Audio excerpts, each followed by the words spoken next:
Testing again. Testing again.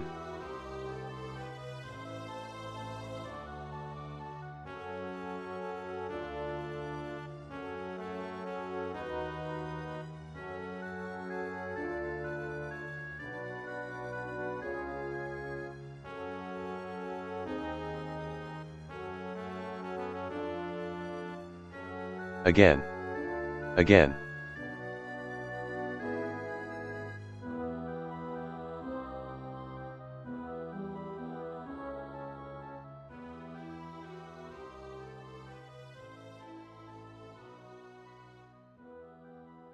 The quick brown fox jumps over the lazy dog.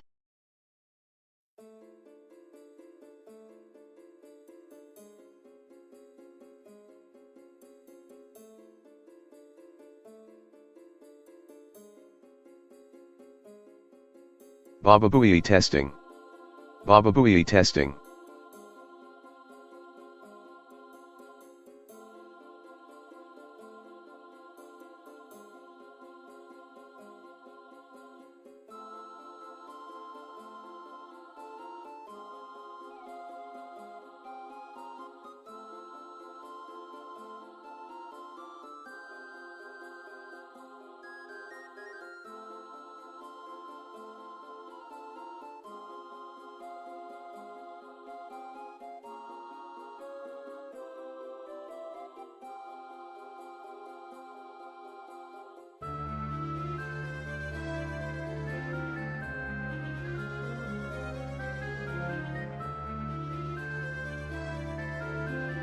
Testing again.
Testing.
chat.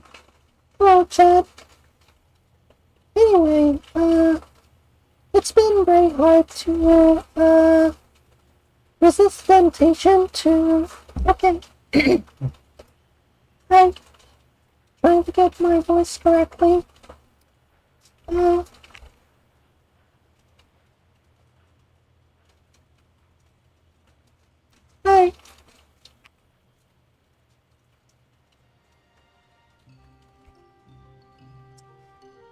But, looks like this one's gonna be a little bit of a long one because we're going to react to a lot of drama videos that were sent by my viewers, and yeah,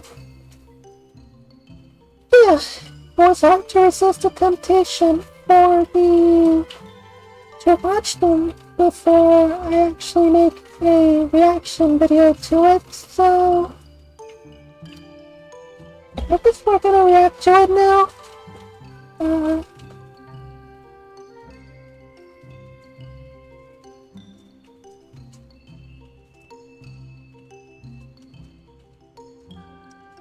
Anyway, let's get going. So, yeah.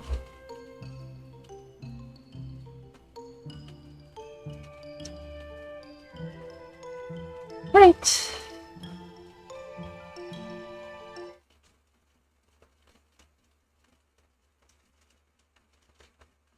REXY kiss on the cheek. Hi, nice to see you again. Right. Nice to see you again. Yeah, I'm just reacting to videos that my viewers sent me. Anyway. It's honestly weird, but... Oh, the counter's updating. Nice. Oh well.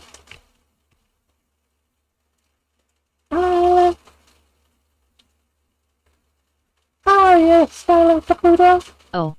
You're Toga. Yeah, she's my favorite character. I like it. Yeah, pretty much. Hold on, let me look at my server's reactions. Even though I'm not a huge fan of hers. Really? How come? How come? Yeah.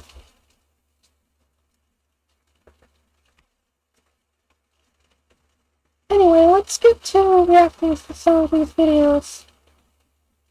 This one I haven't reacted to.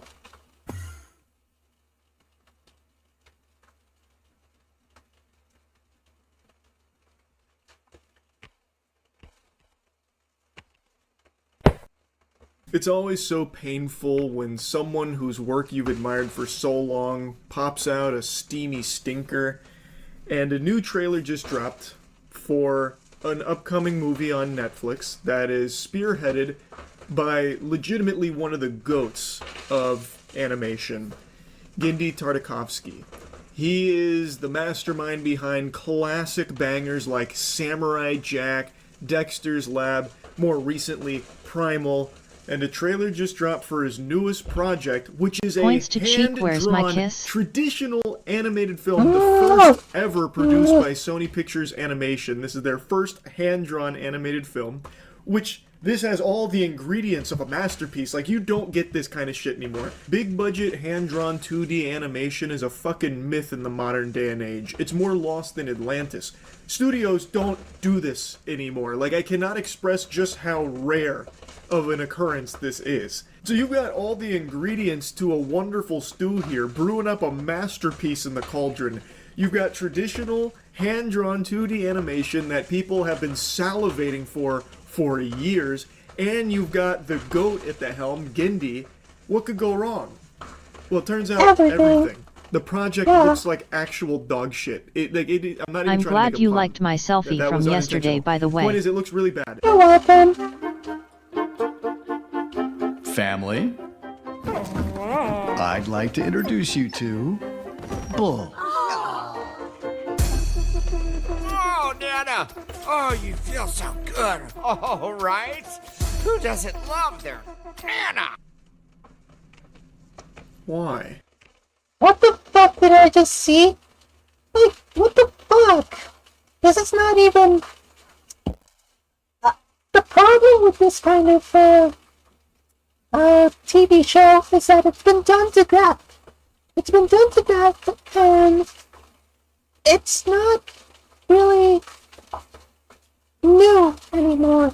It's not new. It's not new. It's just...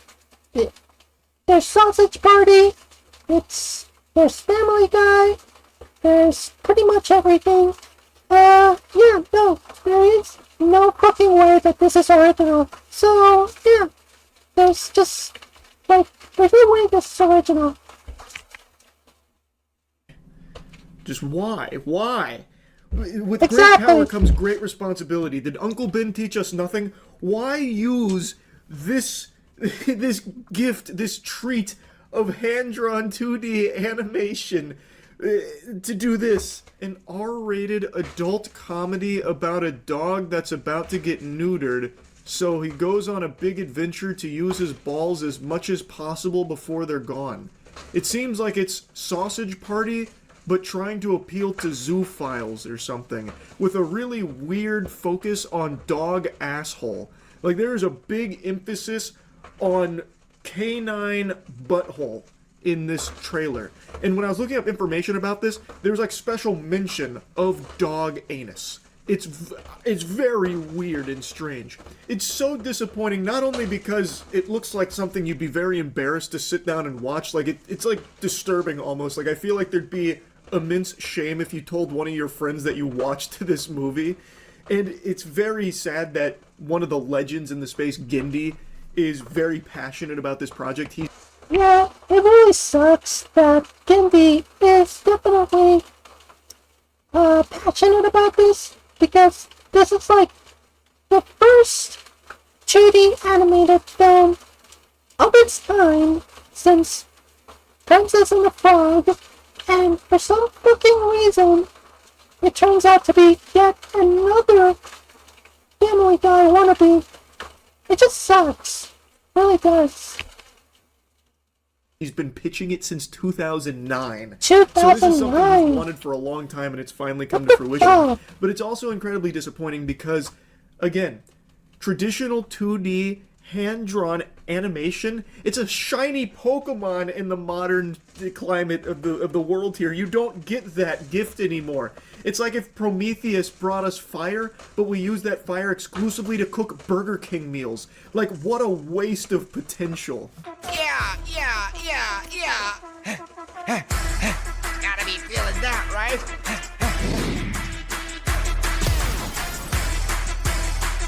Fuck me. And suck every bit of fun out of those balls before you lose them. We're all gonna suck your balls. What? That was my handiwork there, censoring the dog's butthole and nutsack flying at the camera. That's not like in the official Netflix cut.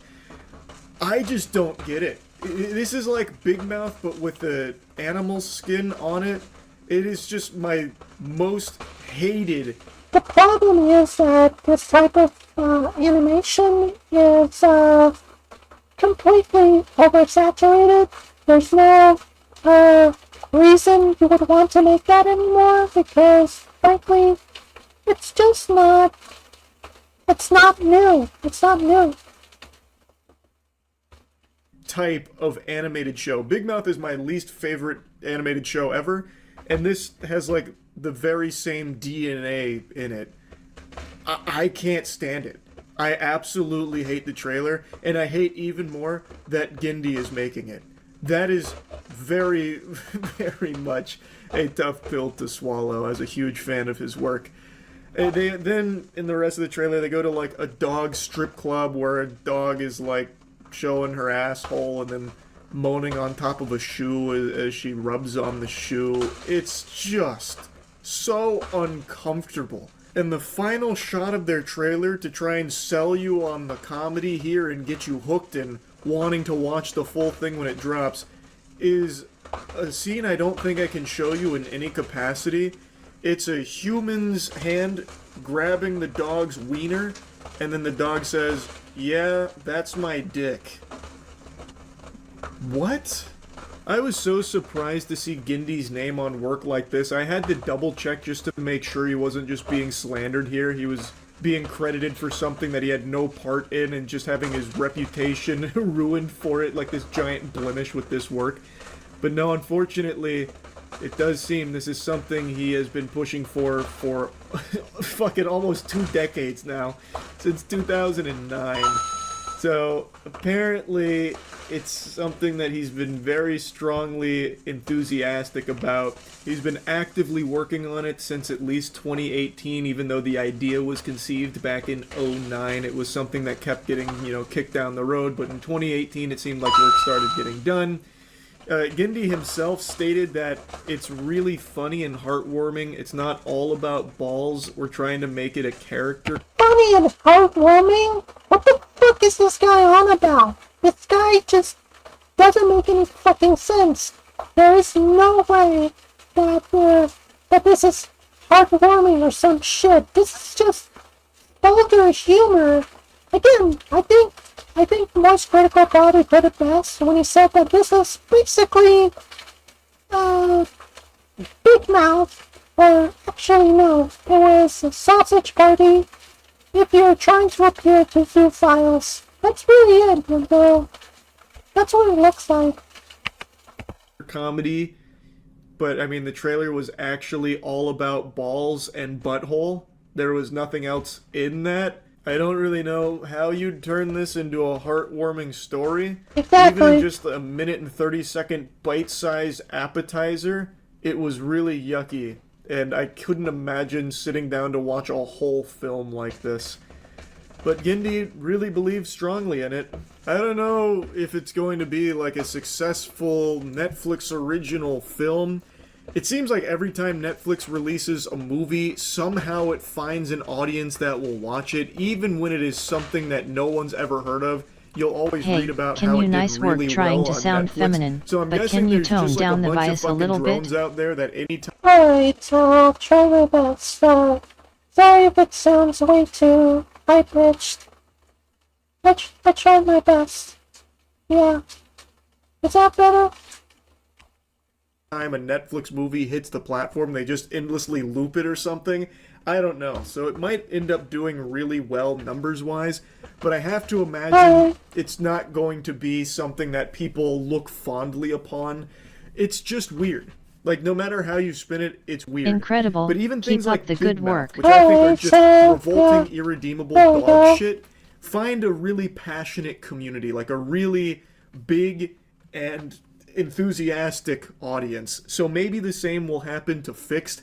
I don't really know. I think the most likely outcome here is that it probably won't perform super well for how much it costs to make, because this kind of animation is not cheap, which is why you've seen that it's been phased out almost entirely.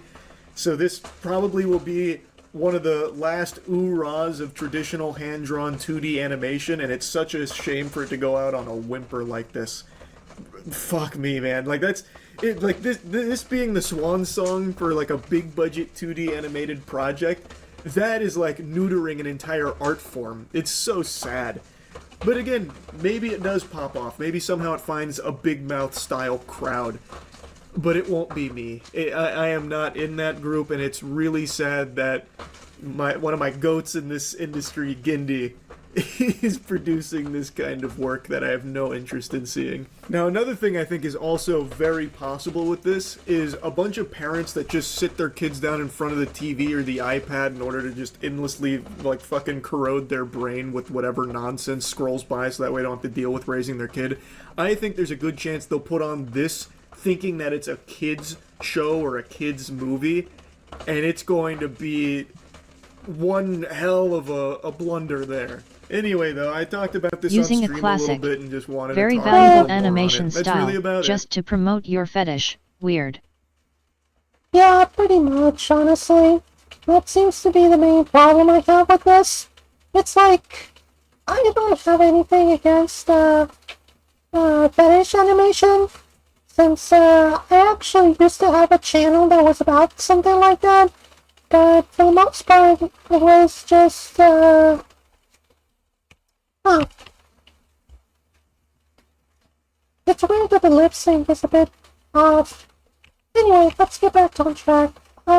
So like I said, I really think that it is such, yeah, like I said, I really think that this is clearly somebody's barely in the skies fetish or something. And I feel like there's a time and place for that kind of thing, but the public isn't one of them for that. So yeah, I really think that that's all I have to say about this video. It's honestly disgusting that children's animation is going down like this. Anyway, next video.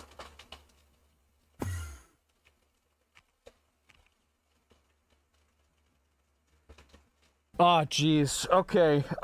So past few days. Past it, we've had one hell of a fucked up week, right? And I will kind of go through everything and talk about it pretty much. So, oh god, okay. I don't really have like I didn't really structure it like with the first time that like I talked about this situation. I kind of structured it in my mind how I would talk about it. This one I don't really have as much of a good structure to talk about it.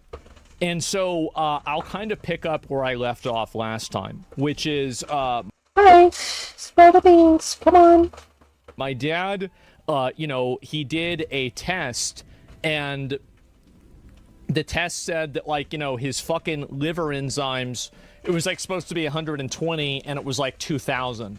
And, like, the nurse's assistant, or, you know, like, whatever assistant comes in, and she's like, yeah, by the way, you gotta go to the fucking hospital right now.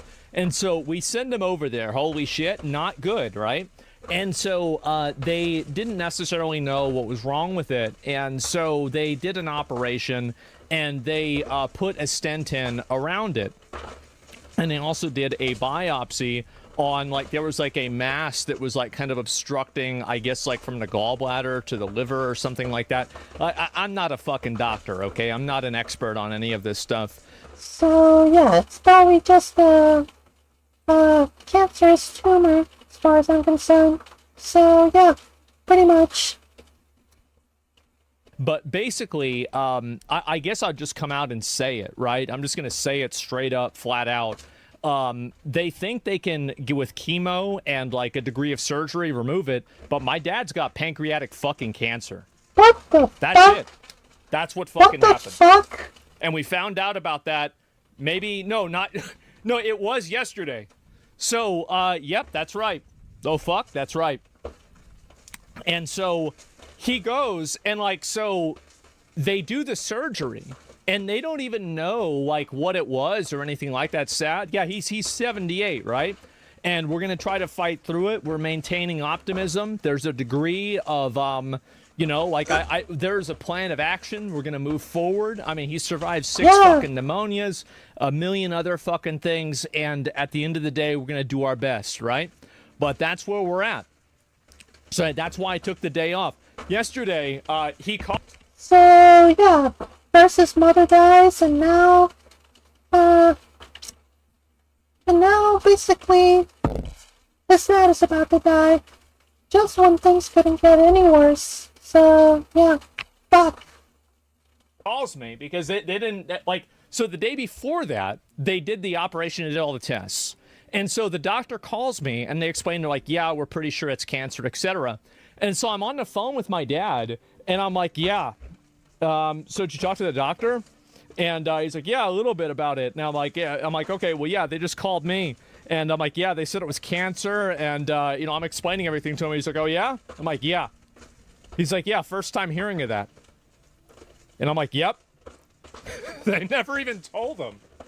And so I told him over the phone. He didn't even know that. And so then yesterday he goes and calls me. And he's like, yep, by the way, yeah, they think it's pancreatic cancer, and that's what it is.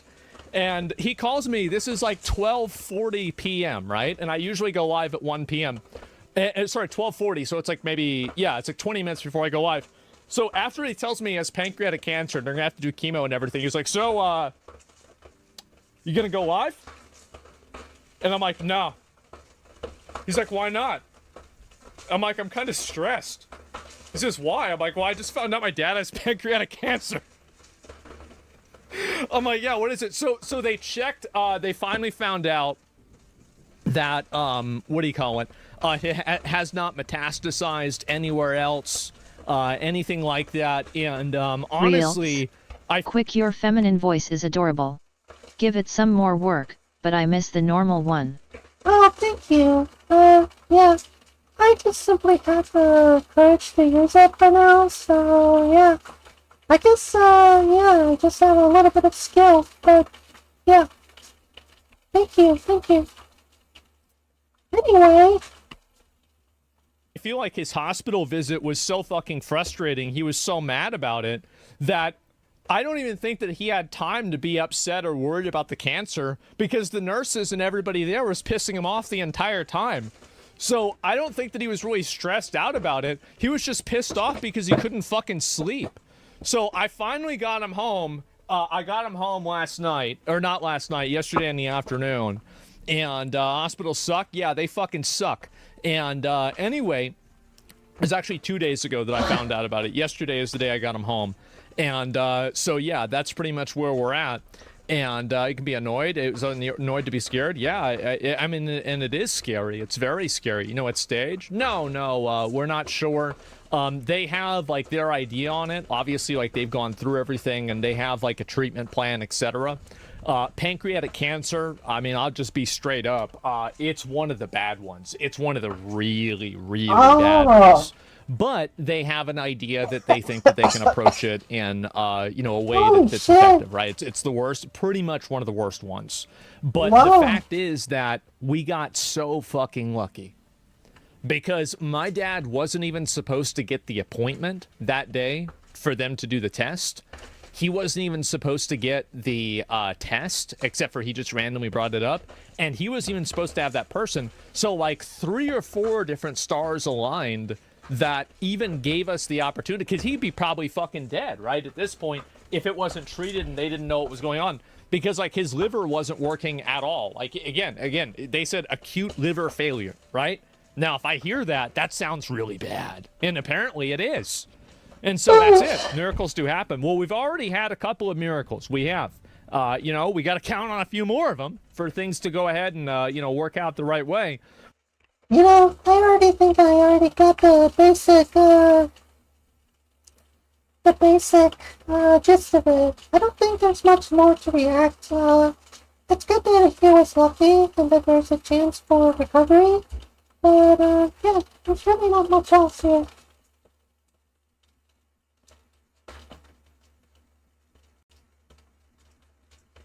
So, yeah, there we go.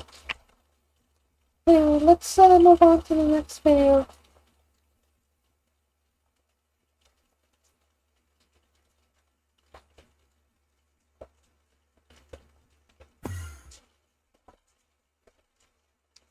And it's unavailable. Tickles your tummy. Well, folks, about that time, that's my thoughts on the Hellmart trailer, so let's get into it. Boy, after Shift at midnight and now this game, y'all want me to thoroughly be scared of going to the store. Cause what in the ooga booga booga is this? And that bugaboo is clearly playing with you. He was right behind you, then went right for no reason. Just another average day at,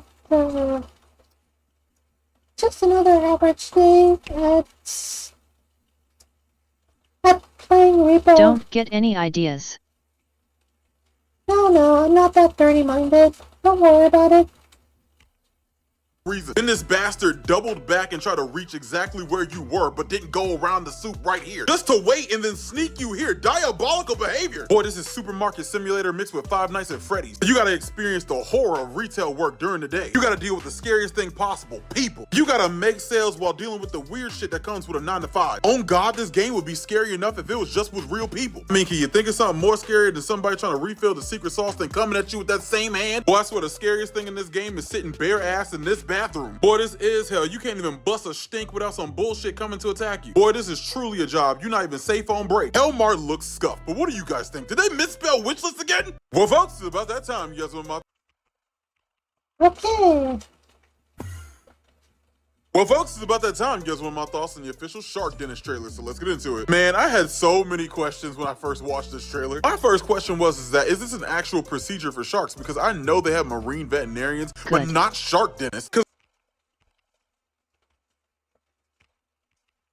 Last time I checked, unlike humans, sharks can continuously regrow their teeth. If a tooth is damaged or lost, they don't need help. They can just sprout a new one. But hey, who put facts in my horror game? We don't do that shit here. But can we talk about the weird shit for a second and how I know she's not supposed to be doing this? Boy, she is doing this shit in the most unsterilized, dirty butt area possible with dirty ass tools. Then on top of that, she's doing this shit with no gloves on and no mask at that. I don't want to break the immersion from the game, but God bless, my mind was running with this. I'm not even gonna hold you. When I first saw this, I thought this was a simulator for harvesting marine organs. Cause doesn't it look like the shark is gone? There's even a camera inside of his mouth facing out. I definitely play this game, but if it's like Zoochosis where I need a degree to do anything, I'm not playing this shit. But Shark Dentist looks interesting, but what do you guys think? Wait. It's probably way too scary for me, but yeah, that's probably it. This horse never... Whoops. I love, platonically, you, Rexy. Thank you. Love you too. You know, I'm gonna skip to the Papa Meat video just because I love them. So yeah, I'm just gonna go with that one. Welcome back to the Papa Meat channel. How you doing? How you doing? Come How on, you sit down because doing? today we're talking about the insane world of fast food. You know, when people think of More America, kisses. one of the most common associations with America is fast food. Don't look at me. Listen, guys, I'm actually the skinniest man in America. We are the pioneers of quick, greasy meals, and ever since its inception, the world hasn't been the same since. We've ruined the world. And, you know, we talk about fast food a lot, right, on this channel. I love talking about fast food chains. I love eating at them. I love everything about them. But today, there are over 216,000 fast food establishments in the US alone. They are practically inescapable, and many people enjoy not only the food, but the culture. The primary way that all these hungry people get their food is through the drive-through window. It's like The way I seen you guys interact, I would say it's that I knew religious. that You was confess going your to be sins, said and one then way God or another. forgives you by giving you a big greasy pile of slop. Through the drive-through window. It's like the new confessional booth. That's how I would say. It's that religious. You confess your sins, and then God forgives you by giving you a big greasy pile of slop. I mean, it allows for a quick and easy pickup, all while avoiding chaos that takes place inside of the busy restaurants. Or that's what people think. Yikes! That takes place inside of the busy restaurants. Or that's what people think. We have touched on the dangers of fast food, but today we're going to be digging a little deeper and looking at the dangers of the drive-thru. I'm having a lot of fun here, everybody. Oh my God! Oh my God! To get a good glimpse of what's really going on behind the counter, let's start off by talking about fast food rage. If you've ever ordered from a fast food restaurant, then you know that they don't always get your order right and oftentimes forget something. I'd never check my bag. I've been checking my bag recently because I got... That's how you know you're getting older, dude. That's how you know you're getting old, too, is you're just like, check it. Check the bag before you leave. Well, we went to Torchy's and they forgot They forgot one taco, and it did feel like hell on earth. You sit there and you get back and you're like, I'm about to lose my freaking mind. Typically, you just mention the mistake to a worker and they'll have it fixed for you. You see what's missing in the bag, maybe you loop back around, or you just accept your loss. However, one Florida man lost his life over simply asking for more condiments. Just a few months ago, in May of this year, Wesley Roberts went to a local Checkers for a meal. After receiving his order, he went back to pick up the additional mayo packets he had originally asked for. After repeatedly yelling for the manager to give him his mayo, a worker named Elijah Mackey climbed through a drive-thru window and confronted Wesley. And during the confrontation, Wesley began to call Elijah racial slurs. Oh, okay. Oh, yes. We're dressing up that, but actually it's just a hate crime. Prompting him to pull out his gun and shoot Wesley in the chest, killing him instantly. Elijah then fled the scene to a nearby motel where he was found hiding underneath the stairwell. Police pulled him out and arrested him. Following his arrest, Elijah was charged with 1 count of premeditated first-degree murder and is awaiting sentencing. You know what? You asked for mayo and then you get shot in the chest. But to be fair, you did. Yeah, I was gonna say. You did. You did. Right? Some people will say that's justifiable. Kill a racist. I don't listen. I just want to say maybe you fucking clobber him one. Shooting a man in the chest is a bit excessive. Also, it was the worker. The worker had a gun on him. It's a Checkers. Wait, what the You ever do a Checkers? It's like, who exactly ends up getting around with a gun on a fast food restaurant, of all things. Like, who does that? How did the boss not do his due diligence and check if any of his workers had weapons on them?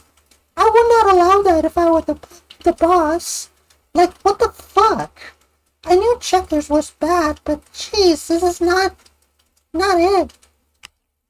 Been a long. Is Rallies Rallies Checkers? I feel Checkers is more of like a West Coast thing. I think. I don't think there's any Checkers here in the Midwest. All I know is out here we have Hardee's. We don't have Carl's Jr. We have Hardee's. We're very proud of Hardee's. Rexy's but occurrences so cute. like these happen more Yes, often she than you is. think. A Michigan woman reacted with shocking aggression after a McDonald's order came up short. I hear you, sister.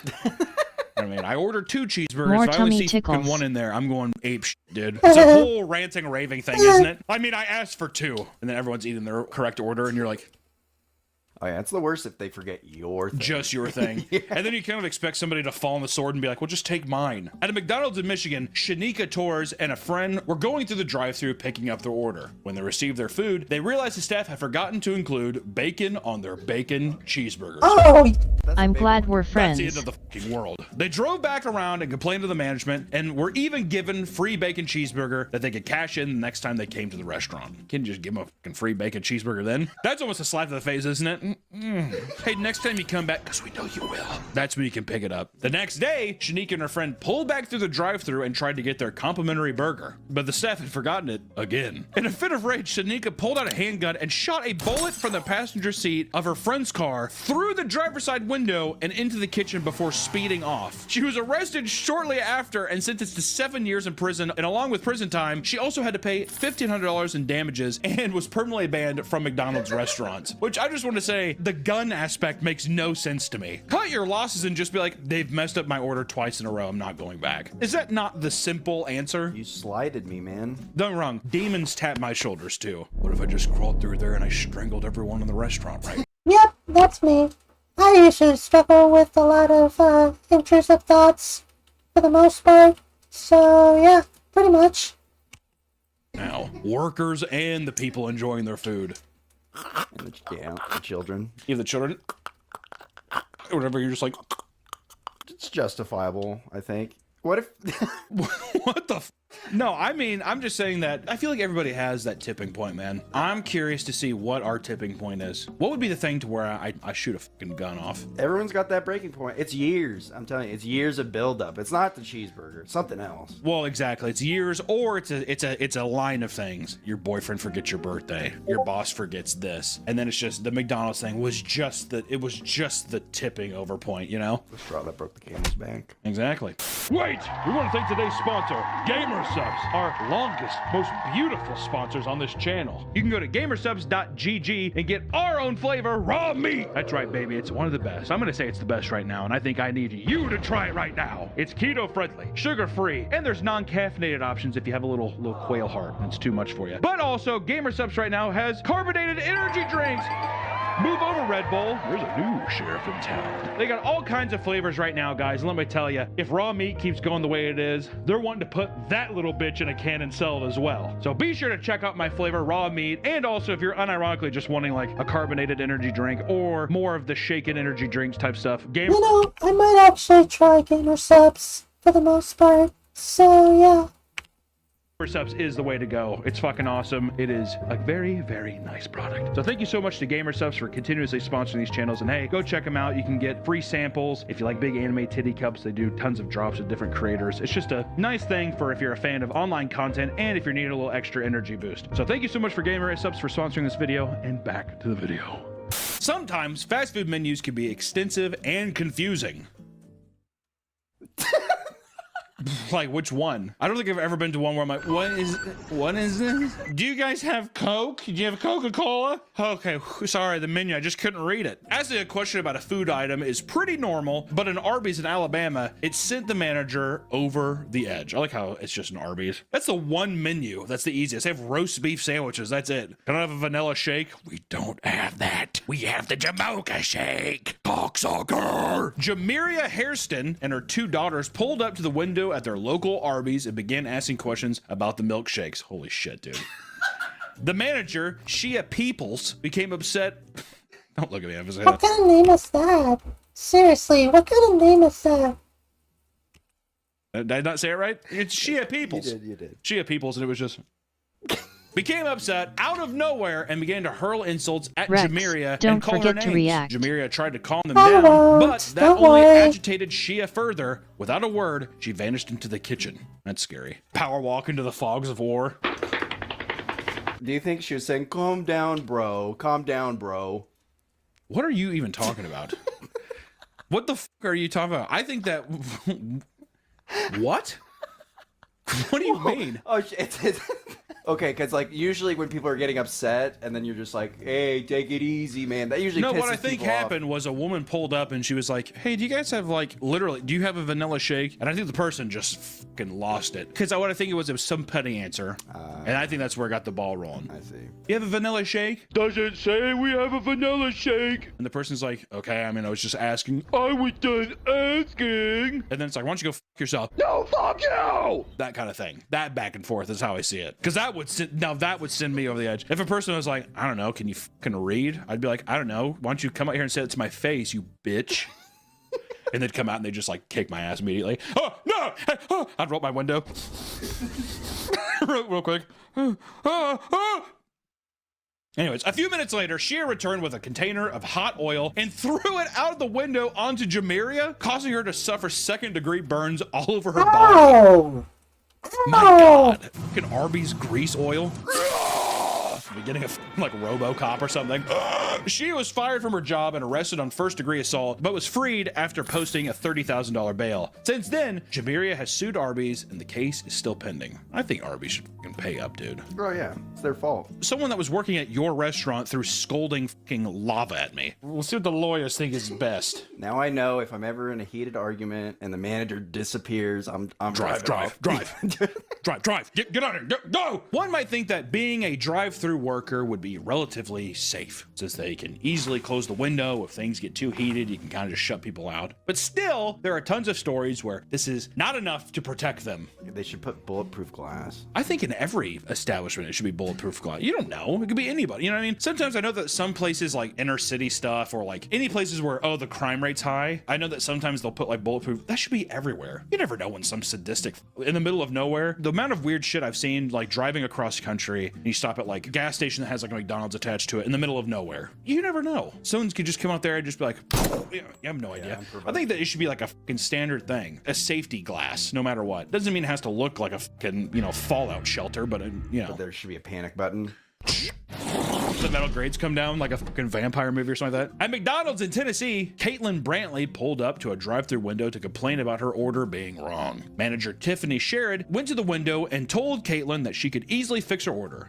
However, this was not good enough. Caitlin got out of the car, crawled through the drive-thru window, and began to punch Tiffany repeatedly. To defend herself, Tiffany grabbed a coffee pot and proceeded to hit Caitlin in the head over and over again. And in the scuffle, Caitlin would lose her wig, bearing a bald spot that became the unfortunate target of a hot coffee pot. Once she broke free, Caitlin went around the kitchen, trashing the restaurant before crawling out of the window and getting back in her car. I want to say this. If you crawled in the window, just leave through the front door. Like a little mole crawling back through the window. Come on now. Please. Yeah, like, what the fuck? Who does that? I mean, if you're already in a restaurant, you may as well get out to the front window. This makes sense. Police were able to locate her and charge her with assault and vandalism quickly, but this isn't the first time that Caitlin has been charged with assault of a fast food worker, which is kind of awesome. 2 years earlier, she and her family assaulted a 17-year-old Checkers host and left him unconscious for 30 minutes with bruised lungs and a concussion. What the fuck? Is this person? How is this person walking the streets? Yeah, exactly. That's my thoughts exactly. Like, seriously, how is she still around? How is she not behind bars? What the fuck? What the f? Also, what is going on with Checkers? I was gonna say, yeah, what is going on? My God, how the f is that possible? How do you leave someone unconscious? Like, you hit him, he was unconscious, he has bruised lungs. It's like, all right, just don't go to Checkers anymore. Caitlin, you crazy bitch. Judge Angog. Isn't that fucking wild? Maybe she had a good lawyer. Isn't that so weird? We got the charges dropped down to just an oopsie daisy.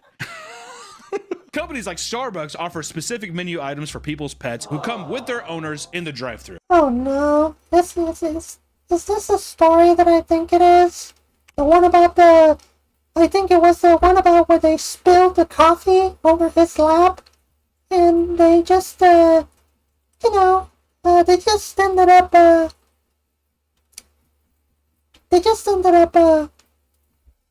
getting burned or something. Is that it? I do it all the time. Me and my wife get little pup cups. Pretty sure it's just a little Is cup that of it? whipped cream. They do.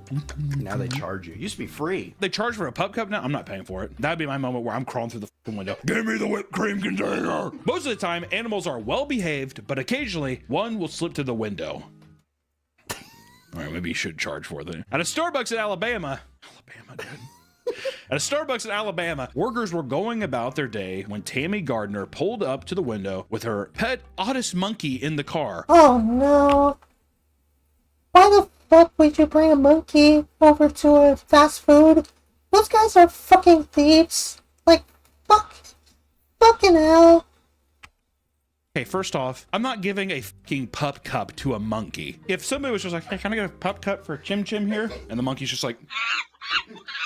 I would be like, park the car and leave the fucking windows rolled up and come inside and get the pup cup, dude. Before the window worker could react, the monkey jumped onto the employee and began attacking them. The monkey bit their hands and nearly took their eyes out before other employees were able to pry the monkey off the coworker and throw it back into Tammy's car. Get it out of there! Tammy's like, oh, throw him to me! How are you taking your monkey to Starbucks and then also being like, can we get this little guy a pup cup? A little monk cup? We want a monk cup. Both Tammy and the monkey sped off before. Okay, we don't need to see and the monkey. It's like Speed Racer or whatever. Both Tammy and the monkey sped off before later returning and asking if the employee was all right. Oh, that's so. There was a monkey there too. That's actually kind of them that they did this. So yeah, it's kind of nice. Yeah, Chim Chim, sorry. But you don't know why you did it. Do you know why you did it, Chim Chim? He's just like in the passenger seat, just does a little dance. As a result of this attack, Starbucks banned all primates from entering their drive-thrus. What? How is that not a rule already? Aren't we primates? Exactly. All right, hold on. Okay, dude, fuck off. That was the cringiest. If it was a 7th grade science class, I'd punch you right in the fucking face. Ban all primates. Aren't we primates? Evolution, anyone? I think they have to actually come out there and be like, so I'm actually moving forward. All monkeys are to no longer be getting iced chai lattes. I will be taking questions now. Tammy was cited for 2 city violations, forcing her to pay $50 and to make sure her monkey remained on her. That is not punishment enough. If a fucking beagle bites a kid, the beagle's put down immediately. If a fucking monkey Tarzans its way inside a Starbucks, is biting you and tries gouging your eyes out, put the little motherfucker down, dude. Yeah, I would. Can you take how the you could just own a monkey? My grandma used to own a monkey. Bruh. Why? Is he for real? But she had to get rid of it when she had kids because they. Oh, I wonder why. Is he for fucking real? Or is he just bringing that shit up just to fuck with him? Is he for fucking real? Did your grandma fuck the monkey? No. You said that in such a. He did this. No. I think your grandma got a freak with a monkey. She's like, play me like a recorder. Grabbed her.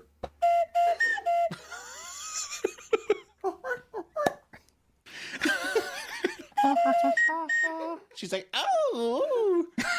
Drive-thrus can be super unpredictable. Some people order a lot and some barely order anything. Sometimes customers order nothing, and that's who you should fear the most. At a McDonald's in Indianapolis, workers had to deal with a customer speeding through their drive-thru line. And when the woman reached to the window after skipping the menu, Let me guess. She shot her. She ended up pulling up a gun and shooting them. Is that what happened? Fuck. jumped out of her car and exposed her entire naked body to everybody in the kitchen. She ran around her car and started throwing bricks at all the windows in the restaurant before driving off. Workers were so shocked that they were unable to get the full details of the woman and her car. So she remains at large to this day. That is a true drive-by. Yeah. What the? That's a huge distraction. So much has happened, you don't even know how to process it. In total, the damages to the building cost around $15,000, but thankfully, no employees or other customers were hurt. There are plenty of distractions on the road for drivers, and eating while driving is another to tack onto that list. Some view it as controversial, with some states trying to make it illegal. In 2015, Madison Turner was driving from Alabama, of course, to Of course it's Alabama. Fuck. What's going on with that state? Georgia when he stopped at a McDonald's and ordered a hamburger for the road. Thinking nothing of it, he began to eat his food and drive towards his destination when a state patrol officer pulled him over. When the officer reached his window, he stated that he observed Madison eat his burger for more than 2 miles and that he was going to ticket him for distracted driving. It took you 2 miles to eat a McDonald's burger? Oh my god. I bet he was swerving too. Whoa! Whoa! Despite there being no laws saying you can't eat while driving, Madison was forced to pay the ticket. Maybe people are on the right track to think this because of the sheer number of crashes that result from people eating behind the wheel. And out in Ohio, Nicholas Fleming was driving on an unfamiliar back road. Along the way, he had dropped his donut while reaching for his cup of coffee. As he bent down to pick it up, Nicholas didn't see 2 cars in front of him and ended up colliding with both. One car was completely flattened, while the other sustained severe damage to the front side, which is fucking crazy. Also, just let the donut go. Come on, man. That's a good donut. Ooh. Also, too, to like not even look. I was gonna say, how far were you looking? Exactly. Oh, just completely dipping out of frame. Like speeding up too. Damn it. Thankfully, nobody was fatally injured, and the worst injuries sustained were a few broken bones, which is brutal, but God, that could have been so much Natural worse. selection. In Michigan, a 75-year-old man named That's Ronald a dog Glazer one was driving down I've ever country seen road while one. eating a delicious sandwich. I'm gonna leave that up to you. You can make it whatever sandwich you want it to be. And mine is pastrami on rye, with a little bit of sauerkraut. Oh, he was so focused on eating that he was using both hands. And I wonder why he's fat. Yeah. And I wonder why he's fat. With a little bit of sauerkraut. Oh. He was so focused on eating that he was using both hands to hold the sandwich and had his knees steering the wheel. What the fuck? While eating, Ronald choked on his food and passed out.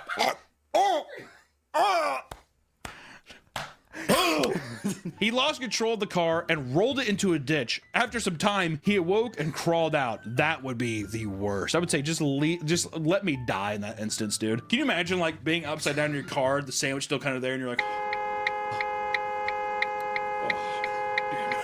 I bet the airbag did the Heimlich. Like, what if the airbag saved him? Yeah. The one time an airbag actually like does some good, it doesn't just shatter your fucking vertebrae. When medics arrived, he declined any assistance and went about his day despite having totaled his car. That's embarrassment for sure. I'm fine. I think it was like a deer actually or something. In a previous video, we discussed the dangers of hot fast food coffee. Well, it looks like another driver has fallen victim to it, which is not. I think that's the story that I'm thinking about. I think they're like teenagers. They don't give. Oh yeah, it's like scalding hot. They're like, I don't here. Here, take it. Ow, hot. Down under in Australia, a fuel tanker driver was coming up on a packed intersection when he fumbled his coffee, causing him to smash into multiple cars and cause an 8-car pileup. While no one was fatally injured, multiple drivers had to be taken to the hospital, with some being rescued by nearby witnesses. Initially, it was believed a technical failure had caused the accident. However, when it went to court, it was revealed that the coffee was to blame. He was charged with 5 counts of reckless driving and sentenced to 100 hours of community service and a 16-month correction order. He was also banned from driving for 18 months. If you ever crave fast food, it's probably best to stay home and cook. Honestly, Coffee spill. That's probably the only sentence that actually feels fair. I have no complaints there, so yeah. To naked customers to deadly conflicts. Who knew that such a simple concept of a drive-thru window could cause this much divide and disaster? The next time you get in line for your next meal, make sure to check your mirrors and keep a keen eye on your fellow patrons. You know. Alright, next video.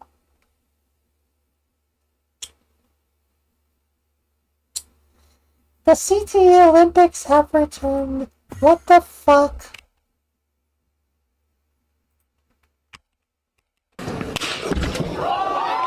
Heavens to Betsy, this. Heavens Monster Betsy, this man got slapped into a roller coaster seat. His first mistake was taking on an opponent who looks like he should be on a list for America's Most Wanted, but he got the 1997 Hollywood Hogan facial hair equipped with the Baltazar Blatt haircut from Despicable Me 3. Why would you exchange slaps with a man who looked like he clearly don't pay taxes? He slapped this man into a math equation. The Pythagorean theorem has never been explained like this. How you get knocked out but increase your attributes. His core strength is up 92%. People with lower extremities, legs, heterosexual. Got slapped so hard he used headbutt on the counter. Pseudo-wudo might pop out of it. I don't know if Power Slap has workers' comp, but you gotta file a report or something. The look on this man's face just showcased this wasn't professional at all. Do you know how much of a demon you gotta be to knock somebody out who wearing high-top black Air Force Ones? Mans look like a fusion of a cartoon villain, a homeless man, a pimp, and a kung fu master. Stay away from this man. And this the worst person to get knocked out by as well, because this gonna be so incredibly recognizable. You're gonna be remembered as a dude who got knocked into the freaky Zeke pose. That was a flinch, right? Yeah, he moved away. A few moments later. Life comes at you fast. Man slapped the life out of Doofenshmirtz. He got slapped so hard it left him with scoliosis. Damn, that referee probably got the shiniest head I've ever seen in my life. Just look at his eyes. The lights are on, but nobody's home. Karma came faster than Amazon Prime. Even when they put the replay in slow motion, he went down fast. The referees couldn't even catch his head. Medulla oblongata dribbling off the ground. Low-key, it looked like he got hit with more wrist than it did hand. Look how much veins was activated in his neck. Just look at his eyes. You can see the moment his soul leaves his body. Son hit the factory reset immediately. Transport him back to his teenage years. You should have been a theater kid. Now you're getting slapped out in front of millions. And how ironic is it that the hair swooped over his eyes? Close the curtains. Do you know how much force you must have been slapped with to where your entire neck would slip out of another man's hand? Oh no. I know. Buddy might be getting medical attention for the remainder of the Trump administration. Pack him up. Who's this milk dud shiny head man? Look at the hip movement. Sent him to St. Lucia Carnival. He could barely stand up. The wine too strong for him. I'm going down. Somebody get the Epstein angle. Grab the suicide camera. The slap absolutely messed up his gear shifter. Homie put it in reverse and immediately had it switched back to drive, all while he was caught in traffic. Somebody check his transmission fluid. His check engine light came on. Son got slapped so hard the meat on the back of his head was wiggling. His brain probably shaking like it's enduring a tsunami in his cranium. Oddly enough, the funniest thing in this knockout is the fact that they had 3 spotters to make sure that man didn't bust his ass, only for mans to fall forward and hit the ground anyway. That's like putting on a parachute before a skydive, only for the plane to crash. And now a word from our sponsor. Wait a minute, you ever ask yourself how Alright, is it that you keep receiving junk and spam emails, maybe even scam likely, calling your phone, robocalling? That's because there's data brokers who are selling your private information. And now back to your regularly scheduled program. But now for the Kumite. Oh, it's dead. Damn, they got mans throwing up the set. I'm a crip at work. Forget getting slapped into next week. Get him a guitar. He in the year 3000 with the Jonas Brothers. Chin durability on 0%. He didn't stand a chance. Look how fast his body locked up. Rigor mortis activated. Discount Eric Rowan might have dislocated this man's jaw. Look at this guy's face. He is full of rage. What the fuck? Buddy got. Look at this shit. Like, look at this shit. Look. The bearded guy is so fucking full of rage. What the fuck? Discount Eric Rowan might have dislocated this man's jaw. Buddy got hit so hard he got left with a loose wrist, as if he was voguing without the magazine. Here comes the hurricane, bitch! Oh, Katrina! Get the Aaron Hernandez camera. Man's got exposed, not as a fighter, but a lover. He turned to cuddling immediately after he hit the ground. Go ahead and call the coroner right now. This man is deceased. Where's Dana White when you need him? One of your competitors just died. I should have reacted to, they showed your video. Fuck, should really get into that.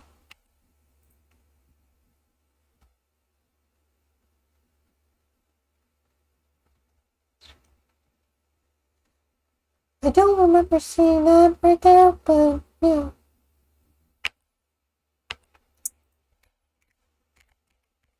Alright, there's that legal mindset.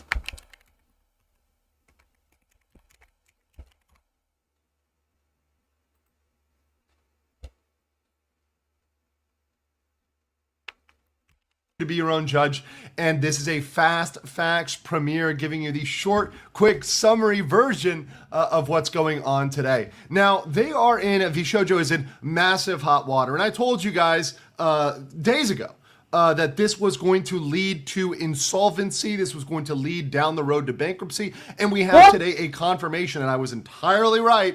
They are going to go absolutely bank, right? It's done. They're in the red. They've got mass amounts of debt. They're not profitable. They weren't profitable even with everybody there. There's no way to get back to profitability. They are done. And this has more severe consequences than just losing your Twitch emojis, which happened today on Twitch. The Gun Run Global emote is gone, but they have a lot bigger problems than losing cute emotes. So we're going to look at the statement by the Gun Run and why this statement is absolutely insane, why it's a confession, and also why it doesn't get anybody out of personal liability, why they're still going to be held liable regardless of this statement. This statement doesn't move the yard line, doesn't shift anything really that far because this statement is only a confession and does not remove any liability of him as CEO or even personal liability, which is very, very clear in this when you look at the factual situation. So let's read through the statement very, very carefully, and then I'm going to analyze it after we go through it. So here's a statement from VShojo. This is on their X account, so you can go over and read that yourself, and you know, this is obviously unedited, etc. So I'm going to read this. VShojo has failed, and I've mismanaged the company into the situation you're all witnessing. So today I am sharing the difficult news that VShojo is shutting down. And I take full responsibility for the decisions that led us to this point. I've been doing everything I can to fundraise. Now, I'm going to pause there with fundraise. When he says fundraise, a lot of people may think that's a bake sale or this is some sort of selling cookies or whatever else. No, this is begging for money. He's talking about loans. So fundraising, he is talking about loans. He's talking about trying to borrow to keep the company going. Let's be very clear about that. It has nothing to do with the charity that Iron Mouse was working on. So yeah, that seems to be it. So, and right the ship these past few months. I'm going to stop there as well. Months? No. This thing has been having a problem for over a year. This is a thing that is, they've been in financial hot waters for a very long time. This is not something that happened yesterday. It's not something that happened last month. This has been going on for a significant period of time. But despite my efforts, we're in a worse position. And those I care about now are paying the price. Over the past few years, we raised around $11 million to pursue a bold, talent-first approach in VTubing, prioritizing creators and community over short-term profits to achieve long-term sustainability. Bullshit. I can't even imagine how he wrote that with a straight face, given what's happening right now. I cannot believe he sat out and wrote that. Oh, this is what we wanted to do. This is what we're doing. No, you completely and utterly failed on that consistently over the long term. Over the long term, you abused and gaslit your talent over the long term into non-sustainability. You spent your money on wild advertising in Shibuya and everywhere else, you know, just going out and trying to promote and advertise, spending money you didn't have to try to push these talents in places that wouldn't help them. You weren't giving them what they needed. What they needed was a paycheck, the Gun Run, not some weird station advertising. Okay, let's continue here. Yep. Our funding went directly to creators through generous splits, debut investments, infrastructure, concerts, events, and staffing, all designed to support them. No, that didn't actually happen. We also wanted our talent to own the IP, which we knew was a unique creator-first approach for an agency. Now, that did happen. To credit where credit is due, the talents do own the IP. I've read the contract. That's true. However, despite all of our efforts, the business failed to generate the revenue we needed to sustain that model, and we ran out of money. Additionally, I acknowledge that some of the money... Now, here we go. Here's the confession. Some I acknowledge, so I am saying this happened. Some of the money spent by the company was raised in connection with talent activity.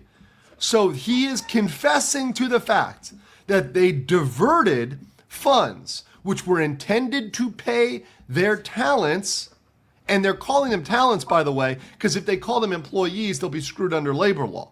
They're using the language specifically talent because they know that they're trying to frame talents, independent contractor. We're going to get out of that. So they owed money to the talents and they spent it. They misallocated it. And then he goes on to say, so some of the money spent by the company, so saying it was spent by the company, right? Misallocated, was raised in connection with talent activity, which I later learned, keyword he put in later learned. The words later learned are him trying to get off the hook personally. He says, I later learned was intended for a charitable initiative. He is trying, what he's trying to do here is say, oh, I didn't have personal knowledge of where the money was going in my company. You know, dollars come in, dollars go out. I don't know anything that's going on. I had no idea, no knowledge that this money should have gone to a charitable initiative. We just got a massive amount of money. We just got $500,000. And it just slipped through the cracks. That's like a couple pennies just falling in the couch. In no world does this hold up under any sort of investigation. Even the most cursory investigation. You need to know where $500,000.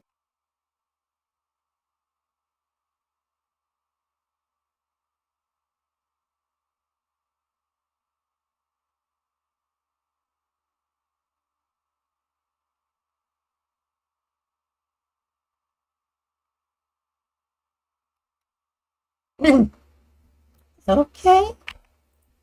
Dollars go. I was just reading some Discord TMs. This is not $250. It's not $350. This is $500,000 that just poof went somewhere. And as the CEO, you certainly have the responsibility to understand the major financial operations of your company.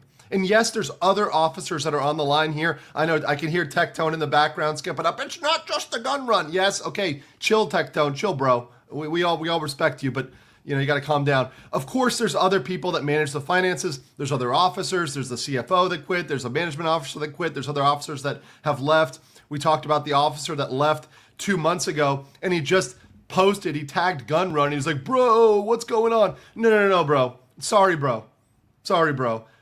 Leaving 2 months ago doesn't get you off the hook. This thing has been going on for a while, at least in terms of the people not being paid, and also in terms of the charity misallocation. This is something that was done in the past. So if you were there as an officer 2 months ago and you quit, you're not necessarily off the hook. When the investigation looks at this, and they get into the emails, they get into the documents, they get into, okay, what happened here? There at some point is going to be revealed a number of people, not just the gun run, but definitely including the gun run. Oh, okay. So yeah, looks like there isn't a lot of, looks like there's a lot of people that are gonna get, held accountable. Really sucks. Well, actually no, it doesn't suck. It's good that they get accountable, but, yeah.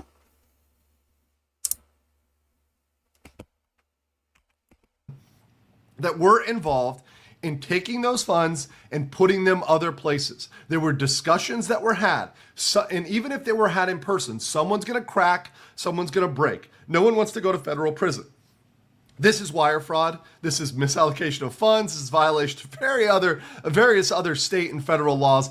This is no good, right? And honestly, I think they were just spending it on drugs or something.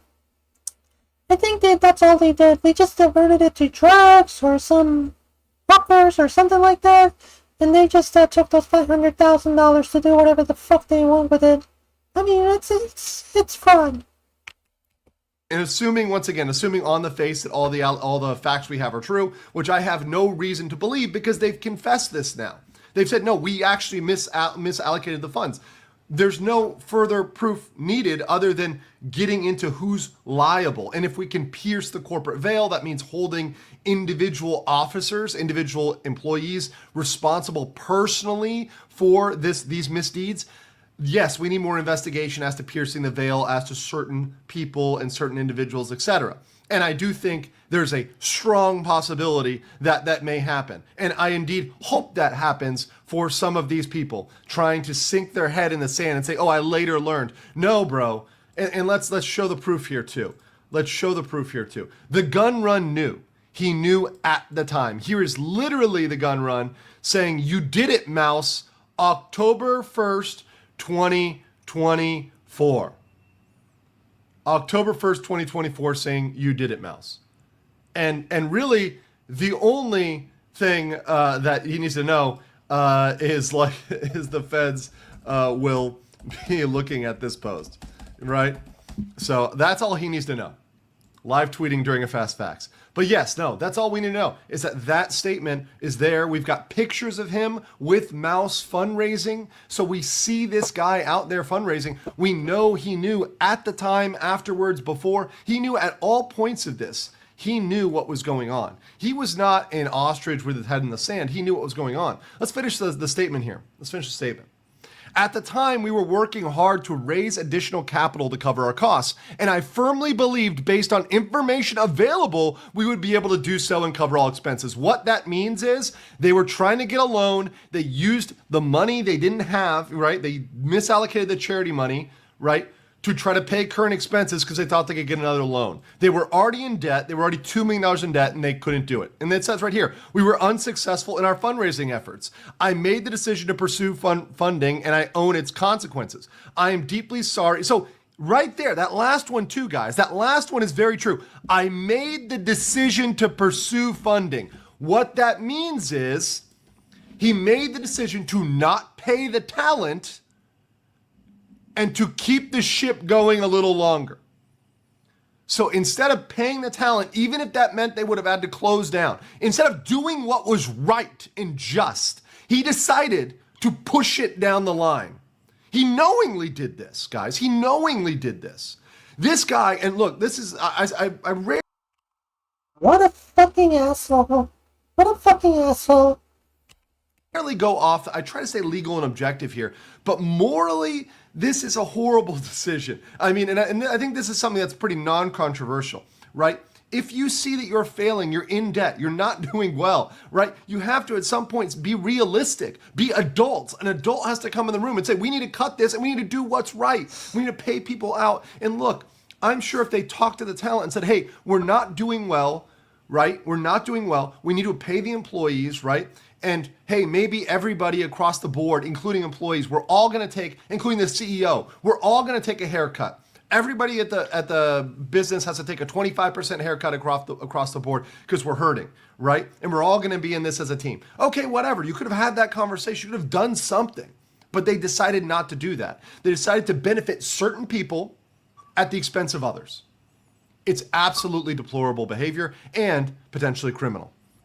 Finishing up here, I am deeply sorry to all the talent, staff, friends, and community members who believe in our brand. You do not deserve this. No, and the Immune Deficiency Foundation didn't deserve this either, right? And certainly what this deserves and what this will get is criminal investigation, right? Deserve this. Deeply sorry to all the talent, staff, friends, and community members who believe in our brand. You do not deserve this. No, and the Immune Deficiency Foundation didn't deserve this either, right? And certainly what this deserves and what this will get is criminal investigation into exactly how this went down, who made those decisions, and how that funding exactly got misallocated. So that is going to be happening absolutely for sure. I'm going to be covering this as it gets more serious, as it gets investigated, and I will catch you on the next one.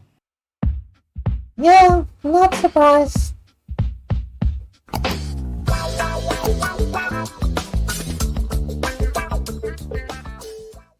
They are broke.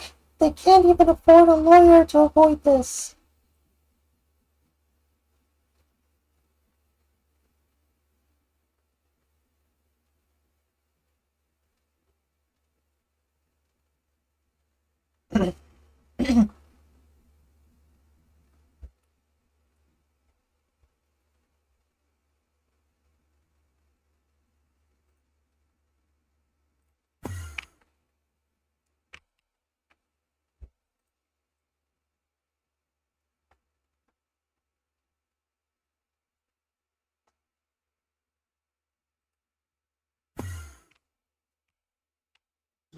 it's happened.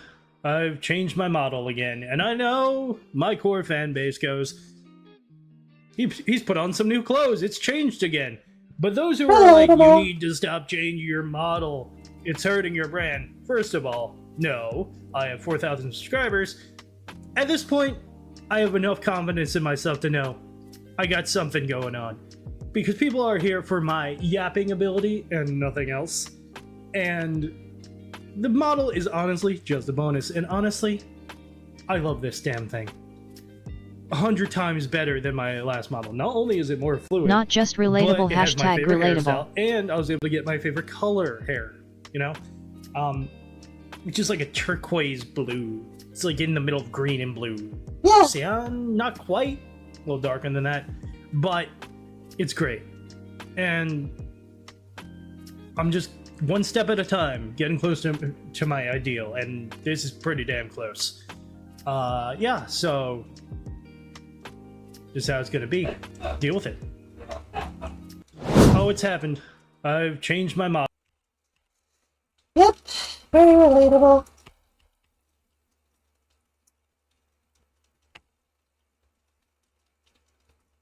What's up, everybody? There is a lot to talk about today, not just related to sales. I'm gonna react to this video real quick, considering that, the whole, like, I think this is gonna be relevant because, I don't like the Switch 2, and, I think this is one of the cracks that are showing.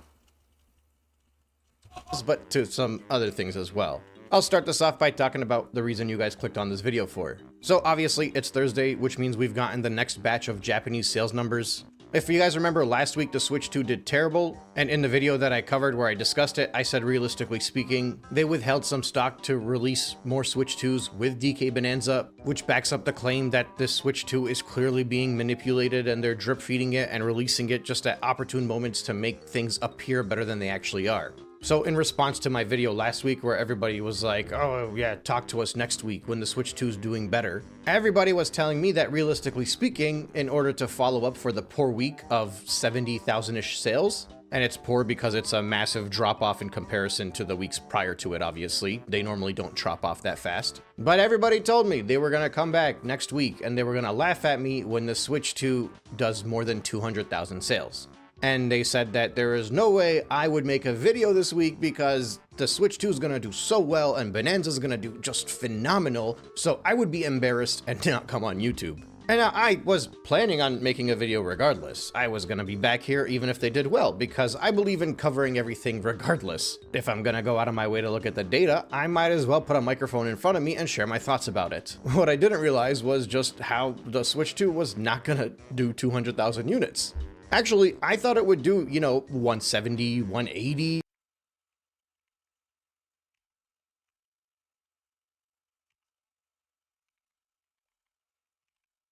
Whoops.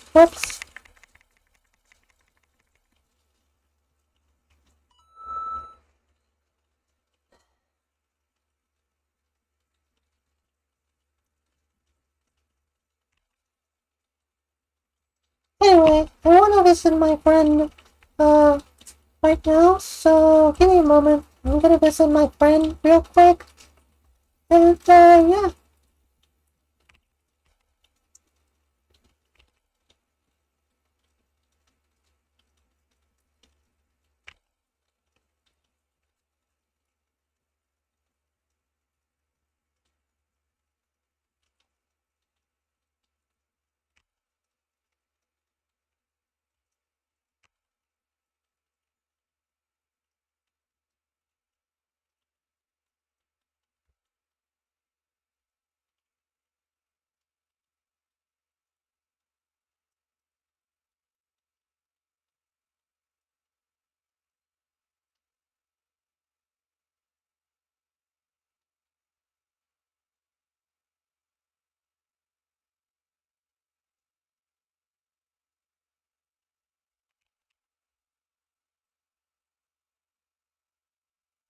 Why isn't it loading?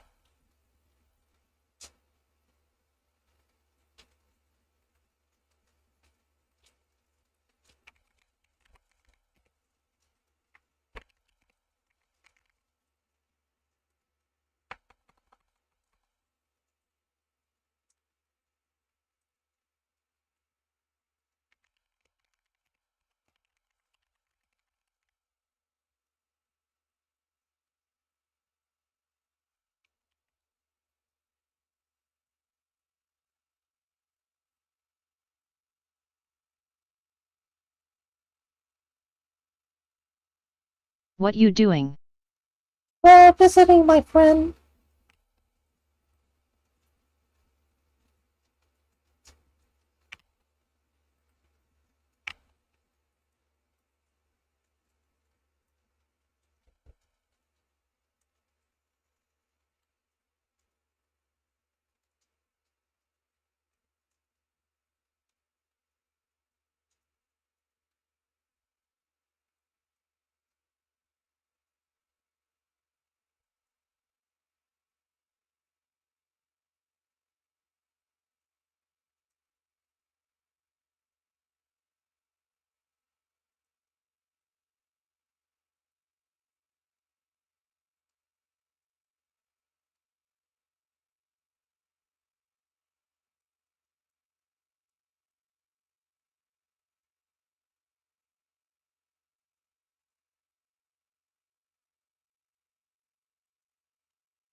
Let me guess, Schrödinger. Yep.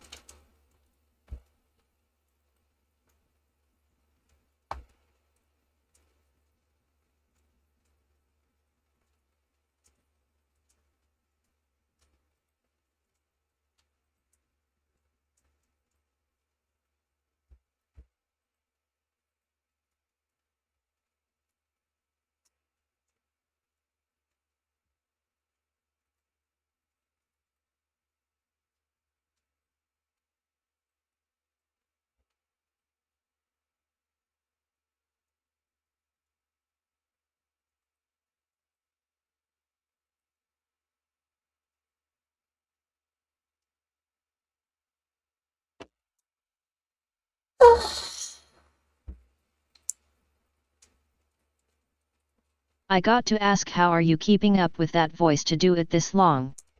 I'm doing okay. Think I can do it for a lot longer.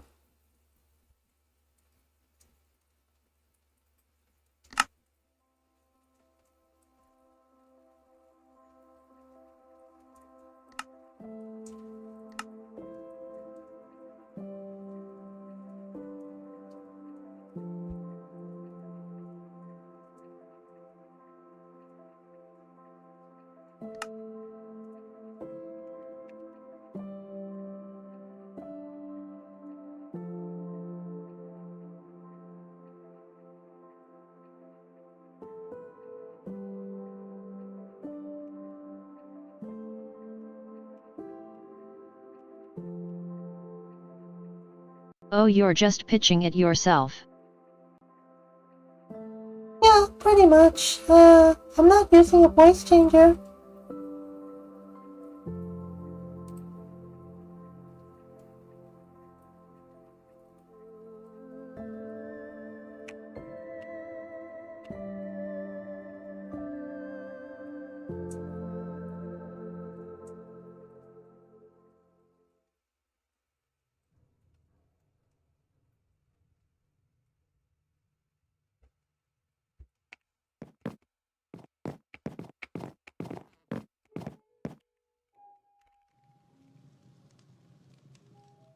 Goblin2687 says hello, Schrödinger.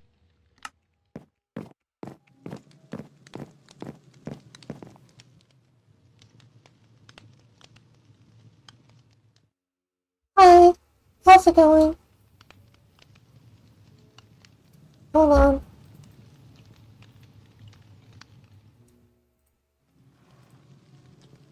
Hello. Say something. See how you doing. There we go. I just wanted to visit you real quick, just to see how you're doing. I'm doing pretty good. I'm down the mines. Which mines? I'm just in a cave, digging out some, coal.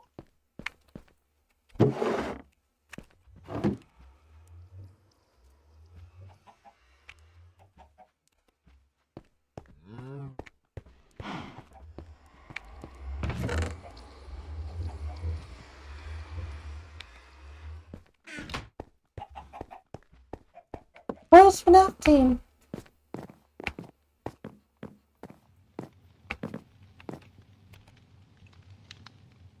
Oh, it's Tell your buddy I said hi.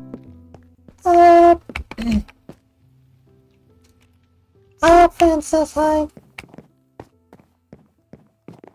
Fan, What? how you doing? You were cutting off. Hey, up fan, how you doing? There we go.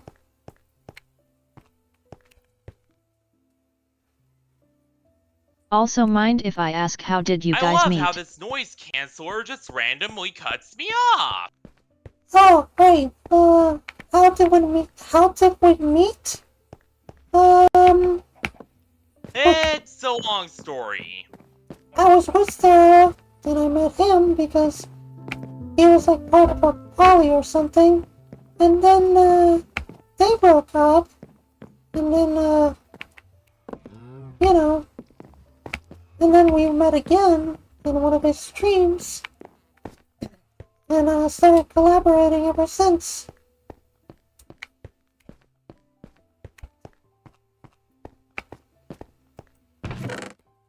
Anyway, Bart, can you teleport me to you?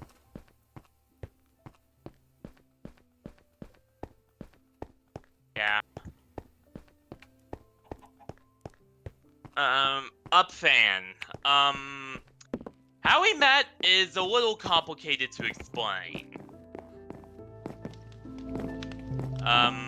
So we met.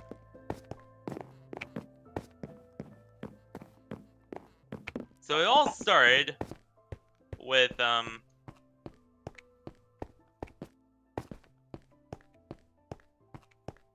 let's, calm myself down a bit. There we go. Yeah, it all started with Sarah. But then, of course, me and Sarah broke up, and then, you know, I left Sarah's entire team behind. And then, so it actually all started with Rexy just coming into one of my streams just one day.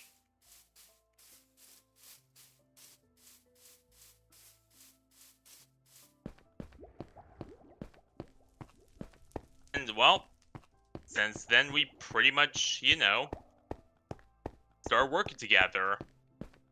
Yep.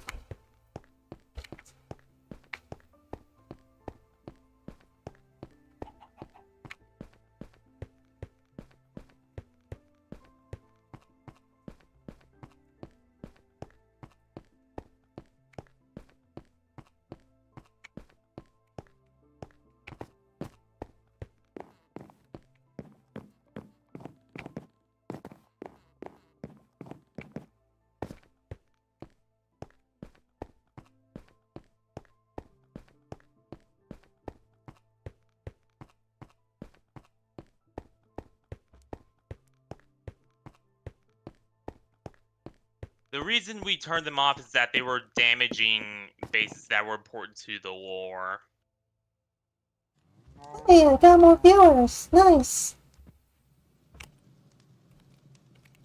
Nice. Anyway, yeah.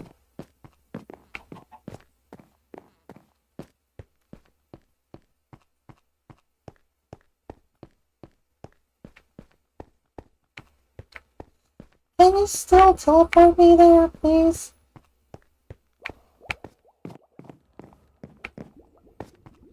Barely understand you with that voice. You're not the only one. Can you teleport me there? To you? Yeah, like, when I do voices and stuff, I always make sure that they're still easy to understand for people. Yeah.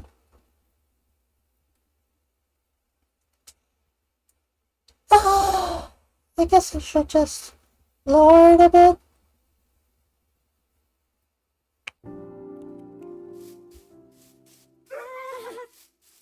One, for instance.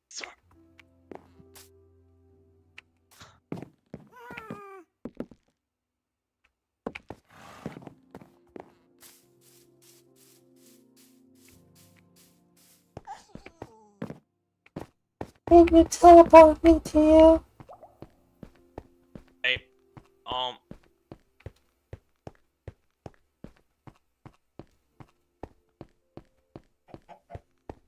Can you teleport me, please? exit and then Fallen Ang There we go. 3LZ666 died.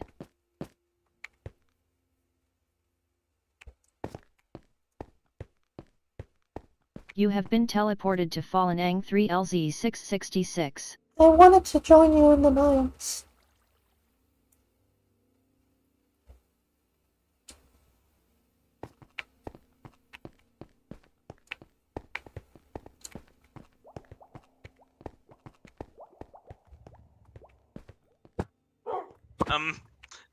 Thanks, G9.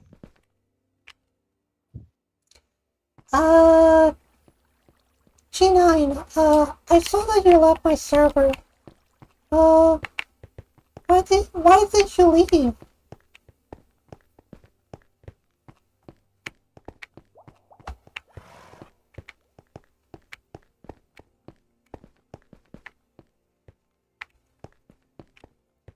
Maybe I should turn on the chat. I don't have the hardware to make a Java server, G9. If I did, I would have by now.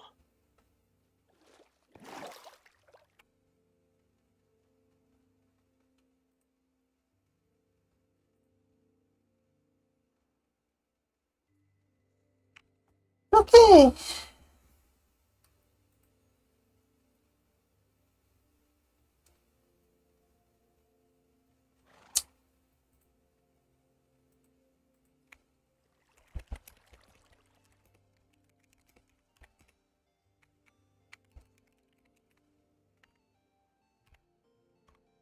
Why did you leave my server G9M11C5?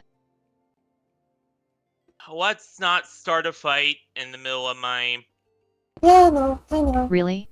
They are free on websites.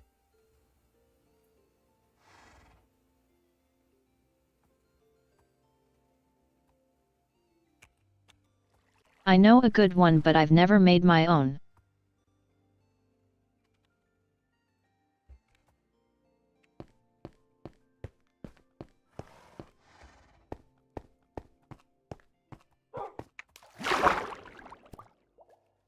Rexy, no comment. No comment? Really?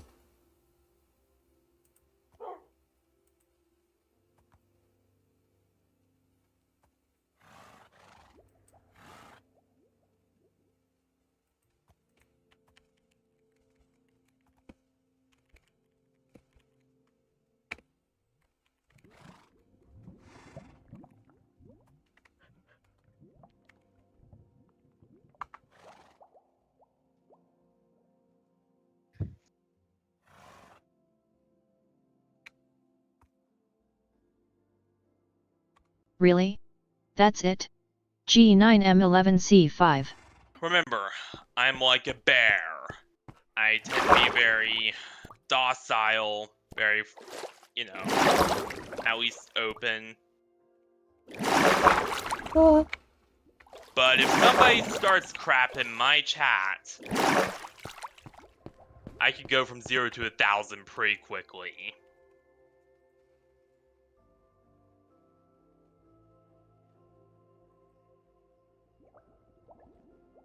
What kind of bear? Yeah, I think I should stop asking right now. Am I understandable now? Black, brown, polar. I hope so. I guess I was just I trying. was talking about bears in general, but since I live in, you know, PA generally implies I need to being know brown if I should bears. run, yell, or pray. Rexy, no comment. You're very nice.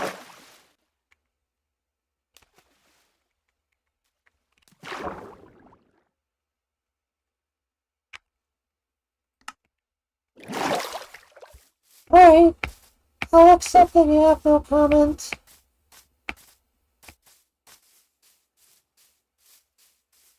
whatever. Shit happens. I was just curious. I was just curious.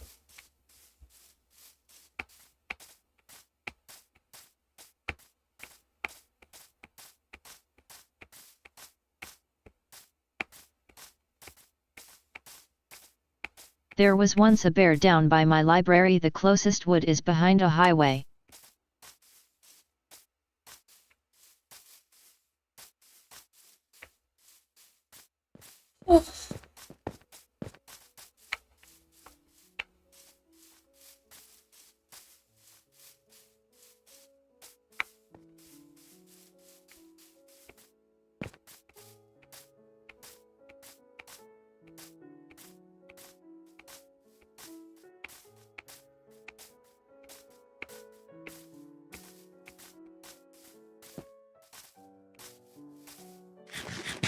There's more private settings to disuse matter.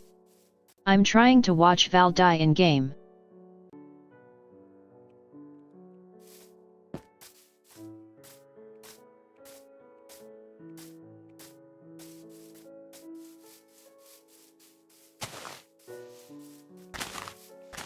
Damn.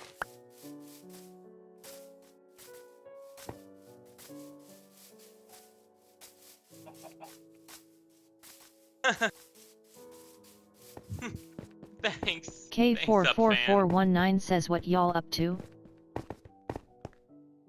Fallenang 3LZ666 says mining. K44419 says oh okay.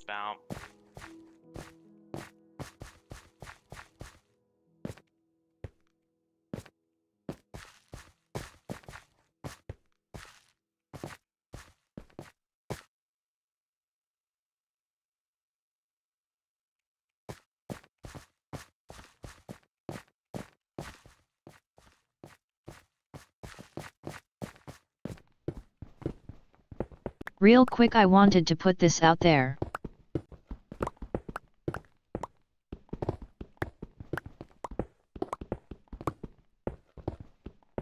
You know, there is a song lyric from a song I like that almost described y'all friendship origins perfectly. I just can't put it in chat because I don't know if you're cool with cursing.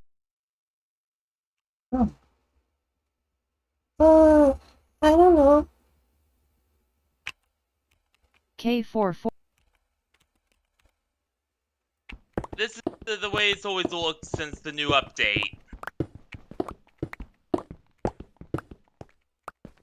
Hello. Be right back. Gonna go get my... Hi, Star Wars. Welcome to the stream. I'm gonna get back to I'm gonna get back to reacting soon enough, so don't worry.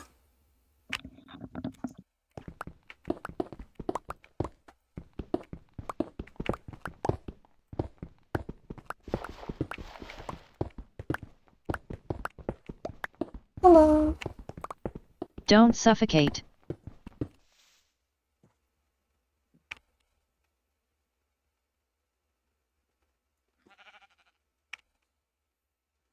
Anyway. K4.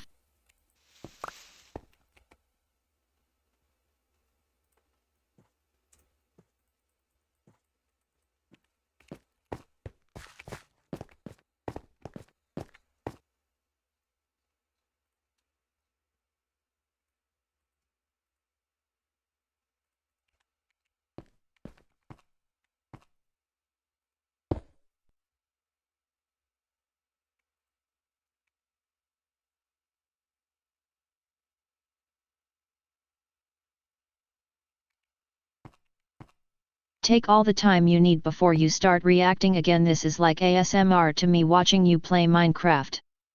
Minecraft is one of those games that I would rather watch someone else play rather than playing it myself. Yeah, I can see it that way. Definitely. Absolutely.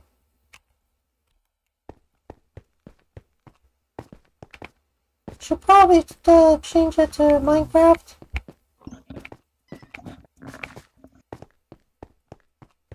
I'm back.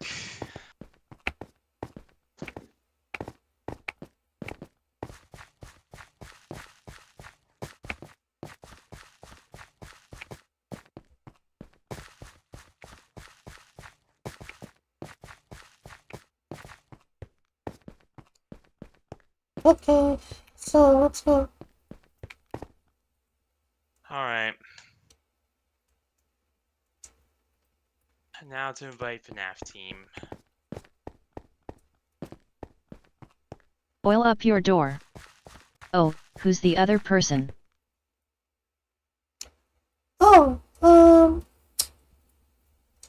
don't think it was me. The door did not open. The other person is, Belle. G9, the way it sounded the way you said that sounded incredibly wrong. But I get what you mean.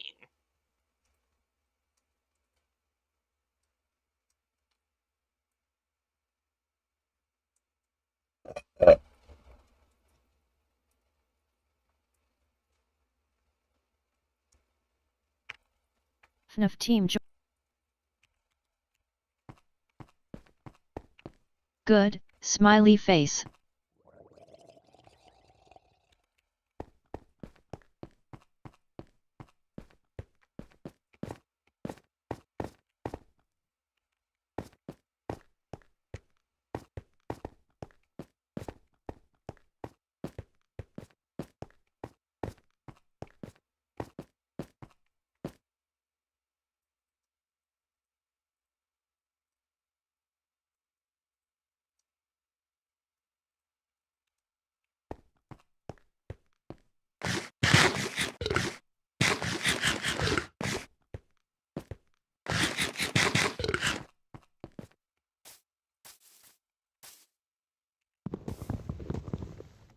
That was the first time in a while we just had to first try it.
Rexy, you're gonna need to type in chat. What? You're gonna need to type in the chat for FNAF team. He's not on my stream right now. Fallenang 3LZ666 says hey FNAF team. Goblina 2687 says alright. Tell FNAF team he should build the Twin Towers next.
I want due to that already being built 8 months ago.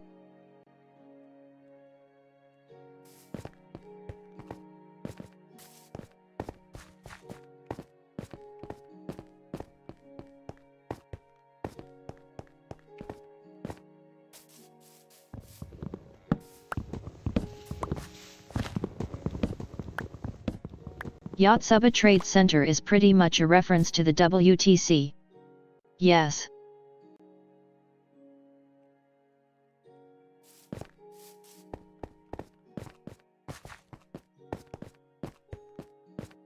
Emma hit the second tower.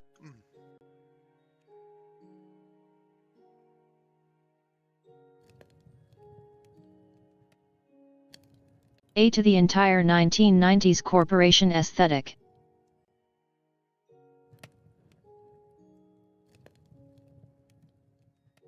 Damn it! Crap. Yeah, I forgot this big dark area underneath where everything that could possibly K44419 kill says you will spawn.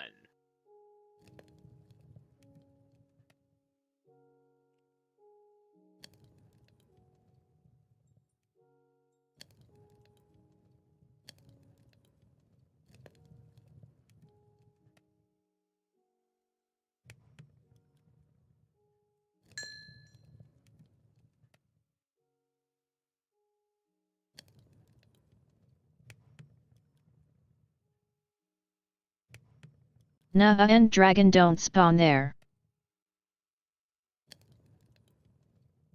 You got a notification.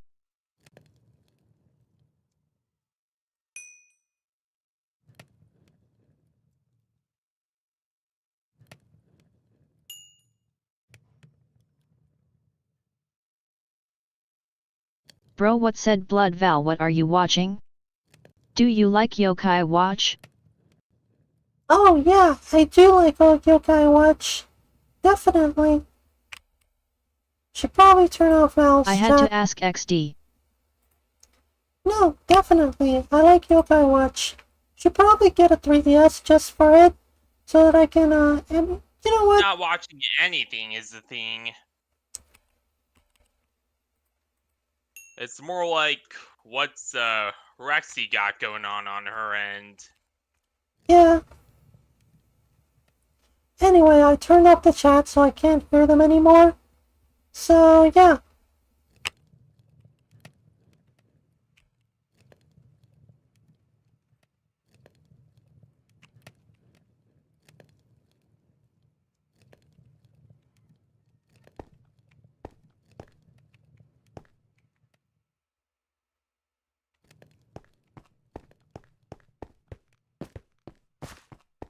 Wait, are saddles craftable?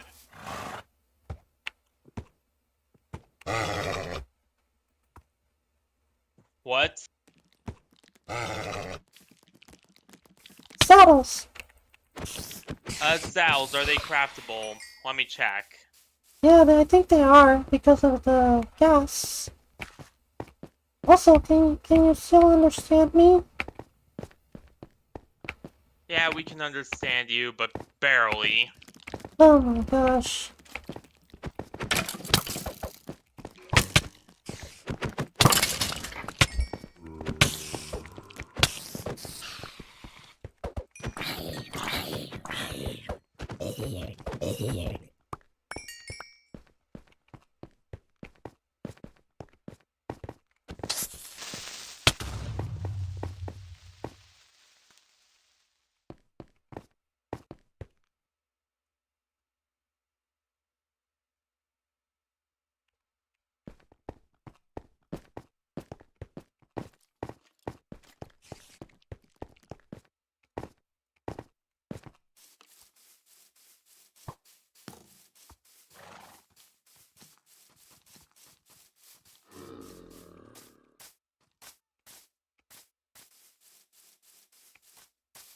Can you turn off the voice changer? It's starting to hurt people's ears. It's not a voice changer. I literally just used my own voice. I just erased it.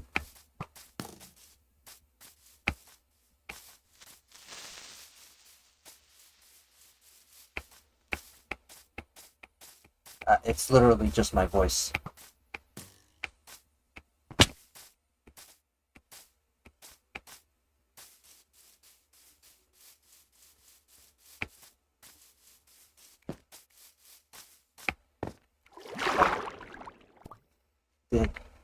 Did you hear me? Yeah, I heard ya.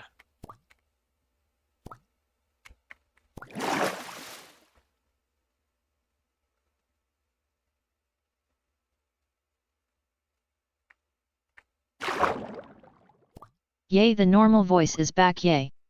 Oh my gosh. Are you serious? But You know, speaking of which, I was thinking about doing the whole Yandere thing, but I was thinking of just instead of making it about Yandere. SG9.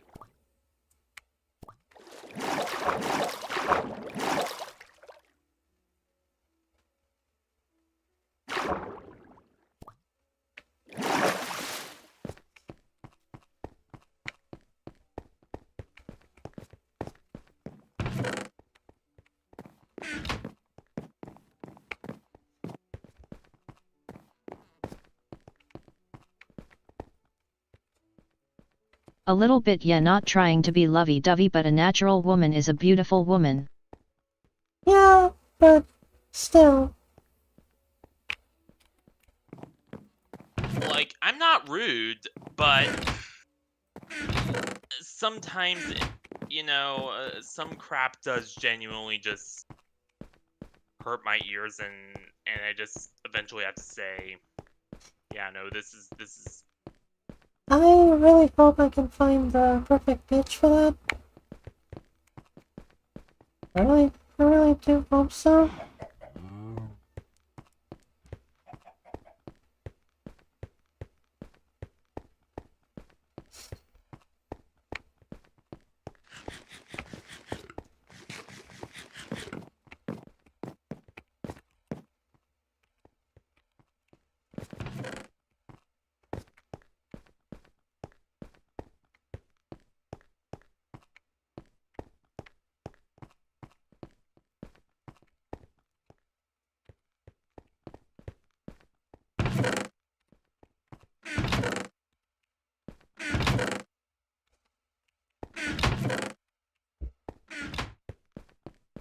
Anyway, Queen Rex, anything of interest happened? Your normal voice is good, maybe you can raise it a little bit, but it fits you. I guess so.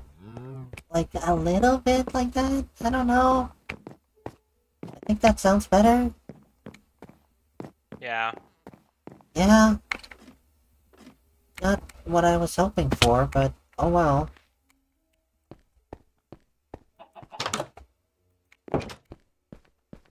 FNAF team says yet. That's a little better. Thank you for justifying my opinion. FNAF team says I'll rename it for you as well. Wait, what are you guys talking about?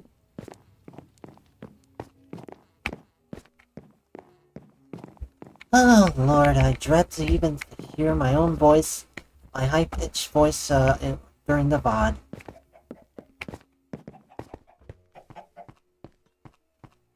I really tried my best, to be honest.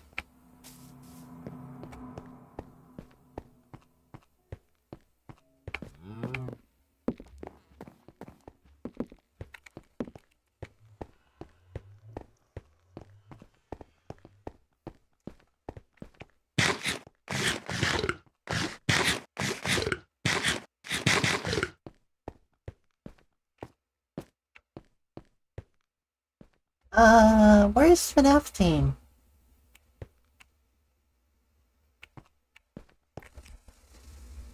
Your best is admirable, but you sound amazing without even trying. Thank you, thank you.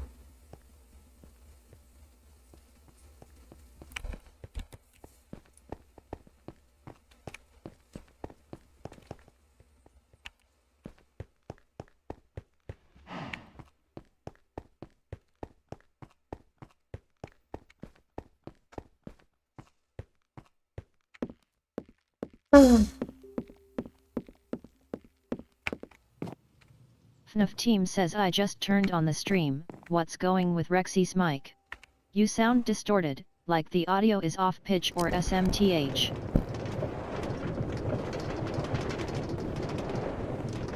My pleasure. I take value in not getting paid to give out compliments as your mod. Alright, alright.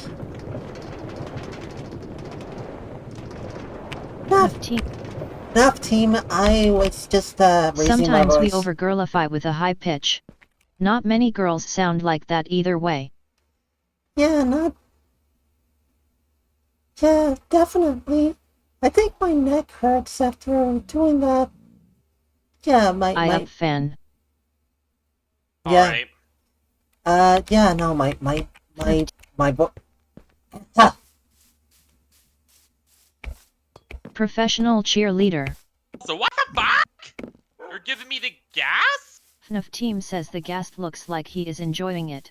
Wait, which ghast? The red one? Yeah, the one that I was about to give back to FNAF team. Oh yeah, that one. Yeah, I was actually gonna go back to... Oh, fuck.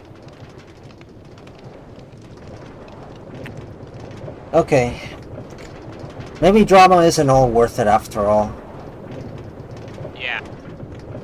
I mean, literally, my viewers just got doubled the moment I started playing Minecraft. Yeah.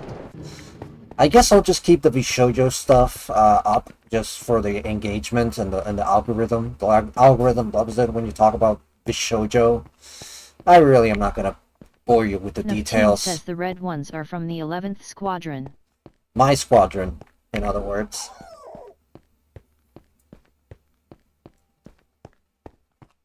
I really am trying to FNAF keep, team like... says so all red ones are just from there.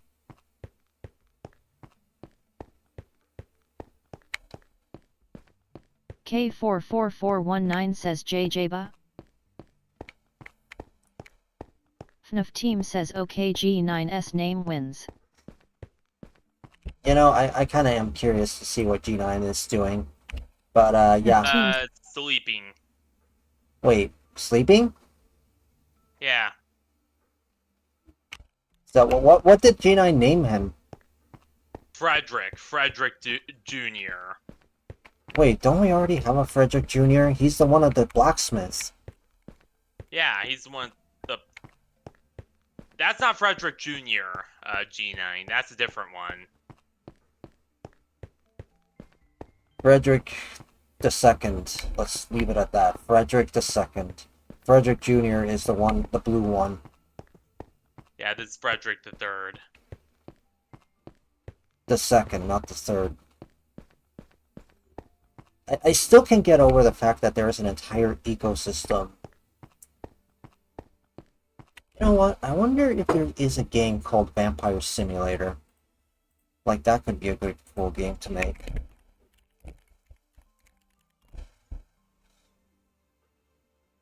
Why are you like this? Well, it's better than Yandere. I think the stigma around Yandere dev is probably inescapable.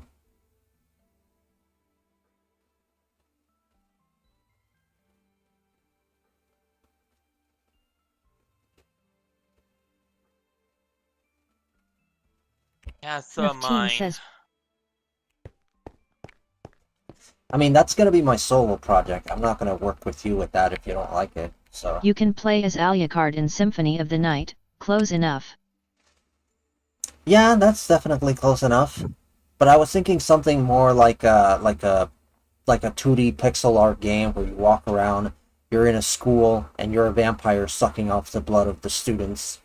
And maybe there's a dating mechanic where you basically have to like the person in order to suck them off. Actually, no, it's based on another game that already exists called, I think it was called Vampire Legend, right? Wait, let me double check.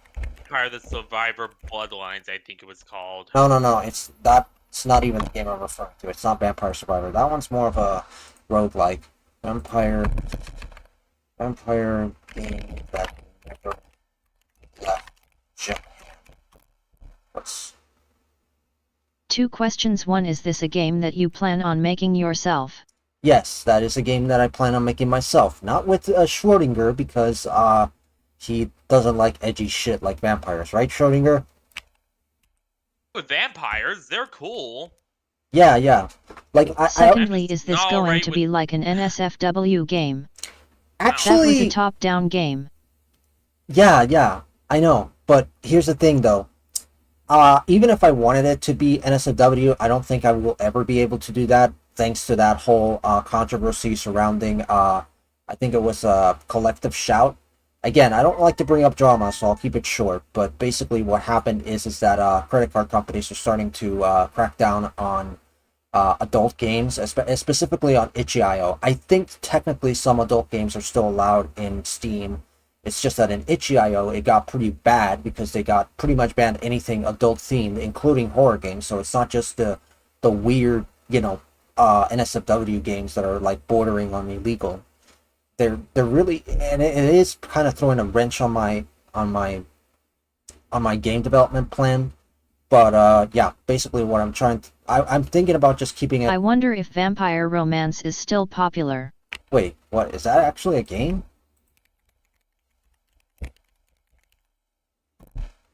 No, that's an anime, right? No, I don't see anything right there. I mean, I guess that's a genre in literature. That's No, what the genre. Oh, right. Yeah. I wonder though, yeah. I do wonder if it's still popular, yeah. I think it might be if it was like a book, but as a video game, I don't know if it might be popular. I really don't. But yeah, You are thinking of the anime Rosario Vampire. Yeah, no, that's completely different. Basically, right. So the main thing that I wanted to get So across. Steam censorship is preventing you from fully realizing the game's NSFW aspects. Yes, although technically I still I can't realize them because, hey, Schrodinger, if you're gonna talk to chat, I can mute myself. Schrodinger? Okay. Anyway, as I was saying, basically, I technically can realize my my NSFW ambitions in Steam. In itch.io, I can't. That's the nuance here, right? And that's the nuance. The thing is, I can't make a game based on something like illegal, like incest or something like that, right? Lots of visual novels get that issue, but you can buy them in other stores uncensored. Yeah, that's another plan that I could do, basically. Like, I could just basically sell the uncensored version for an extra price. So that would be like the special edition. And the uncensored version would be on Steam. So yeah, that's one solution to get around that censorship problem that's been going on. To be honest, this whole thing just reminds me of the Satanic Just Panic. an advice if you're going to go with creating it. You can make the NSFW part optional for people who are interested and also make it available on Epic Games too. Yeah, that's the only bastion for NSFW games right now. I hope that they stand their ground, but considering these are credit card companies, I don't know. I pray to God that Andrew Pitchford and his boys say no to those fucking feminists that are going out of control. I don't even want to call them feminists because that's not even real feminism what they're doing. They're just being regressive.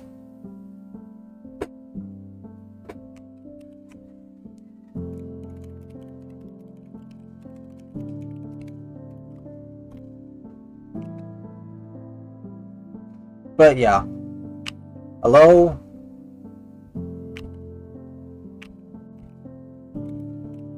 FNAF K44419 says Ty. Goblin2687 says Val, I can't hear you. If you want help with creating the game, I have a friend who's a Tapas artist who I could ask lend you a hand. I would like to know that person. Yeah, absolutely. I could use all the help I can get. I have one connection for the music, which is a guy called Proxy Link. He does pretty decent music. I could give you send you a link over to. Wait a minute. I'm looking. Wait. FNAF Team says he heard enough. The wall is painted now.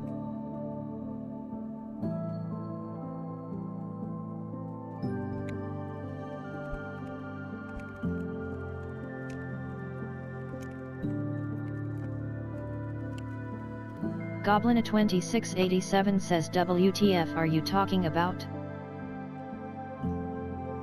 Anyway, so let's go ahead and get to the... Right, so where was I? I'm going to go call him and tell him that I told you about him and then send you his Discord username and DIMS. Right, gotcha. Thank you for that. Appreciate it. But yeah. I'm back. Oh, you were AFK. Fuck, I was getting worried about you. FNAF team says I don't know where he is LMAO. Right, anyway, are you okay? Bro, stay with me, bro. Come on, stay with me. I'm fine. Just had to do Chores. BS for my parents. Yep. FNAF Because team they says just make me giving bring my in the trash reaction to what cans, you just but- talked about LOL. Number one, they could do it themselves. Yeah. And number two, I don't know anymore. Yeah, just let it go. It already happened. My family only views me as just a tool, pretty much. Honestly, yeah. Kinda makes me grateful I have my parents. They're not that politically invested in bullshit. The only bad thing about my parents is that my dad is incredibly stubborn sometimes, and that's about it. Like, really stubborn. It's not Just chores, take out the trash kid. XD. like they actually force me to do like Yeah. basic stuff for them because they're too busy just fighting all the time, and it's just ridiculous. Yeah. Anyway, by the way, just so you know, you didn't miss much when you were AFK. I was talking about a little drama surrounding censorship on,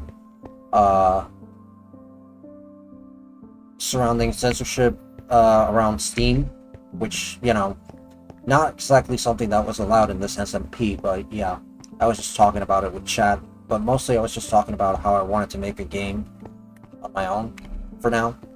And also another game She with... started to get political again, so I muted her. Oh, so that's it?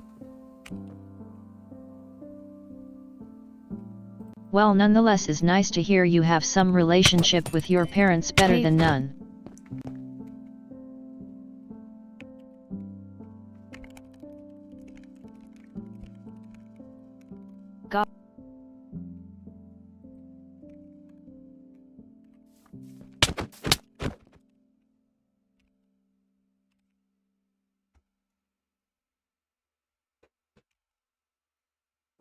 Alright, I'm done.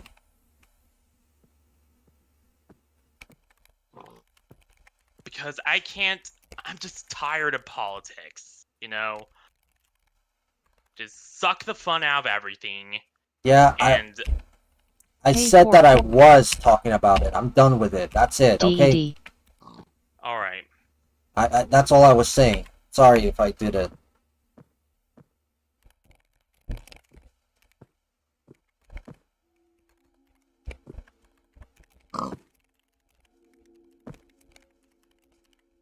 Goblin at 20.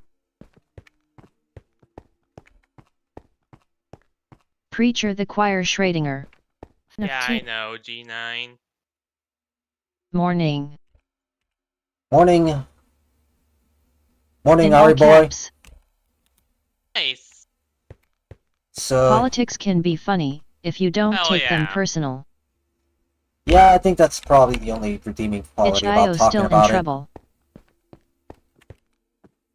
But this is the internet. Yep, the internet ruins everything. Yeah. K44. Anyway, what did K44 said? What the mace? I love how FNAF team just made a weapon that says, please shut up about this. Yeah. You just made a weapon saying, team says shut yes. up about it. And you just killed me with that. FNAF team says Val, this Yeah. is the new weapon. Wait, is that the one that is untraceable? Oh, yeah. We were just showing off the weapon. Okay, gotcha. Please shut up about this. Collective shout is horrible and dangerous. Yeah, I hope they're brought to justice, to be honest. I'm glad I'm not the only one. FNAF teams, you have been teleported to FNAF team. Anyway, chat, I really would love to talk about that whole thing, but I can't really talk about it on this SMP, so y'all gonna have to at least wait until I get out of this, and then I can talk about it. But yeah, I think it's for the best. FNAF. Yet I don't think that's political. When I have a What soundboard, collective I'm shout? definitely getting the "Shut Up, Please" sound effect from Garn47, and I'm gonna put it on there. And whenever somebody starts, politicking or talking about Okay. something else I don't like, I'll just play it. Alright, I'm gonna go dark. I'm gonna go mute. I'm gonna have to talk about this with my chat. Give me a sec. Alright, I'm muted. I muted myself, so we can talk about this. Okay, so, Star Wheels Collective Shout is essentially this organization that has been, basically censoring things for dumb reasons, essentially. They're just a bunch of Karens that have essentially decided to, pressure, credit card companies to censor certain games. Now, at first, they censored games that generally people will not miss, games about incest. My and brain take everything literal. I see a group of idiots shouting together. No. Anyway, what we could talk about is mind if I have a mod role on Twitch today. Yeah, let me see if I can do that. Hold on. Let me just go to Twitch. Make sure you log in. Make sure you say something on Twitch so that I can find your username. May as well give you that role as well, since I got nothing on Twitch. God only knows what's gonna happen. Right, The censorship. So, yeah, basically, how can I put it this way? Collective Shout is this really crazy organization of a bunch of quote-unquote feminists, and I do mean quote-unquote, because they're not really feminists, right? And, they basically I don't mind censorship on incest, that's one of those nope things. Exactly, but the problem is they're taking it too far. They went to itch.io and they pressured credit card companies, or payment processors as they're called, to essentially ban all adult content. It doesn't matter if it's horror, it doesn't matter if it's like, tasteful nudity or something like that. They just say, no, it's banned. We don't like it. That's the problem. That's the problem everyone has with Collective Shout. At first, they did a W. Howdy, partner. They did a W with the whole incest ban thing. I totally agree with that, but then they just took it too far. And the problem that sucks. Yeah, and unfortunately, the big deal with this is that it's setting a new precedent for any crazy organization that is political or even religious or whatever. All they need to do is just get enough people to pressure credit card companies to not support the thing you don't like. This is like a new form of cancel culture that I don't think we've seen before, and that's why everyone's kind of worried. However, I do implore you all to actually, if you live in the US, I do implore you to contact your senators however way you can, and tell them that you actually have it on my Discord status here. Quote, call up your local representatives and ask that they support the Fair Access to Banking Act. Now, what this act does is essentially penalize Yet I already know about this. Yes, but for those who don't know, please contact your senators, annoy them as much as you can, although that might not sound good. But annoy, I mean that you just call them every now and then and, within reason, right? But just please call them up, tell them that they should support this, because this is a huge infringement on free speech. And if you can, also mention the whole incident with Japan had started imposing sanctions against Visa as a result, and they will start imposing the same against MasterCard soon. They fucked around and they found out. That's all I'm going to say about those two companies. They fucked around and they found out. Put a link in both chats to get your audience to do that, big queen. Right. I'll have to find out. Then again, I don't know what link I'm going to do that. I guess find your local senator. What senator? Senator. My own senator in Puerto Rico can do jack shit. She just, I don't think she has a place in the Congress. Maybe, I don't know. I have this link to U.S. Senate. Fuck. Right, here we go. There we go. Okay, so I'm gonna go ahead and put this link. This is for those who, this is basically the reverse of The payment duopoly will fade when new player goes rapidly global. Yeah, exactly. That's exactly what's gonna happen. I mean, who do you think is gonna have the money? The person that's being moralistic and complaining about people who do the wrong thing, or the people who just don't give a shit and they just, you know, they just process your payments, unless of course it's like highly illegal, like drugs, for example. Anyway, let me just copy and paste what I already have here on my Discord. I have it on my Discord status, so it should be pretty easy to just do that.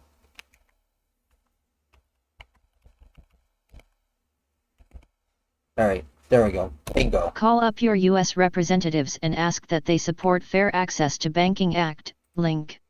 And okay, and I'll pin it. I'll probably put that on Twitch just in case.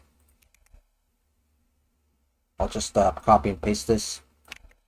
This, I think, is the best solution to Collective Shout's rampage. This is probably going to cauterize the wound. In other words, like, you know, make sure that it stops bleeding. Okay, that's a bit graphic, but, you know, you get the idea. Oh, by the way, did you know that Madame Savvy is someone they called a man because she went against them and criticized them? Call up your US representatives and ask that they support Fair Access to Banking Act, link. Essentially, what that act is going to do is... Also, they blocked her too. Wait, what?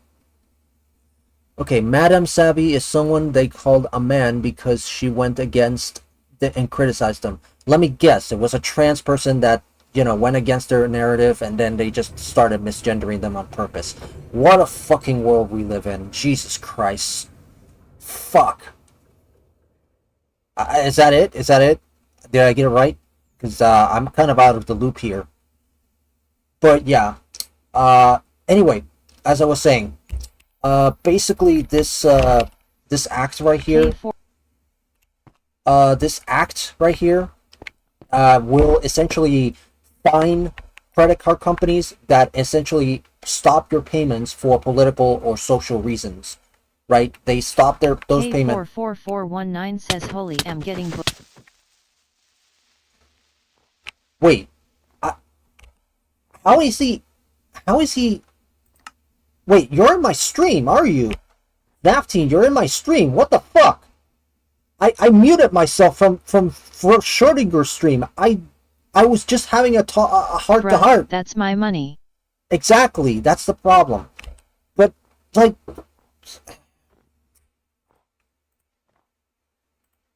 I swear to God, I thought Schrodinger was not hearing me about this.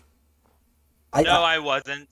I wasn't hearing you. But It's just that, no, not Schrodinger. FNAF Team. I didn't know FNAF Team was actually hearing me about this, and he hit me with the shut the fuck up about this. What the hell? showing it off. Yeah, no, he No, killed... Madame Savvy is a biological woman. They just think that you have to be like a man or trans to criticize them. What Rude. the fuck? That is so fucked up. Okay. Anyway. Wait, what did FNAF Team said? FNAF Team says I was testing it.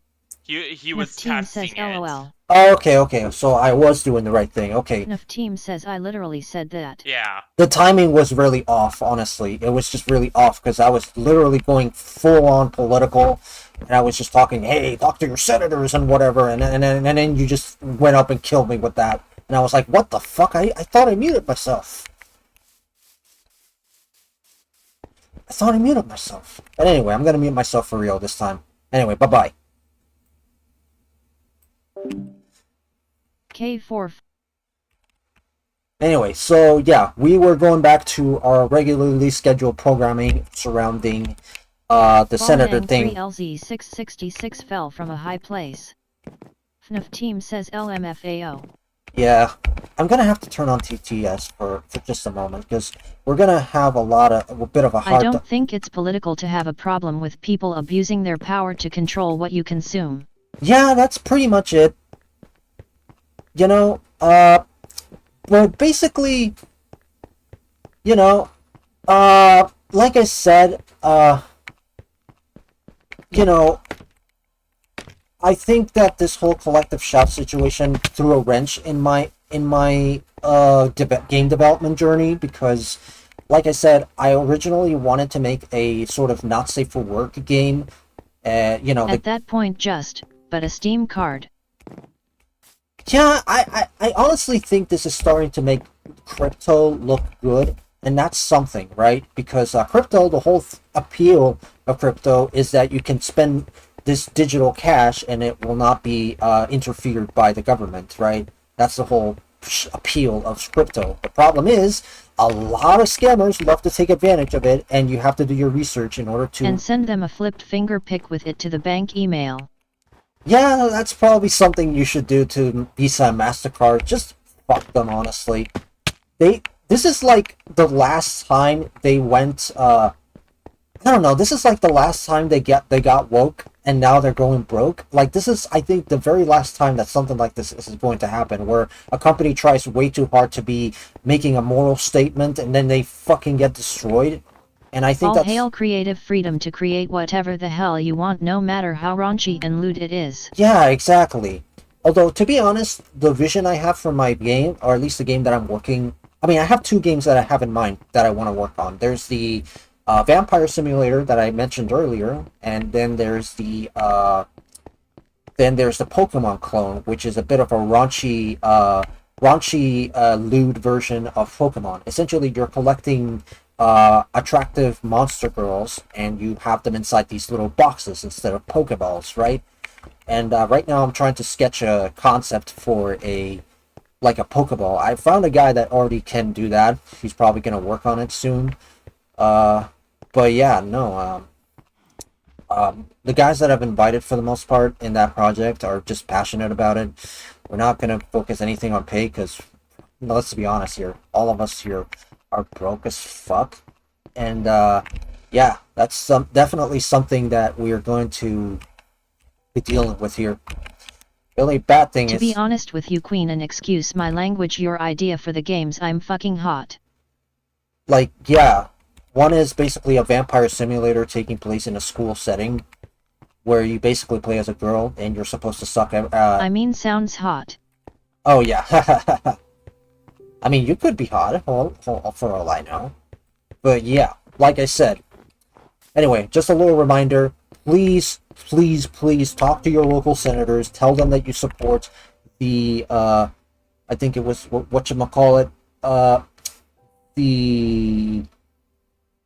the Fair Access to Banking Act. That is the only way that we will ever be able to permanently stop Collective Shout and any other would-be extremist organization that wants to abuse the power of, major credit card companies to basically delete whatever the hell they don't like. Because the problem is, what's stopping some extreme religious people from just pressuring a bunch of... I would date a vampire on a visual novel. Oh yeah, definitely. I look forward to it finally being realized, and I vicariously watch gameplay of it. Yeah, no, definitely. Okay, so I'm glad that I'm very glad to hear that there's some demand for the idea of the vampire thing. My vision for the game is going to be basically, it's going to be like Pokemon, like the early Pokemon games. Is you walk around in 3D in a virtual world, in a 3D world, but it's like 2D. And the other side of this vampire simulator is that I was thinking to go ahead and make it so that you date other characters, right? So you have to get to know them, help them out, that sort of thing. And I guess there would be like two different options here. One would be for friendship, and one would be for romance, right? So you can romance certain NPCs, and maybe you get a bonus to blood that Is you it suck. gonna be pixel art? I imagine it's pixel art. The problem is I don't know how to do pixel art very well. I think it's worthwhile, but to be honest, Or 2D art? I'm inclined on 2D art because I am just simply going for, because that's what I'm good at. I'm good at making 2D art in general, right? So I'm gonna make it more like highly detailed drawings that are gonna be used as sprites for the characters and everything. I think that will probably be the best way I can make it look. I guess it'll be on my own art style, I guess. You know. So there's that. I do also think pixel art has its charm, and I think it might be worthwhile. Then again, I really, that part of me Did really... I get the mod role yet? Oh no, wait, not yet. Give me a moment. Let me just get to Twitch right now. Get on Twitch chat. And, yeah.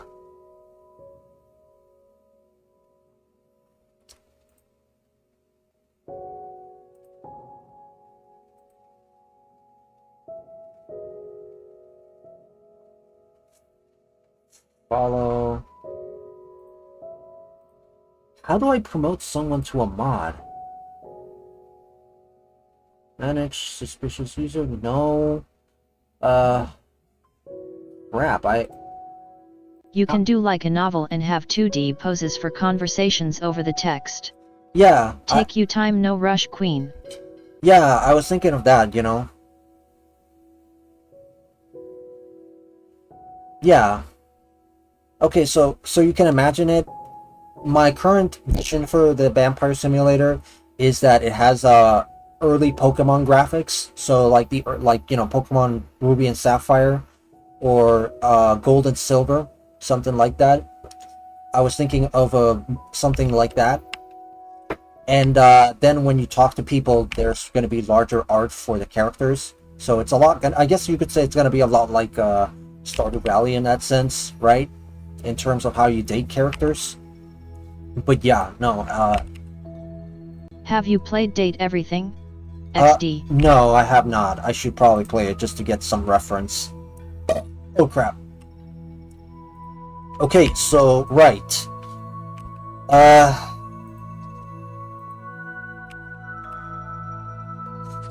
should probably check that game out. Hold on. Okay, so may as well look that up. How to actually fuck, I have so many crap open right now. Okay.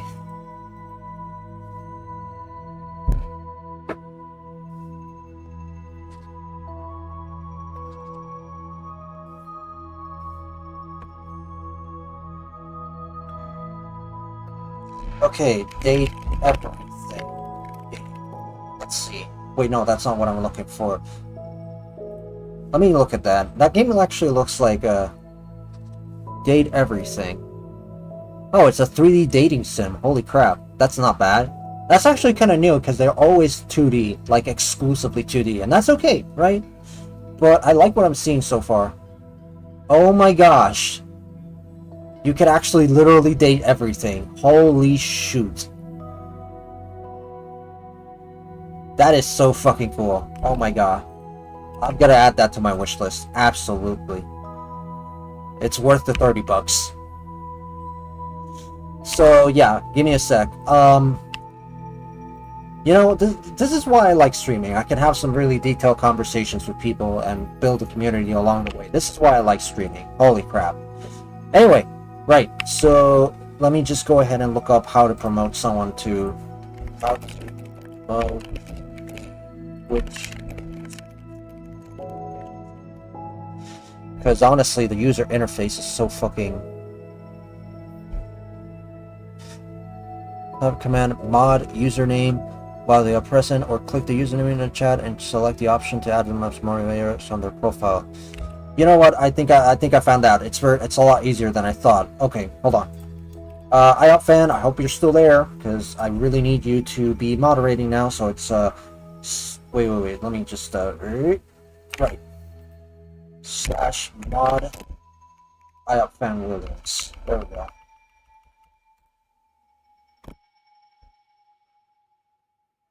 There we go. Now you're the mod. You're the mod on both platforms. Alright. Not exactly something I envy you for, considering you have to look at two places. Worst thing you're going to face as a moderator is bots. Just lots and lots of bots promoting this whole, like, oh, cheap viewers on Stream Boo or some bullshit like that. No, and by the way, just to be clear, I'm not promoting this. I'm just mentioning what they say. And basically, what's going on is that what you need to do in that scenario is to go ahead and click on their name, report them, and make sure that it is scam, right? You basically report them as a scam bot, and you know it's like I can kind of walk you through that. If actually, I don't know if I trust that you will find out on your own. I don't want to accidentally report someone, so you know. But yeah, basically just report them as just scam bots and scam/spam bots, and you also have to like write some text saying what it is.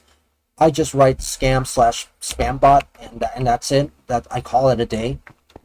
So that's what I do. That's what I do, right? And I think my life would be so much easier if you keep reporting those spam bots. That way, Twitch knows that I'm not affiliated with them, because unfortunately a friend of mine who I will not, well, I can name her, whatever, Schrodinger's not here, Sarah, my friend Sarah, got completely nuked on YouTube because apparently some scam bot got out of control, and unfortunately, despite her trying to appeal the bans, she couldn't get the channel back, and she has to start over from square one. Like, holy shit, all her VODs, everything gone.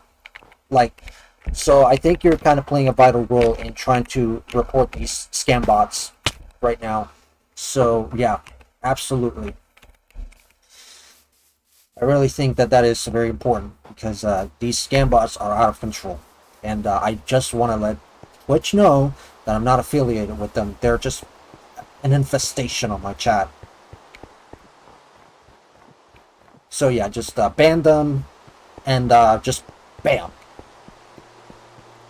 Anyway, right, so we were talking about other things right now. How did they do that?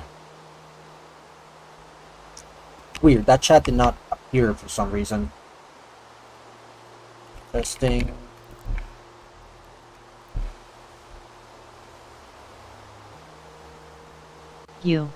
And also, you can also use RPG Maker. Yes. Date every evening. Oh, that sucks. I'll learn on the job. Thank you for the power. I'm forever grateful, Queen Rex. The last thing I would do is let you down. How did they do that? Testing. Yeah, my chat broke. Holy crap. Gonna have to refresh that.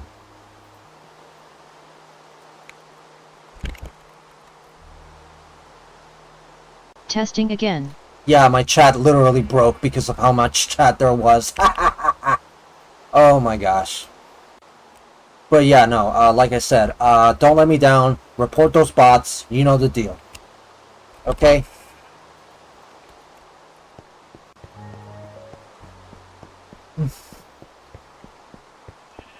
But yeah. Anyway, where was I? Right. So yeah, like I said, talk to your local senators. Just tell them that you support the Fair Access to Banking Act, and that you will not vote for them if you don't bring that shit up in Congress. So yeah. Just thought to let you know your stream is not popping up on my tablet, but we ball. Yeah, that's weird. How come?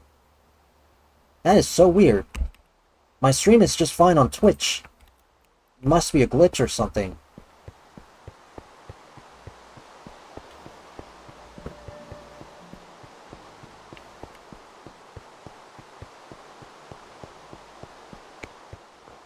Okay, right, so I'm just walking around mindlessly, and, yeah.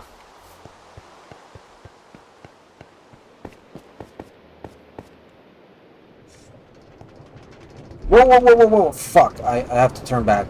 Crap. I was actually gonna change my armor, because it's already worn. But yeah. What the hell.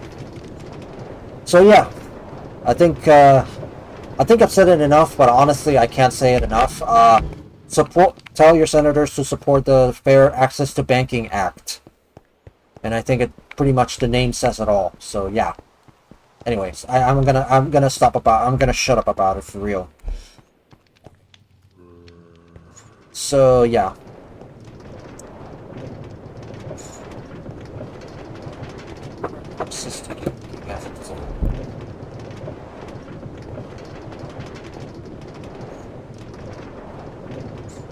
This, I think, is the end of the duopoly. It worked in fine on my laptop. But my laptop is kind of a liability because it's, well, liable to crash. Well, that really sucks, honestly. I think your tablet is probably sucky too, if I'm being perfectly frank. Okay, so this is where my armor is. Let me just, well, shit.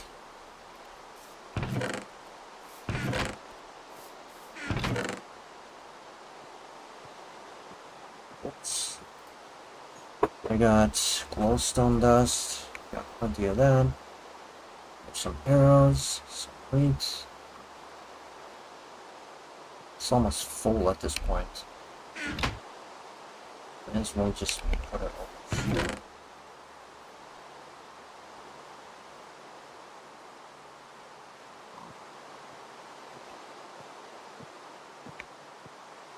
Well, so I can take off my armor now.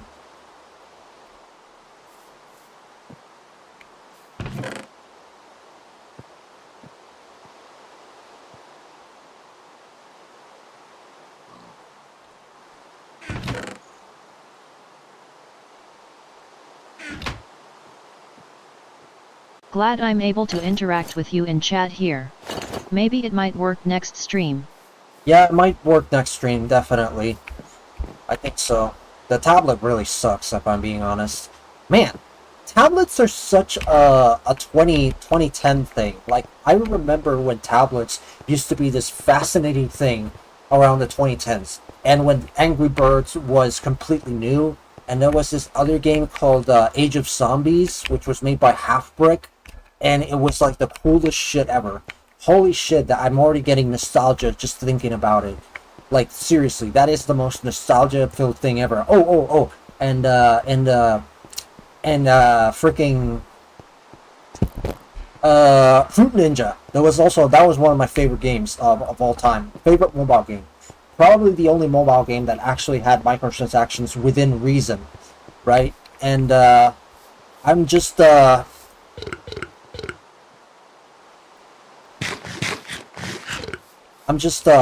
I'm glad that those games existed, because honestly, I really just oh crap, there goes the cart.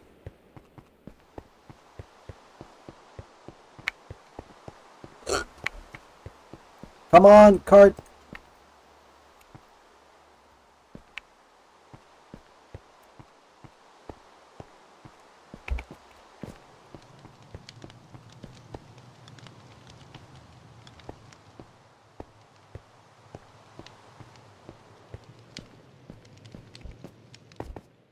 And there's a cloud on my face.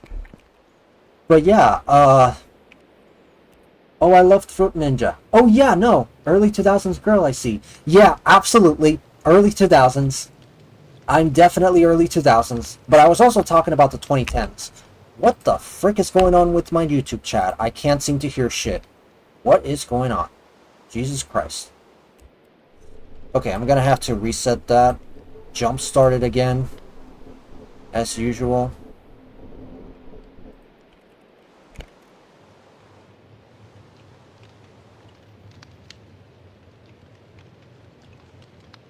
Yeah, no, something's clearly wrong with this. I don't know what's going on.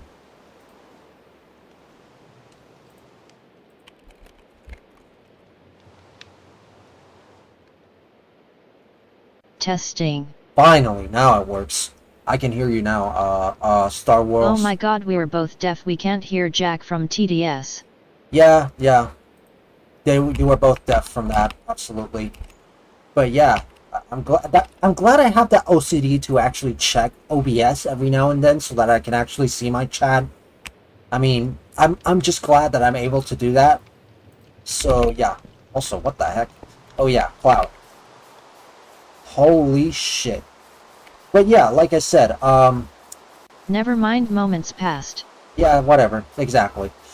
But yeah, like I said, I really have a lot of nostalgia for the 2010s right now, especially with oh my gosh, that cow is cooking itself.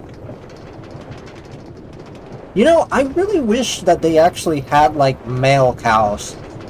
Then again, male cows are actually bulls, right? They're called bulls. And there's a reason there's matadors for those things, and that's because the bulls get really fucking angry and they can really kill you in one fell swoop.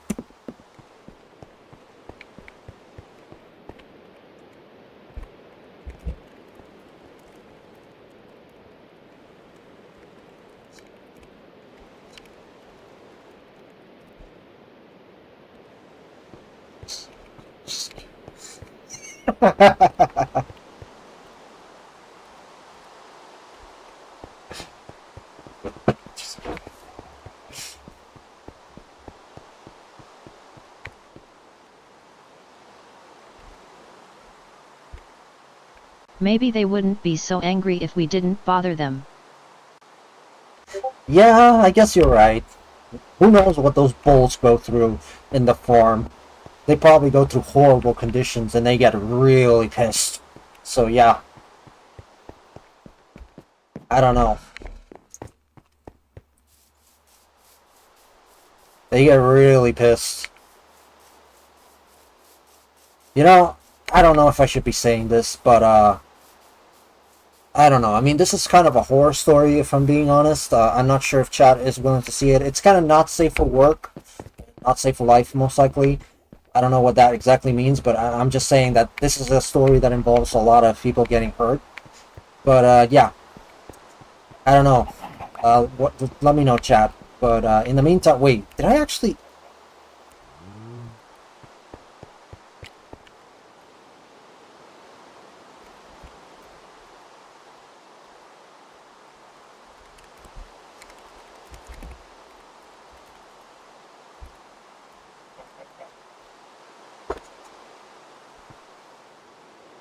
So yeah, I don't know, but yeah, bulls. They're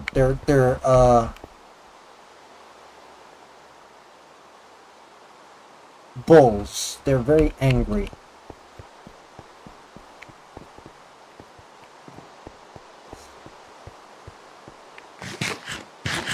Anyway, so yeah.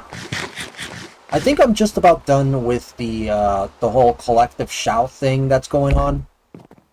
I am a firm believer that karma is eventually gonna get up to them, and it's gonna go ahead and like, there's gonna be justice for these people. Absolutely. And I mean, you know, they fucked up when there's an entire bill that already forbids that the practice that they're engaging with. Honestly, people are done with cancel culture nowadays. They're done with that. They're not afraid anymore. And I think the only thing, I think collective shout is just being petty and desperate, because now that they lost control of the culture war, they're kind of doing all this shit with the adult games and whatever, just to piss off the chuds and the gamers and whatever. Fuck them, honestly. Fuck them.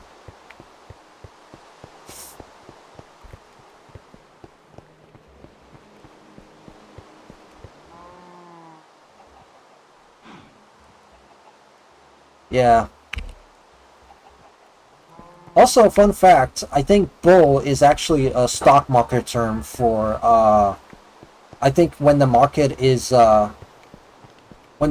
doing well, you know, when line go up, the market is a bull. And when line go down, the market is a bear. That's a weird metaphor that Wall Street has come up with. Very weird metaphor. But yeah, that's what they use. They use the bull for when the market is doing well and the line is going up. That's usually what they mean when they say bull.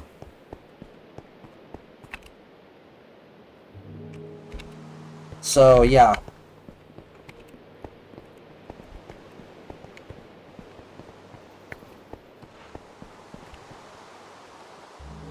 Let me just go back to Val. You ever read Fahrenheit 451? Is a very old book about how everything controversial was banned and firefighters worked burning books which are now illegal. The book was banned for a while, Oh yeah. My girl, I get your frustration, but you're already put out the link to the initiative. Is probably best to stop talking about it for now and hang out with old Schrödinger and the other guy. Good idea. And if you read it now, the author preached. Yeah, no, that author was being a prophet at this point. He was prophetic as fuck. I don't know if that book counts as cyberpunk. I doubt it. I think it's more just dystopian in general. But yeah, I haven't. I've heard of Fahrenheit 451. I've heard about it. I've heard about it through a TED talk that they made about it, and yeah, I got the basic gist of the book, but I've never read it. I'm probably gonna have to make a subscription to fucking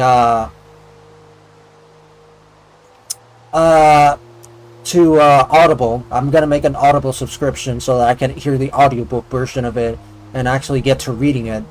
But yeah, definitely. Anyway, I'm going back with this.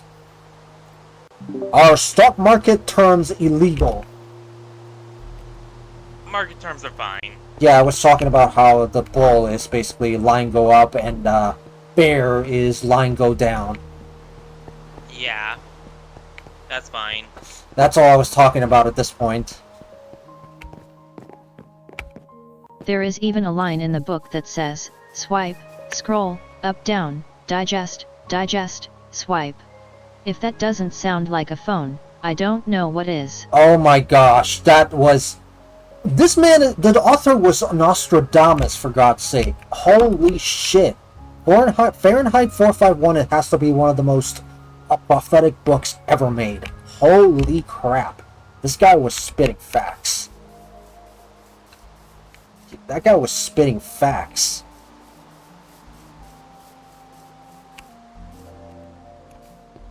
Holy crap. This is Night Vale SMP, right? Yeah. Night Vale, or Nightingale. Night Vale. Right. Night Vale Prime SMP, that's the name of the world. Welcome to Night Vale SMP, where it snows and rains at the same time. What a weird weather situation we're having here. What a weird weather situation we're having here. But that is Night Vale for you. Chat.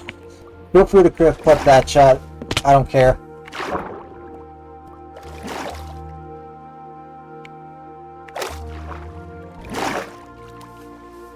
Witches got married. Wait. Yeah. Wait, what? What do you mean witches got married? Or is it witch got married? I don't know what... I don't know, maybe that's all correct. Whatever. It happens. But yeah, no, definitely. So, yeah.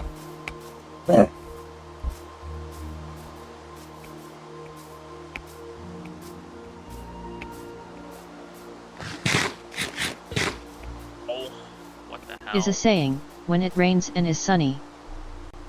Oh, okay. That's new to me. Witches got married as a saying. Alright. Sorry if I sound a bit weird when I'm talking like that. I'm kind of trying to clue in everyone who's overhearing me in Schrodinger's chat. So, yeah. Sorry if I'm, like, repeating what you said. I'm just trying to not let everyone suffer without context. I don't know if it already is, but doesn't the Witch Doctor sound like an awesome monster truck name? Witch Doctor. Yeah, it is a pretty cool name. Maybe even a cool name for a monster girl. I don't know. Now that I think about it, I think the monster girls have to be a bit animalish for them to really... I kind of want to sell that aesthetic of them being like half animal. So I guess there will be like a type of fairy. Right, Schrodinger? Yeah. So yeah, they would be like some kind of fairy creature thing. So they're all like a subset of fairy. I don't even know. I think they're talking about the game? Yeah, we're talking about the game that we are working on. The Vampire Simulator is just me alone. Witch Doctor for a monster girl met. Yeah. Witch Doctor for a monster girl meh. Huh. Yeah, I can see, yeah, it's probably not as cool.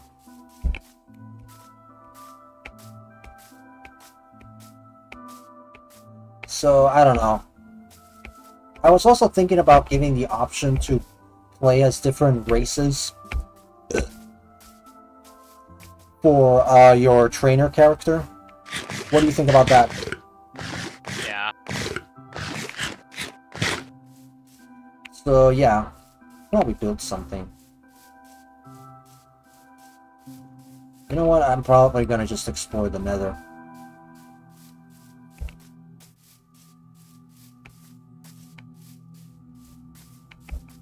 Wow, it's high up in the sky. You should really label shit. Schrodinger? There's two anvils on top of each other. What the hell is this? And I see green wool as well. What is this? This looks like somebody's griefed house. I have no idea. Alright. There it is. Now it's clicking. But really, navigation. Jesus, man. Yeah, no. Like, what the heck? Blah, blah, blah, blah, blah. Sorry, that was a weird tick that I had. Probably a side effect of the pillows I'm on. But yeah, by signing this, I agree that the Otsuba Corporation has rights to Soul Sand, and of course... Okay. I'm gonna go grocery shopping on the... I'm gonna go grocery shopping on the nether. What do you want me to get? You can find whatever. Okay. But yeah. In other words, I can't build,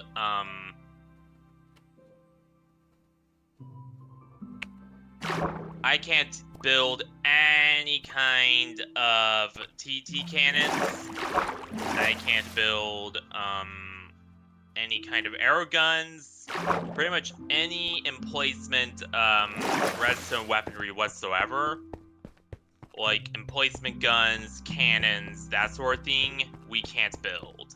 God, I love patent laws.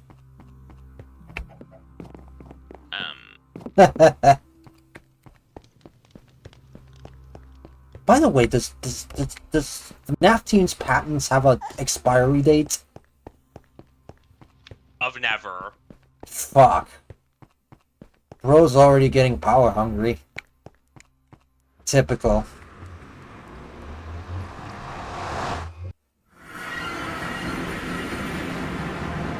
Typical FNAF Team bullshit. And I'm sorry that I tend to, you know, I tend to, you know, have it where I am quote-unquote just blind, but I do have dyslexia. Hey, Baytran, how you doing? I miss Baytran. Hi, Baytran. I'm streaming as well. I was reacting to some drama, but I figured Minecraft was better.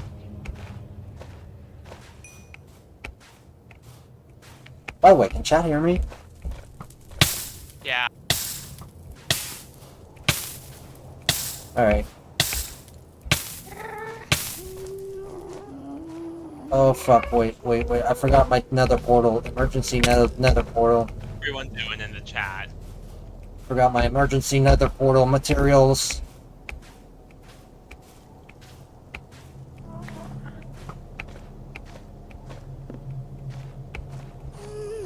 Yeah.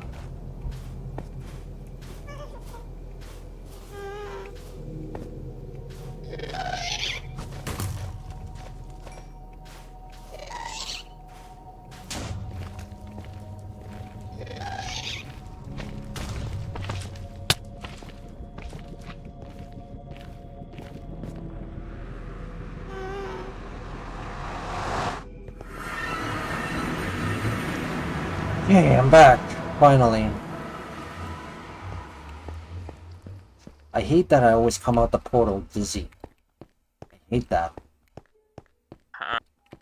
Just normal. Yeah, it's like if you get disoriented when you come out of the portal, and next thing you know, BAM! You're dead because of a fucking ghast. Angry ghast, not a happy ghast, an angry ghast.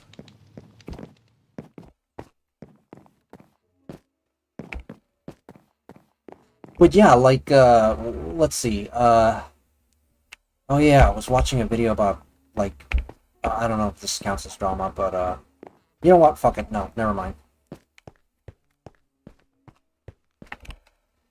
Oh, Jesus. Oh my god. Oh well. FNAF team says, good god, the attitude, and also the only reason as to why you're in power is because of me. Don't bite the hand that feeds you. Wait, is it me or you? He was talking to you, I think, in my chat. Well, I couldn't hear him. I deactivated chat because, I thought that was weird.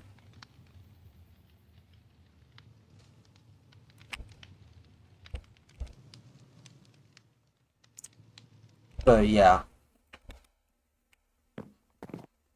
Let me check your chat.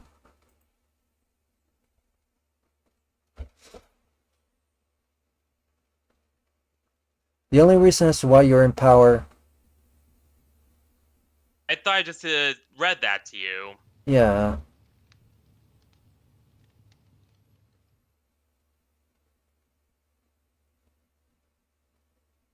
I'll read one above too. And I it's like just a K4 guy. reminder. Val. Yes, FNAF team?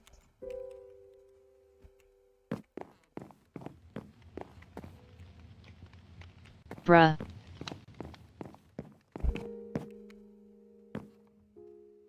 He means for both you Arexi.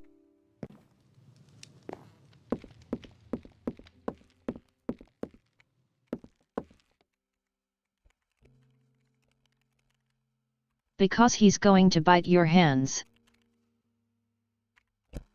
G9, that's, I don't think he really means that.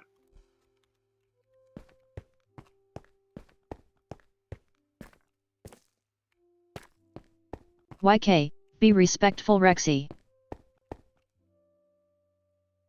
Is this like But role yes, I playing? read the messages, FNAF team. Yes, it is like role-playing Star Wars. Basically. Oh. It's kind of like role-playing, managing countries and all that. I'm still the one paying for all your spending. Yeah. Well, I'll bite your hands on behalf of FNAF team.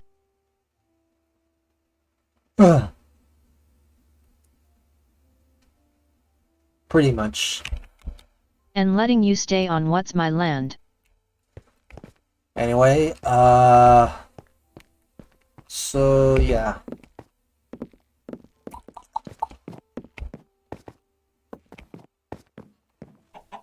Oh, there's a chicken. And minting your currency using my money and my resources. Yeah, what did I do wrong to piss you off, FNAF team? DW FNAF team, I'll bite their hands. Okay. So keep that in mind. Oh crap. Alright. Wait, it's already 6 p.m.? What the hell? And it's daylight? What the hell? Time flies.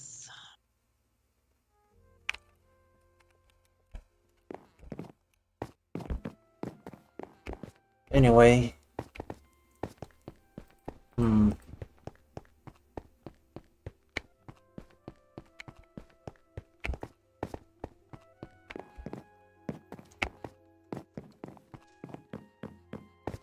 Okay, so I might want to start writing the design document for that Vampire Simulator game. Indeed. Okay, I think I found the source of the sound. I did not accidentally steal something from you, Val. I just ended up stealing an egg from a chicken that's stuck on the edge. Steal anything. I didn't steal anything either. But yeah. Yeah, Is everything alright over there? I'm doing okay. Why? Sound like you were in pain. I was stretching. I'm not mad lol, I just had to mention it, seeing just the attitude you had to say that considering the circumstances. From Val, I'd be willing to agree with it, not from you.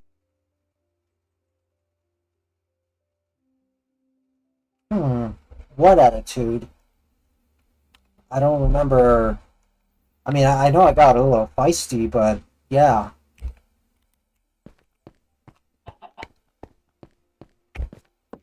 As saying that while you're in power thanks to me is purely hypocritical. Yeah.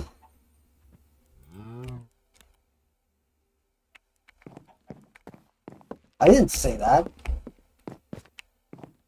Also, I might need to build a shovel.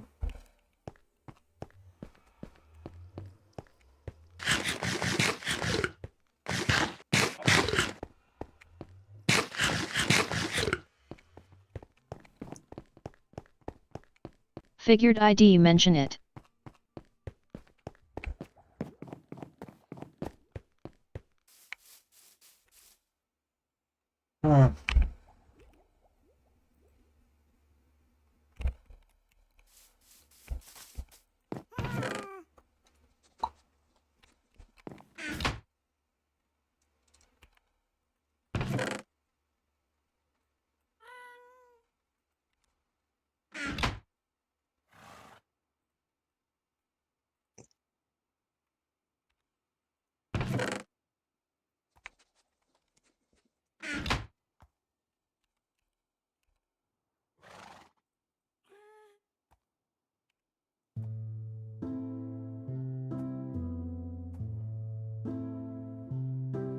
You literally did though, lol, should I clip it or SMTH? LMAO. Clip it. I dare you. I dare you. Clip it. Clip it.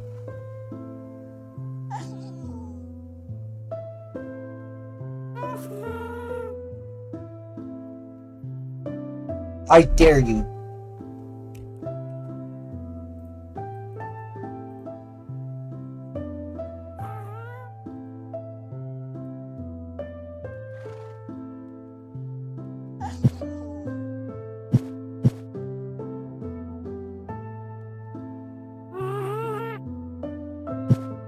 Either way, unless I'm no longer paying for everything, please refrain from statements like that.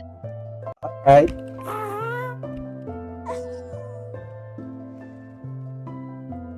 I will, after the stream. Yeah, I bet you're not gonna find anything. BRB.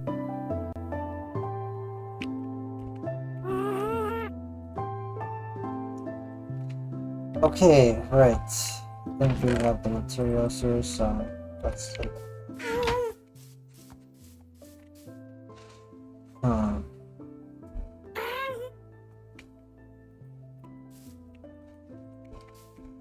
So my dog husband.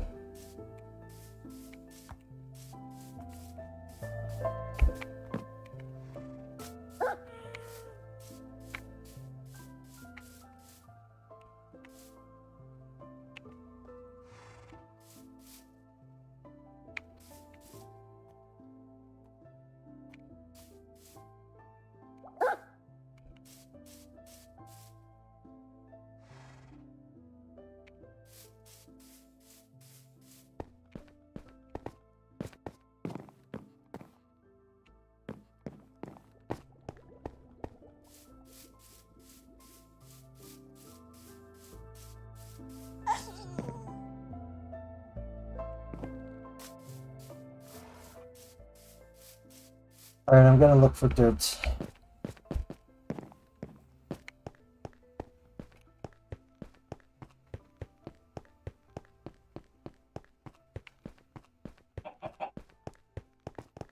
You're nearing 100k all VID views.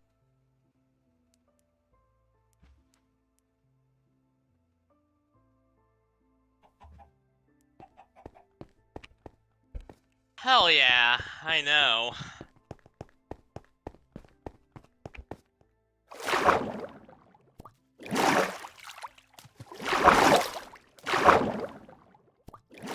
Shows how far I've come. Okay.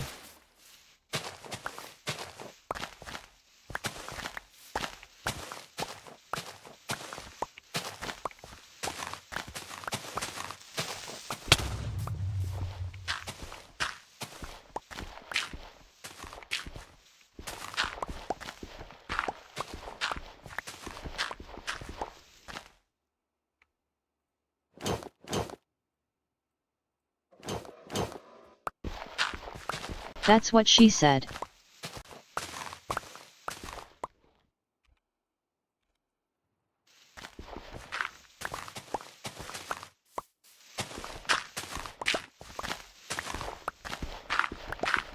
Got some stuff to do.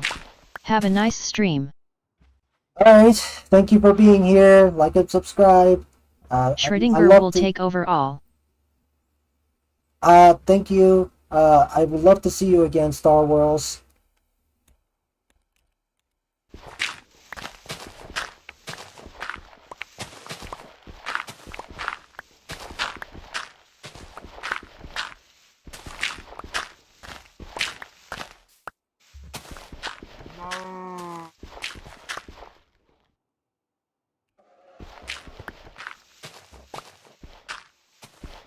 Indeed, Baytren. Indeed.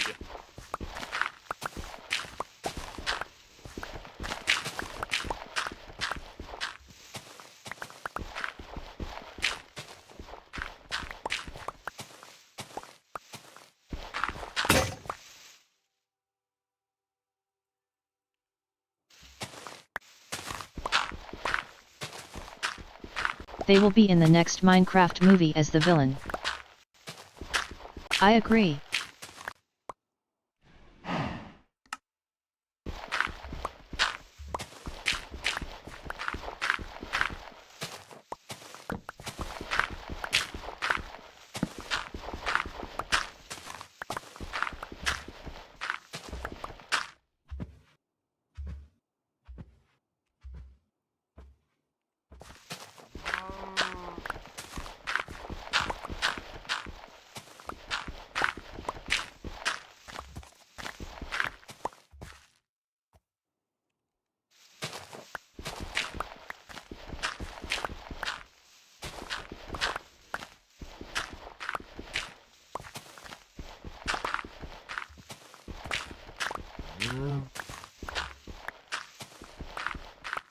Yeah. I won't be like them. Don't worry.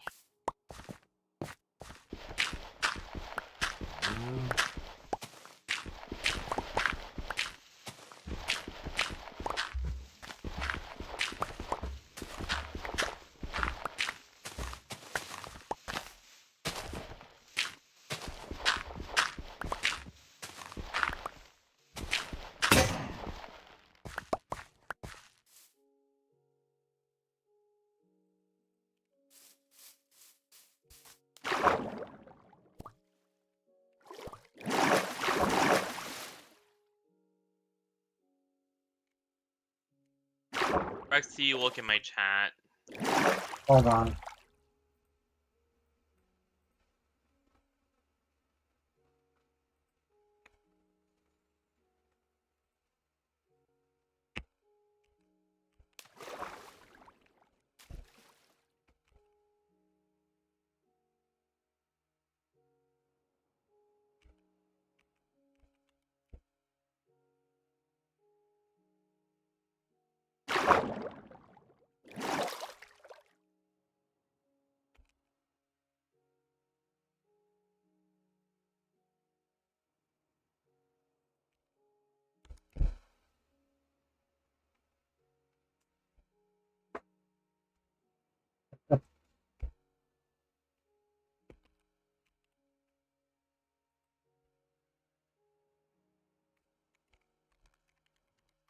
Bruh.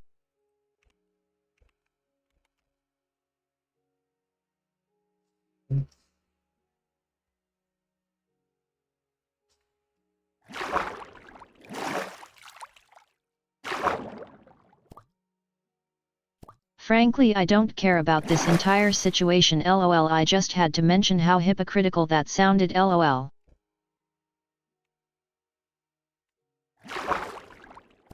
Oh god, yeah, it was definitely. It's both of my hypocritical. mobile devices. Your stream isn't working on. That's weird. Yeah.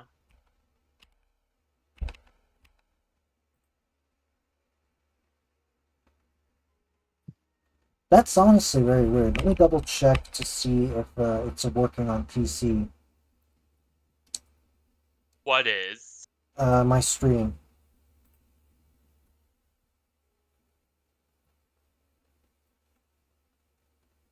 Yeah, it's doing just fine.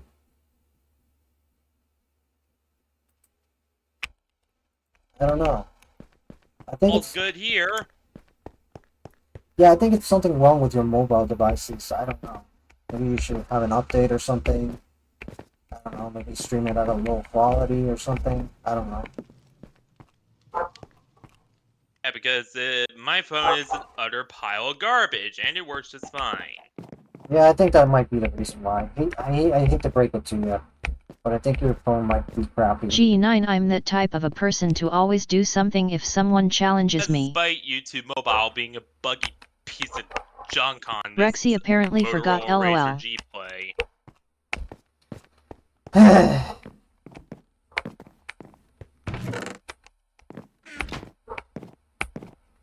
No, it just says unexpected error on my phone and tablet. That's about it. Yeah, I don't know. I think that's probably your phone doing that.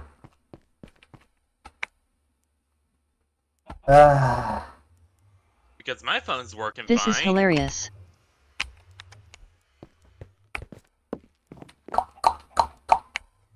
Oh right, I was gonna go to the Soviet buildings and all that.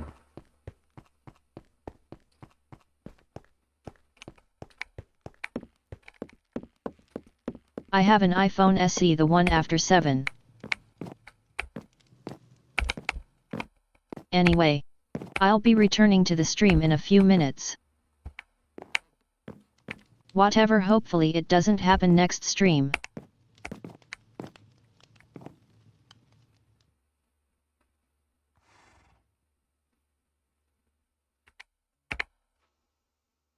Oh crap. As for Rexy, your state budget will be cut for that comment.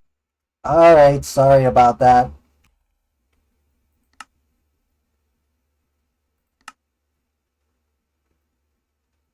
Oh my god, not this again. Wait, edited the character appearance. Did I meet K4? Unless you build a statue Alright, of yep, me as an I need a apology in the jump city, that is. Alright, I'll build your statue. I apologize. Also, Gotta fight fire with fire YK. Chat, never be a female on the internet. JM in a GC and everyone is asking me if they jiggle. Sick of doing this. Huh. Gonna triple down on the egoist / power hungry accusations. Oh my gosh. Okay. Why am I putting my shirt up? That's weird.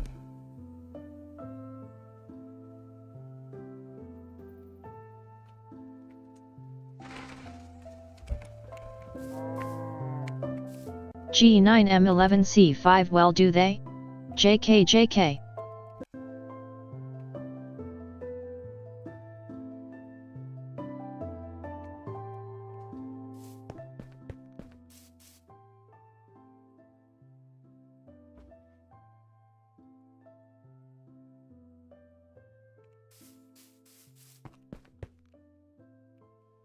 Beatrin, that's wild.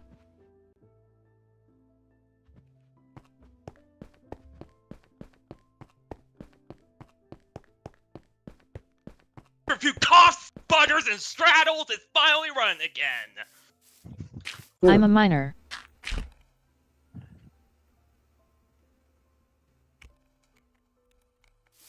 There we go. Mine do, and I'm a guy TBH. Oh my god.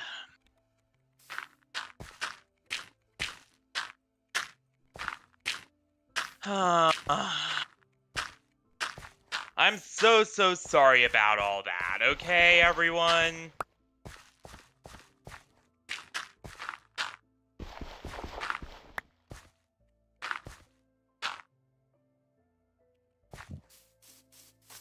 I think there's some anti-cheat or something that is messing. Whatever. You just jump started every now and then. It's not that big of a deal. Just jumpstart every now and then. Just watch a cough and sputter every now and then. Need a restart. Check your DMs. It's not that big a deal. Or maybe you could just play a game without anti-cheat that. Well, okay, you can't, but Actually, maybe you could play a game Val without read what I'm about to say to Invasive Rexy. Ring Zero anti-cheat that I can literally hear kills you. your network. FNAF team, I can hear you. I already activated text to speech on my own chat, and it reads Val's chat out loud. Sorry about tech hiccups. No need to be sorry. It's alright. You're all good, Val. There's anti-cheat that messes with Wi-Fi and internet connection drivers. Nah, it's chill.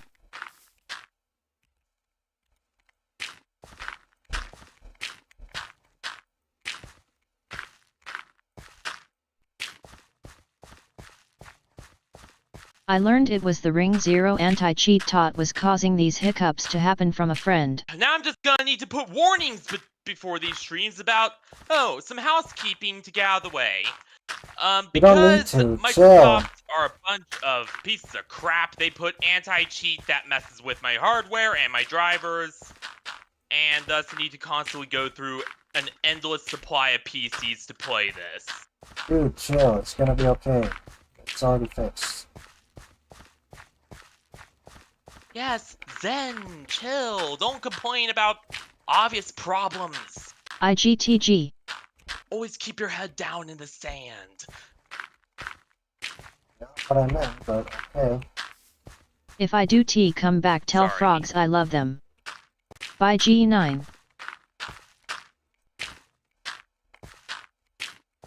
Sorry, my temper tends to be a nuclear bomb, and once that bomb goes off, I cannot stop it. Chill.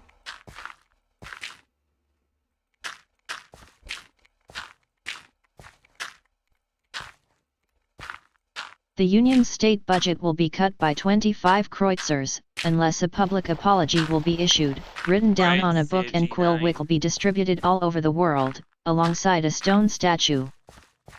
I need reference for how you look like. Of me being erected right next to the supermarket. Yeah, I was thinking of putting it next to the supermarket anyway. Reference for how who looks like. FNAF team.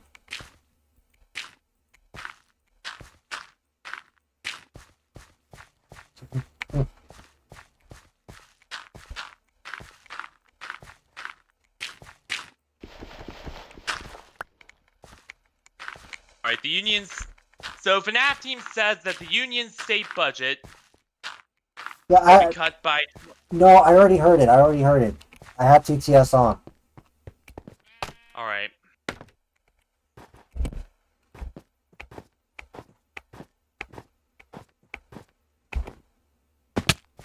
I'm a little frazzled right now, sorry.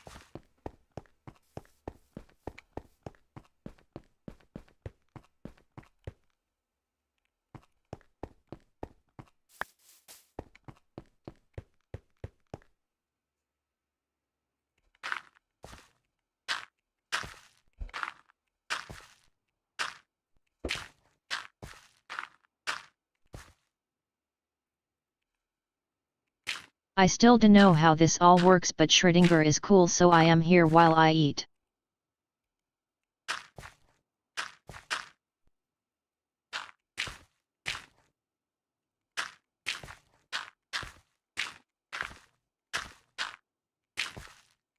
In the case of all these demands being met, the union will be only given a fine of 7 kreuzers, taken out of the state budget.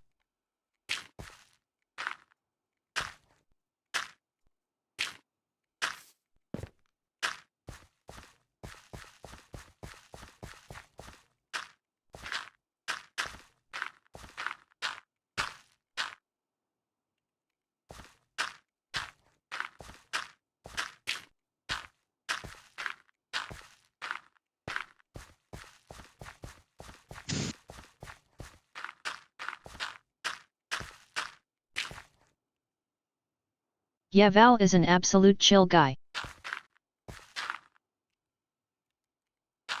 Sure he is. Sure he is. Beatron, these streams are super chill, aren't they?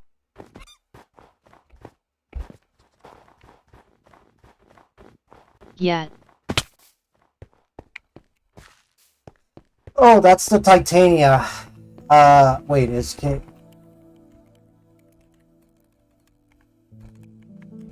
Now you see why we hated when Rexy talked about drama all the time.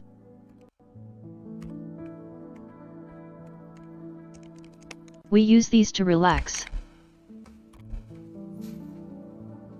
BTW, I saw Fantastic Four the other day, it's really good, I recommend it.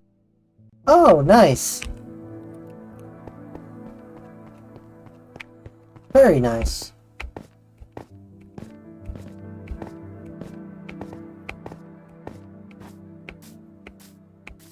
Not sure how far I should really keep the yandere theme.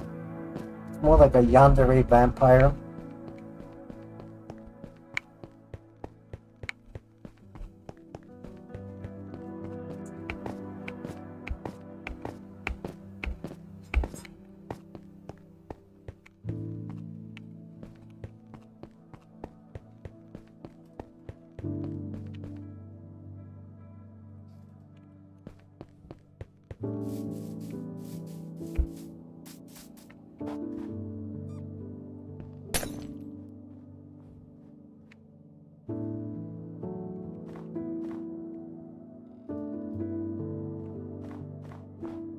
Yeah, except for when I rant about, you know, hardware issues.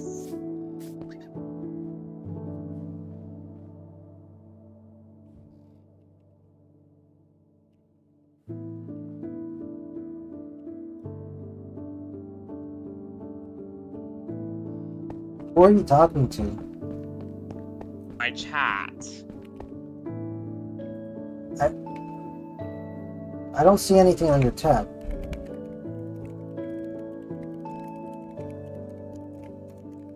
I don't see anything in your chat. What? Oh yeah, that sometimes happens, but I can still see everything.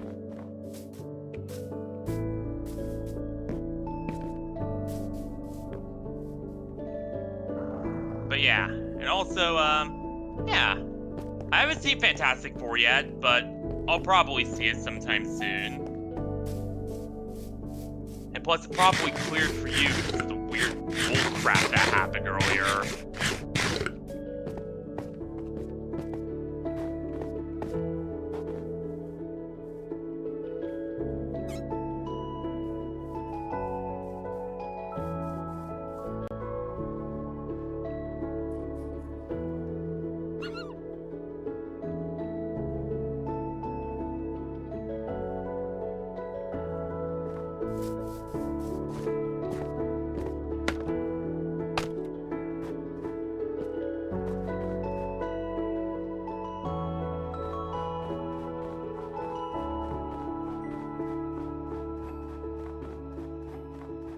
Teleport me to K4. I want to meet him.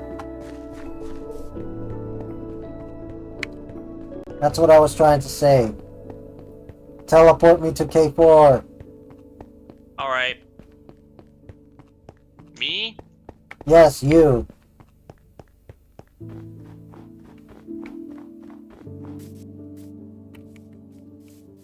Hey, K4, how's it going? I hope you're listening to me in the stream. The local game store goes to this place out of town and rents out a whole theater for new movie screenings. guys, chill until I start ranting about tech issues. We get a because ticket of price that includes a drink and Microsoft popcorn. It was putting fun. A disgusting, horrible, invasive, hardware damaging anti-cheat. Yeah, I know. Shit happens. There's always Java edition. I'm kidding.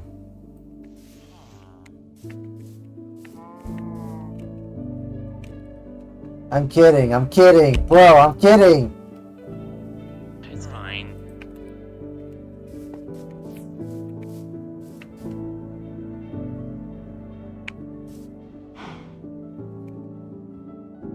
So yeah, village.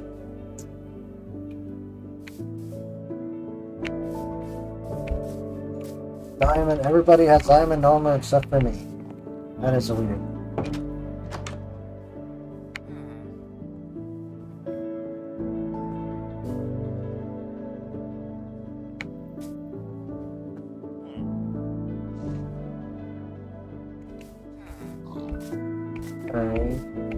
Plus my actual birthday was yesterday. Happy late birthday, Baytran. A happy late birthday.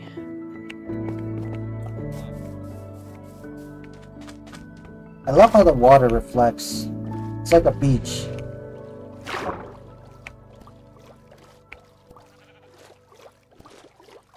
Very nice. Also, there's an entire cave down there.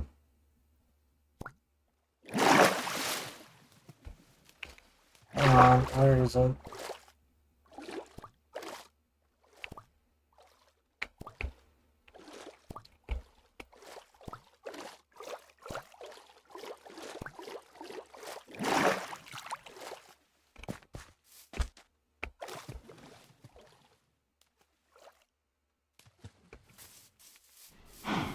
Hey look, it's a cat. I am 29 AAAAAA. I am 29 too.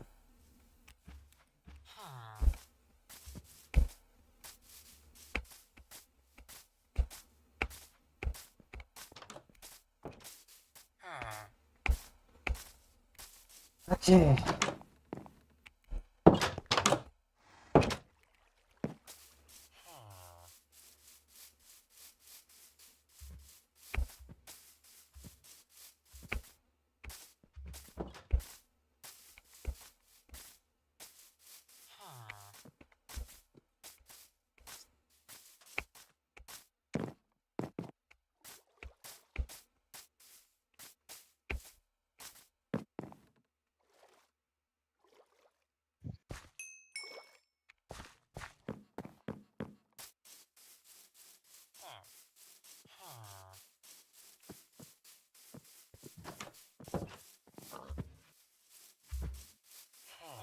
Village.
Alright, see a K4.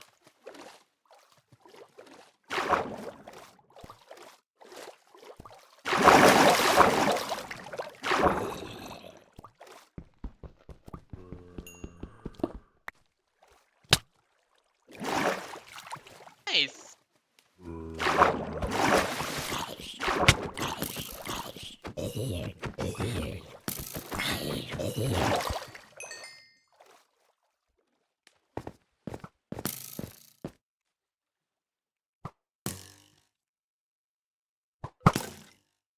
Happy birthday, although I'm a bit late.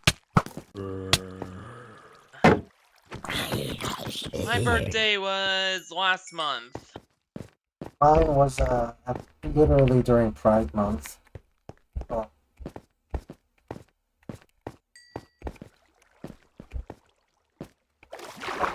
Mine was on June 5th.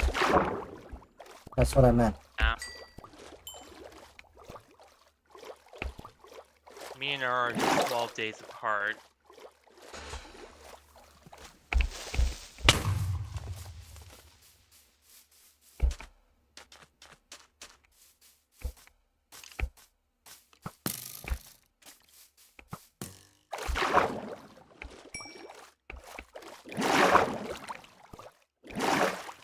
$1.11 here.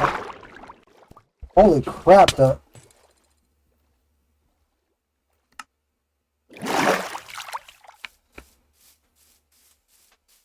drowned glow.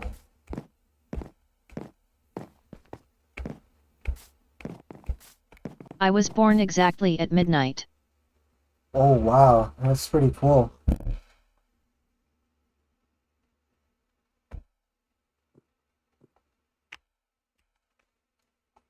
So my parents could choose the month I was born.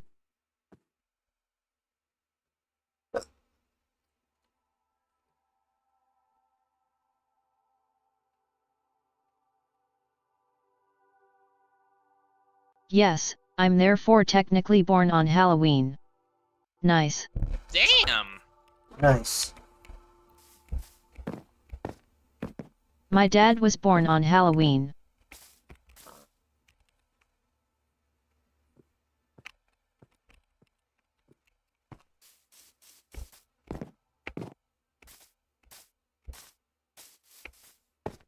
Spooky.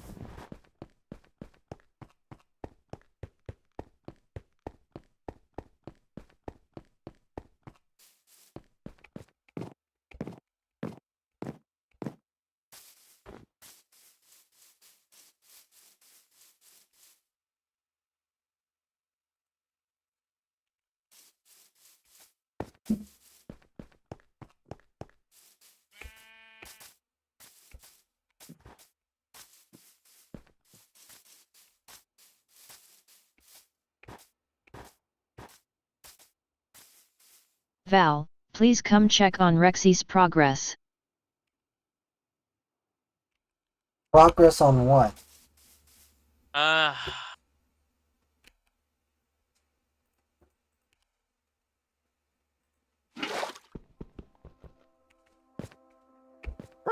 Regarding the statue and slash or the apology. Okay. Let's see, how's it checking? How's it looking? Let's do a check here. First of all, I don't know how you look like. Second, I need to know how you look like, Naphtine, before I can make the statue. Yeah. How can I know it's you? How can anyone know it's you if it's a statue of you?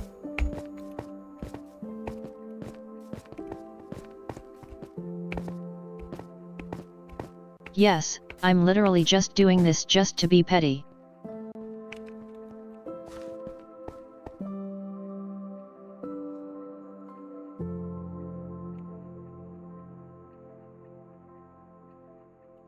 Okay, so I guess this will be the statue base for now. I think.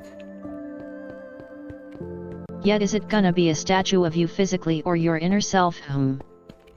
There's literally a big ass statue of me in Wall Street. These are the questions. Plus there'll be a sign next to it and your apology. I'm just gonna make it I mean, I don't know if we even have all the materials for that. Dude, you're not even wearing that hell of a boss, that hell of a boss skin anymore.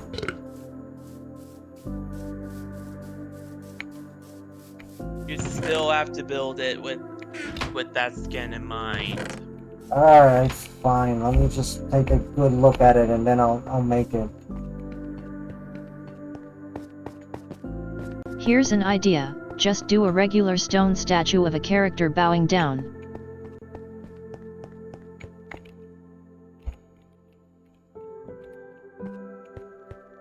So that's it? Not a statue of you?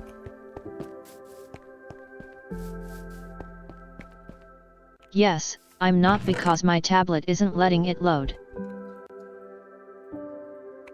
I would normally.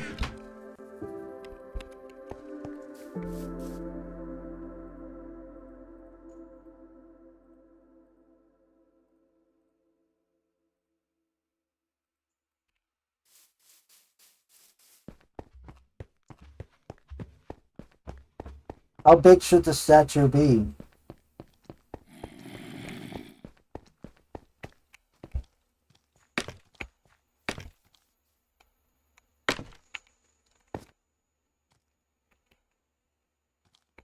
Just build a statue out of stone, cooked cobblestone, of a person/character bowing down.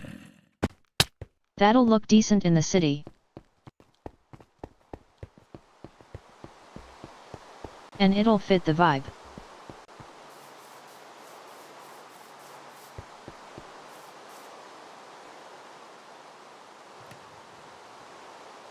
Okay. Val, how much cobblestone do you have? I'm already cooking cobblestone.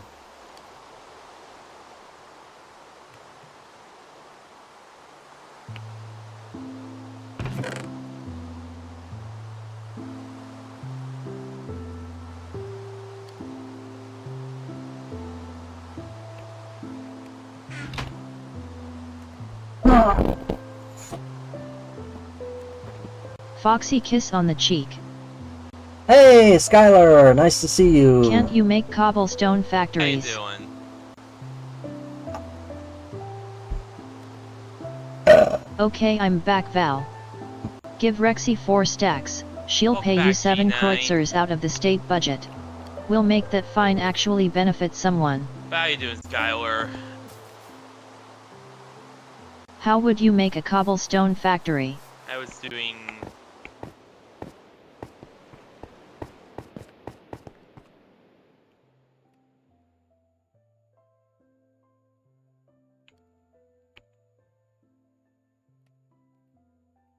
There's no TNT duping on Bedrock. Just build a generator. 2010s style. Oh well yet.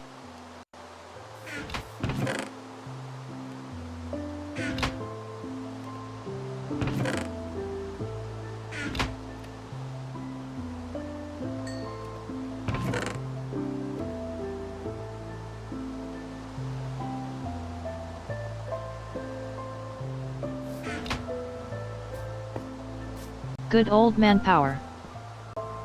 Yep, indeed. Black Steve that dropped gun powered through back. I might also be thinking of Terraria. Just pay someone for every stack. Powder. I've played that way more than Minecraft.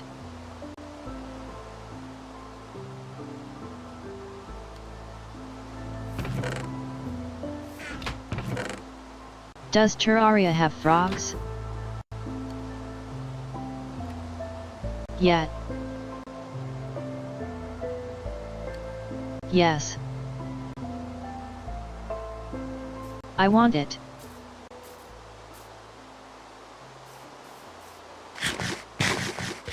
I want to kidnap all the frogs. You can get them as pets.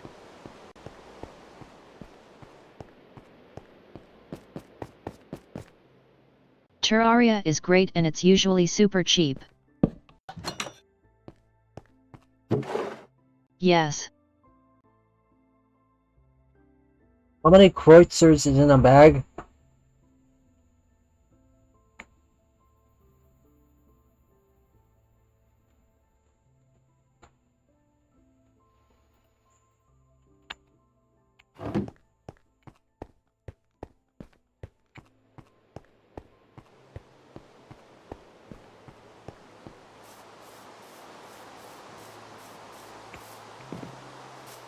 Alright, here's, I think, these are 10 kreuzers. Is it on Steam or its own launcher like Minecraft? In fact, Terraria is the third most top-selling game on Steam of all time. You forgot this.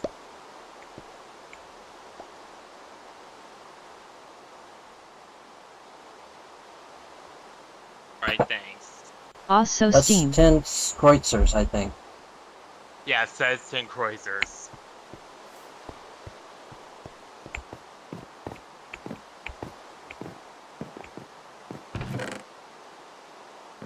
Nice.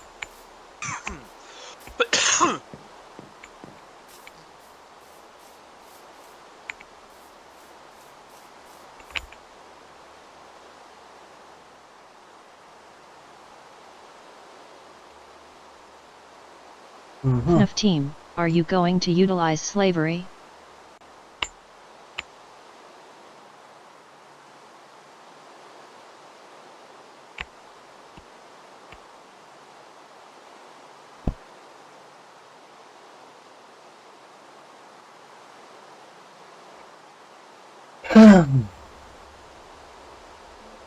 Okay, he does use that slaves to mine stuff, but that's beside the point.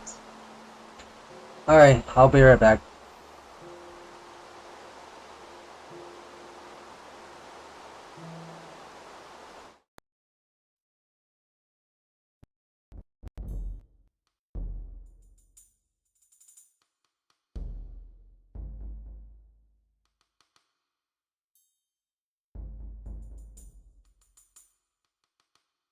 Crazy.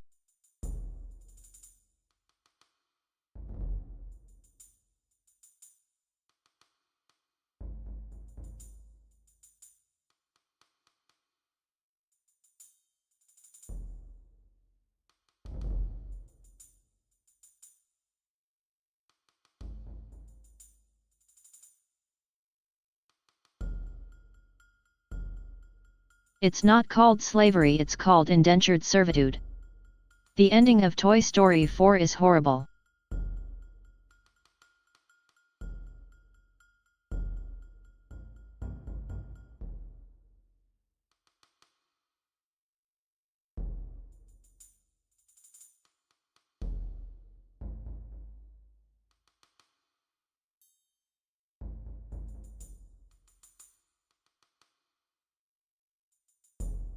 Why do I hear myself?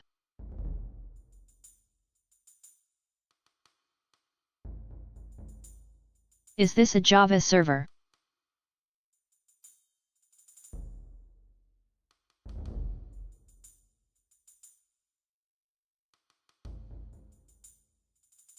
Nope.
I am back. Where are you? What? I said, where were you? I was basically getting a drink.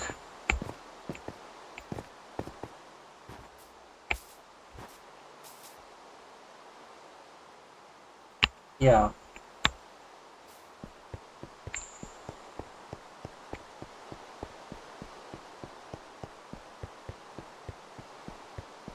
Alright. Let me... What year was it born again? June 17th, 2002.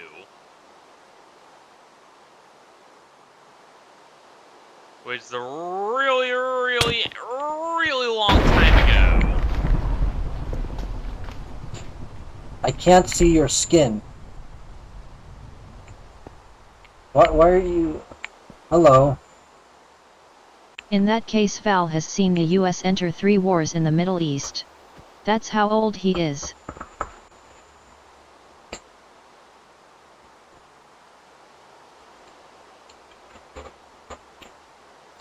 What? Hello.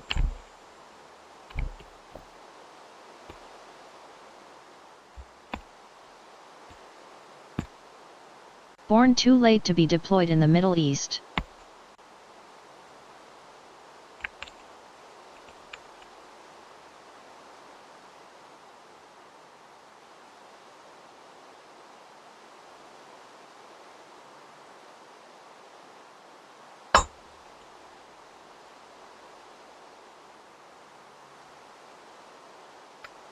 Born too soon to be deployed in the Middle East.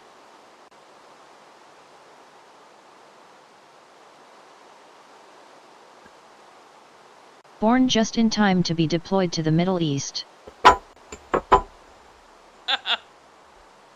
US military in a nutshell. You too. You also. Imagine.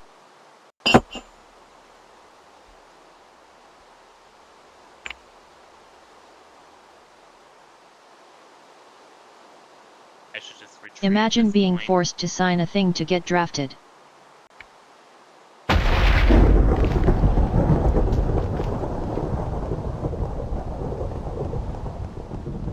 I haven't gotten my stacks, Schrodinger. Stacks of what? Of stone. Copper? Stone. Oh, stone. Alright. I'll make you the stone stacks. Yeah, I gave you 10 Reuters for that. Right.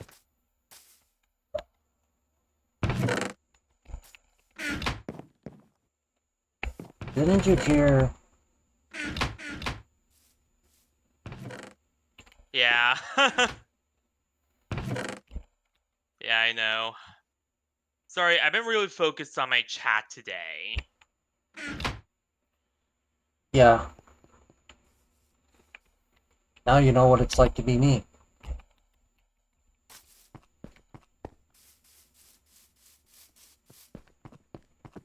Yeah, except I just manually check it instead of, you know, using text-to-speech. 'Cause I'm cool.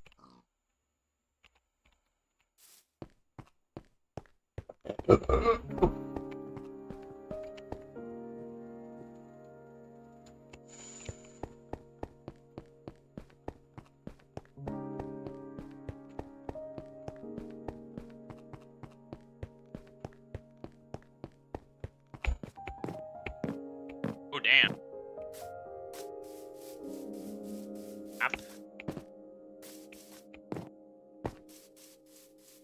I will admit, the new shaders... Yeah, I wish...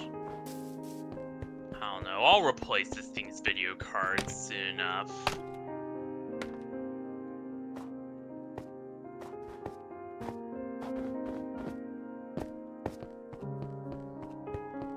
DW Exactly. FNAF, one day the you'll time be to as cool actually as read me. over messages. I don't...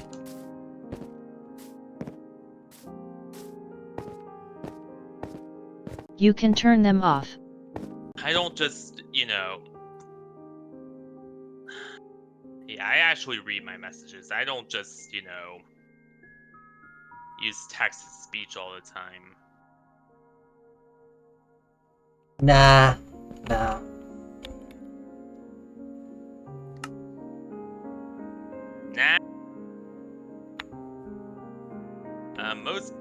Most people in the chat prefer my way of doing it, right, guys?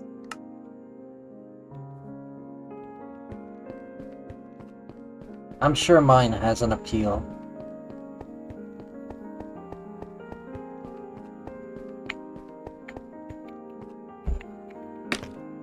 I'm returning, briefly checking in.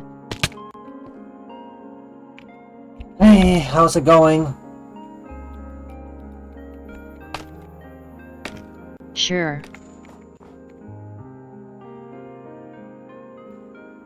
Idrk.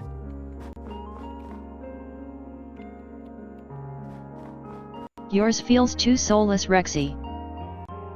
Ah, no it isn't. Infested stone. In terms of the text-to-speech Yusuf. So what happened since I was gone? No, I was taking a massive break and then I came back just now. The benefit of TDS is spamming carrot.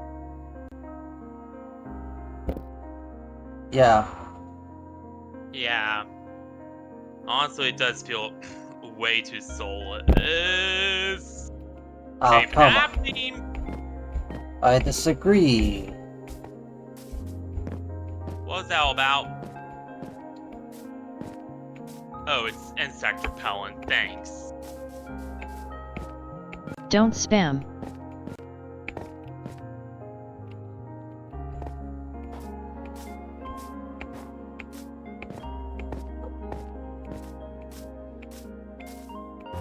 FNAF team says it doesn't do anything. It makes things FNAF cooler. team says lame. Jump scare. I just heard an That's the exact opposite. insect. I'm waiting for the stone. I'm getting it.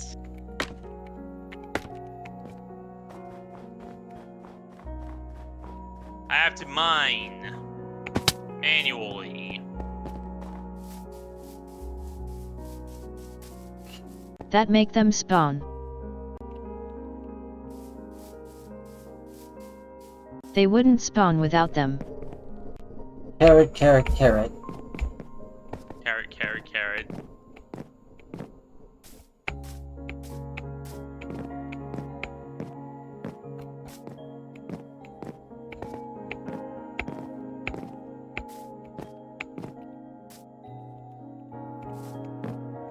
Alright, 4 stacks of stone coming up. Skibidi penis. Skibidi penis. Oh, come on. Skibidi penis. Please. WTF. Skibidi penis. Okay, I'll turn off chat. Jesus Christ.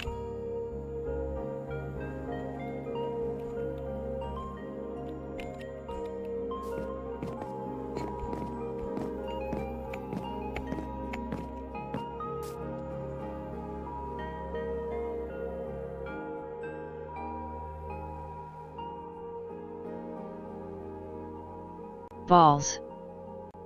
No, don't LOL.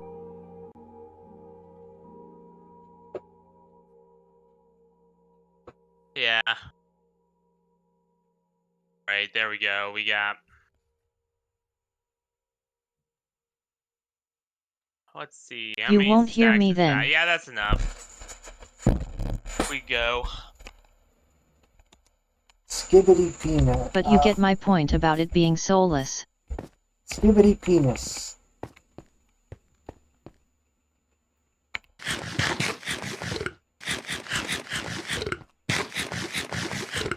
Yeah.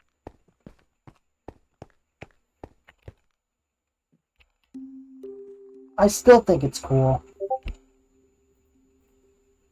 Soulless. But...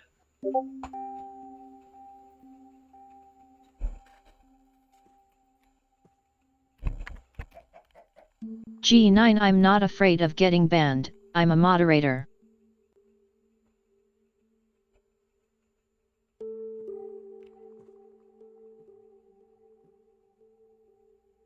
Honestly, the big thing, Rexy, is that people don't like it when automation is shoved down their throats. Well, that's not constructive feedback, but I'm still going to use it.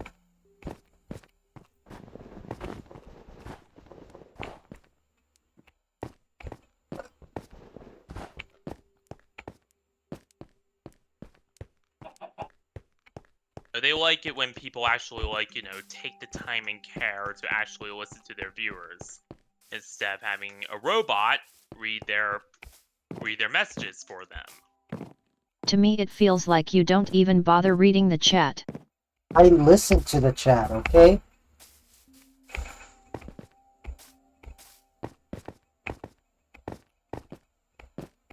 Enough drama.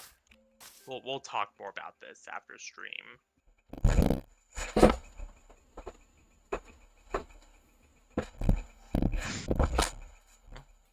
Skippity key. Okay, no. Val is pretty much the easiest person to be parasocial with. I disagree. You might, but it doesn't feel like that to the people. That's the point. Like, I actually am, because I actually have a lot of charisma, and number 2, I actually care about my viewers, and number 3, you know, I am very quick to set boundaries. That is one thing I will say about myself, is that I'm very, you know, if people go over the edge, I'm very quick to let them know, hey, you're going over the edge.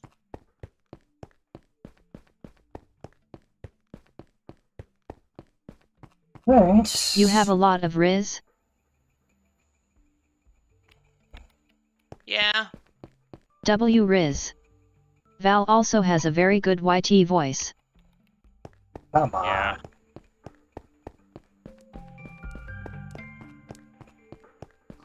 Y'all are burning me. Y'all are literally roasting me right now.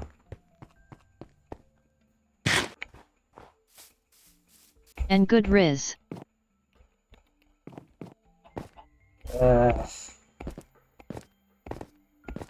Riz. Oh my gosh.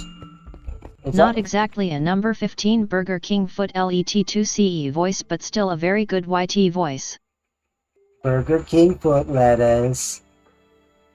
Number 15. Burger King foot lettuce. The last thing you want is someone's WTF is that from? Burger King foot lettuce. That's from a 4chan post. Number 15. Whopper, Burger Whopper, King Whopper, foot Whopper. lettuce. The last thing you want in your Burger King burger is somebody else's foot fungus. Junior double triple Whopper. Whopper, Whopper, Whopper, Whopper, double. Not sure where it's from, I know the guy's voice. Flame grilled taste with perfect Whopper, toppers. Whopper, Whopper, Whopper, Junior double triple Whopper, Whopper. Okay. Now then, time.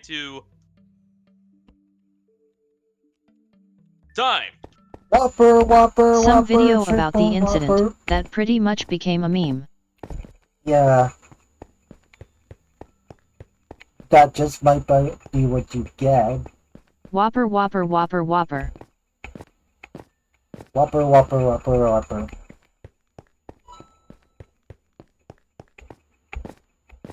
Can't believe Your that. IP address is 87300.2792763.0208. Wait, what the fuck? You guys both failed. Crazy. Wait, whose IP address is that? FNAF team? No. Val, you haven't dosed yourself yet.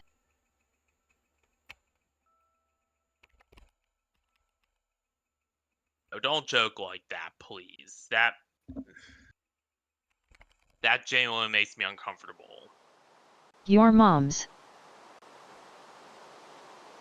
Rexy has at least 2 separate times. Dog, it's fake. Alright. She gave it to me yesterday, told me to visit again. That's in the wrong area of the world.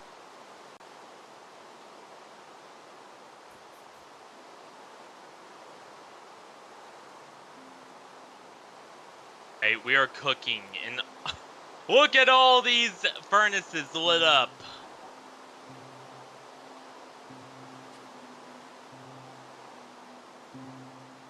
Your stone will be ready Oh, very right. soon. It's fake.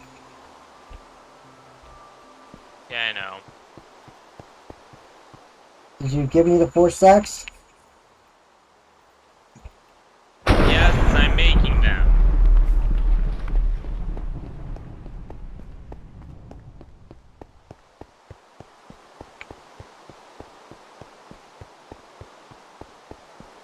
Yes, I know. Yeah, I know it's fake.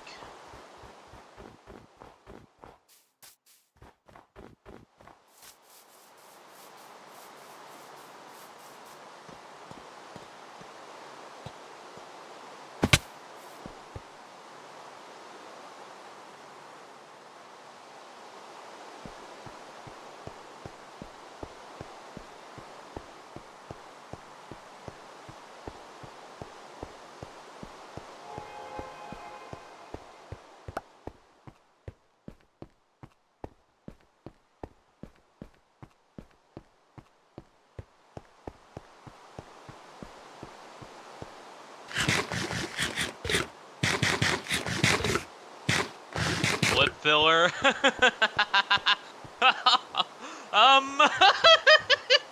The hell?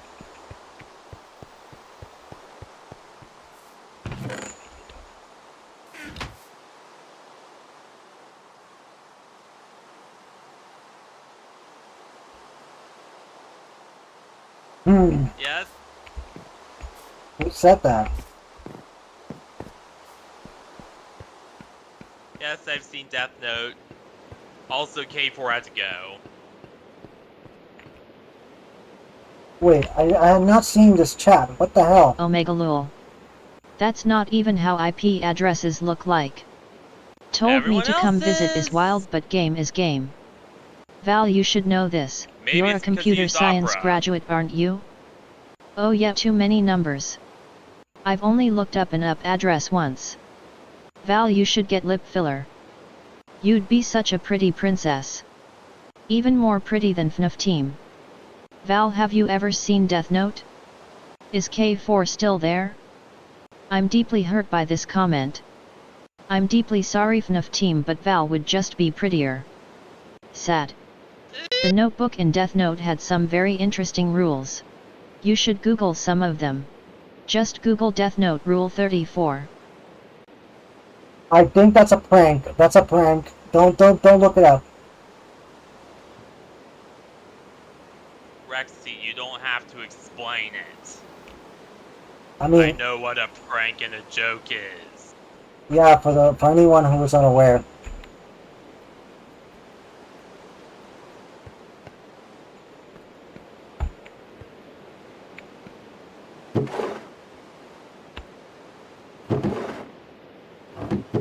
Don't need Ain't to be no way turbo REXY serious about Googled it. everything, Rexy. No, I did not Google it. I figured out what you were trying Val to do. ALRF4.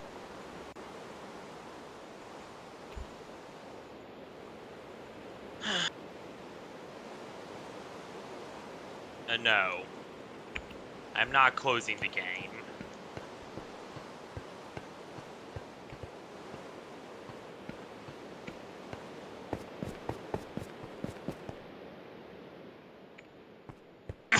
Lies. You know what you saw. I did not. I just simply put 2 and 2 together. Okay, I did not look Hell. up anything. I bet you liked it. Come on. I did not look it up.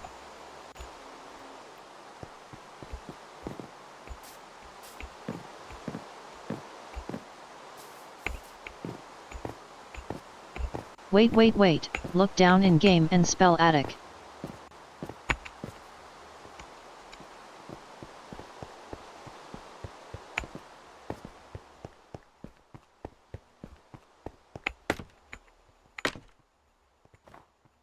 Anyone can guess what that would pull up. ALR, I'm scared, I ain't googling nothing, FNAF says. Creep corrupt. Hey, real corrupted. How you doing? Welcome to the stream.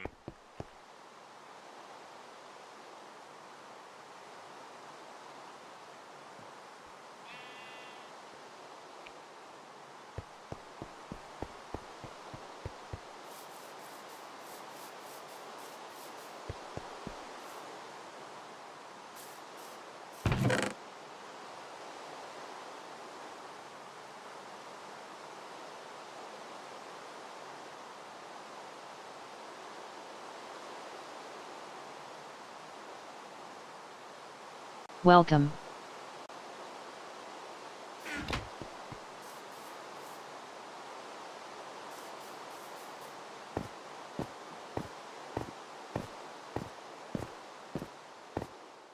Exactly though.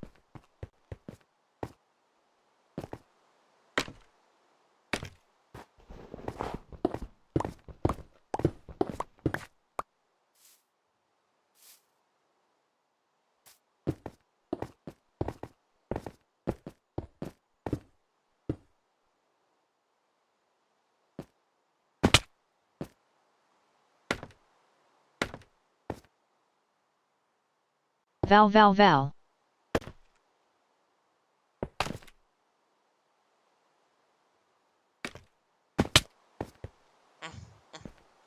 Yes.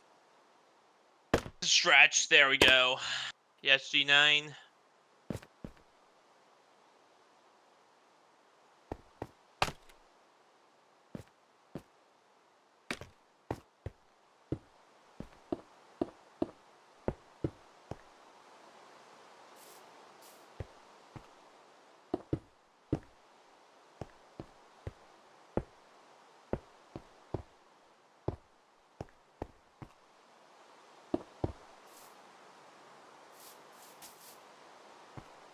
Look down and spell attic.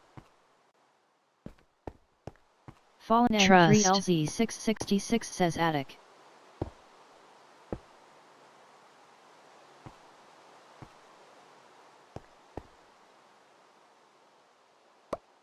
What did that do?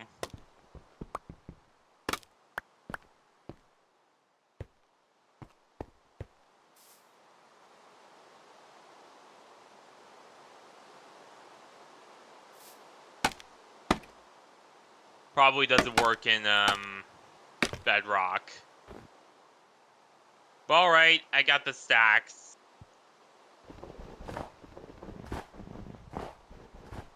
Outload.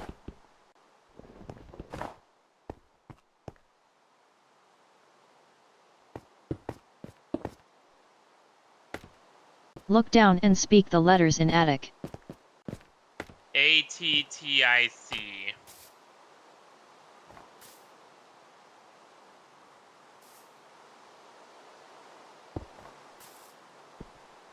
I don't get it. Eddie, I see. Oh!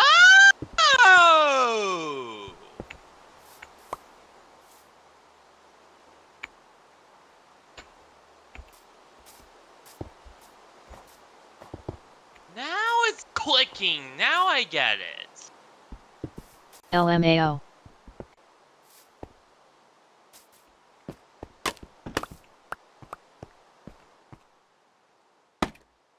Sorry, I've LMAO. been knocked into super deadly serious mode.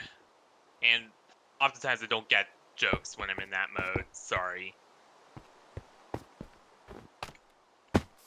It's something I do when I get really emotionally worked up like earlier. Rexy only knows cause she fell for it.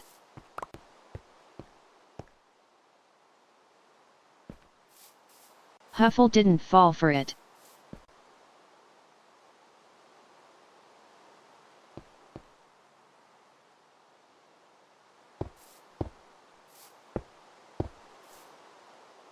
It was some kind of weird game thing.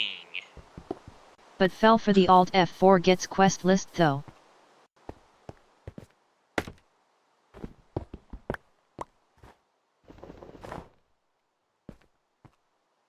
Right, I got the... Oh yes, it's okay, pretty princess.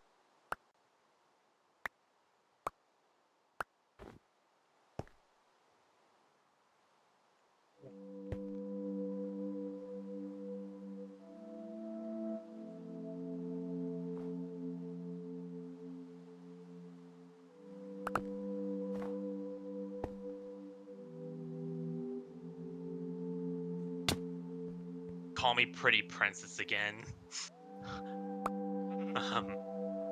You were calling Rexy pretty princess, right?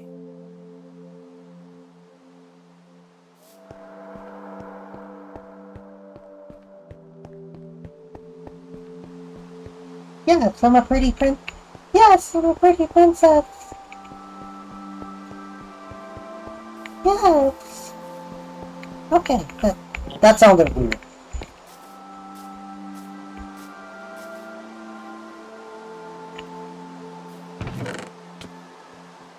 Maybe. No, you Val.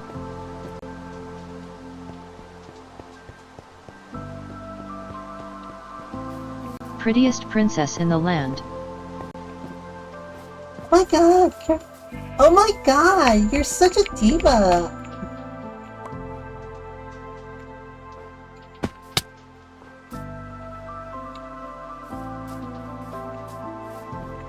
My ears are in pain.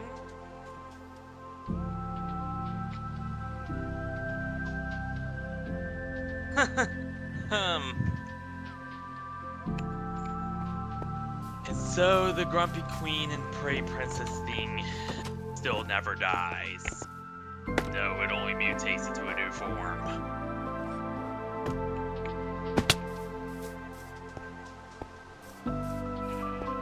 Kill me. Wait, what?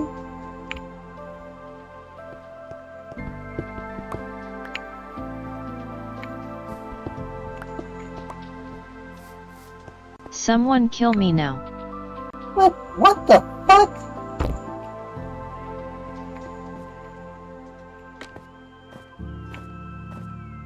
Right.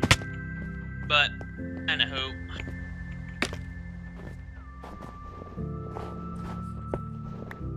Yeah, the voice is... Like, I tried to be polite about it.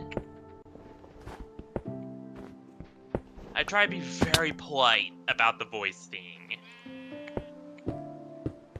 But honestly, it does hurt my ears too.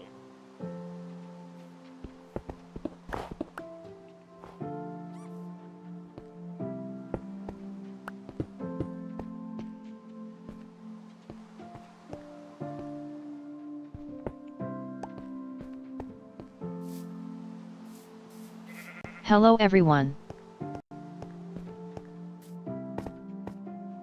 Wallow, it's been a while since I've seen ya. How you doing?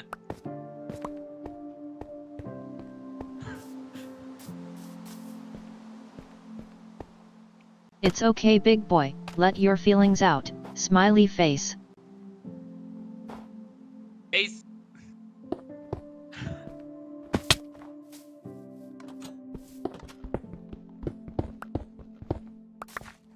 Ice, you came in at a bad time, MBMB.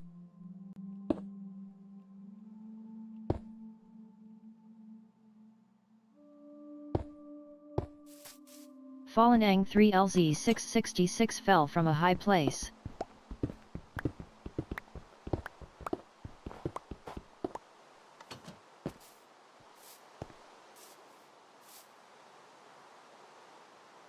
Can I get a shout out?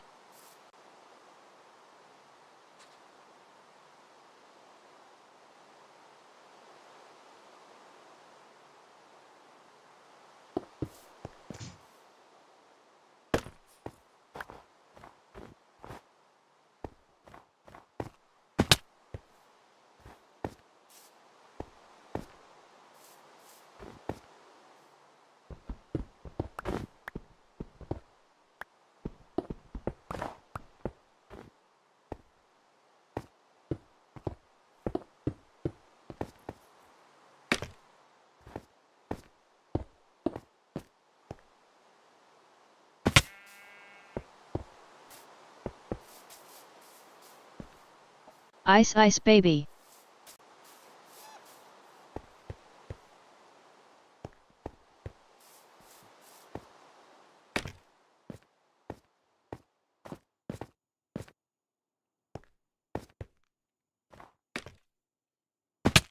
Napkin. I finished the. Yes. Everyone, this is Ice Wallow Cum.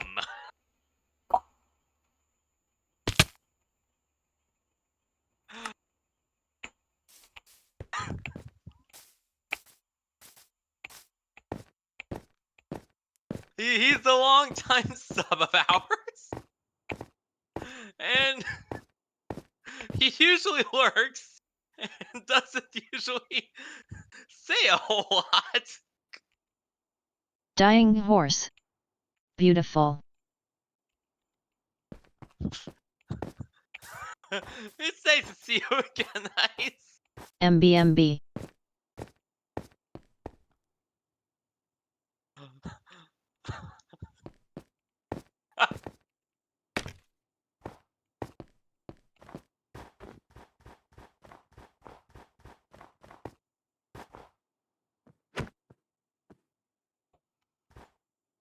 Are you being tickled?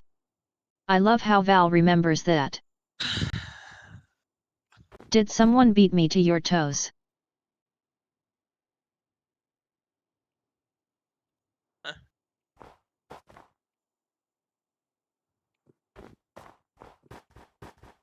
Also, thanks for subbing again. Absolute peak. I swallowed.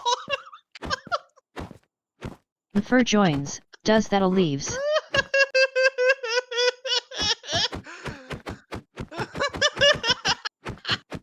A does it once in a blue moon.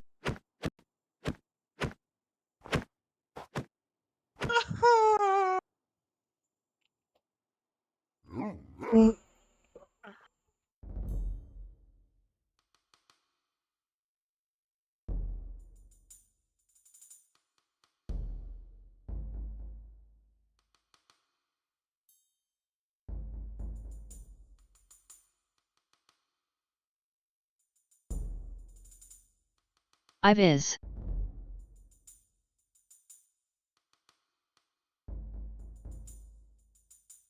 Ice is.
Alright, I'm back.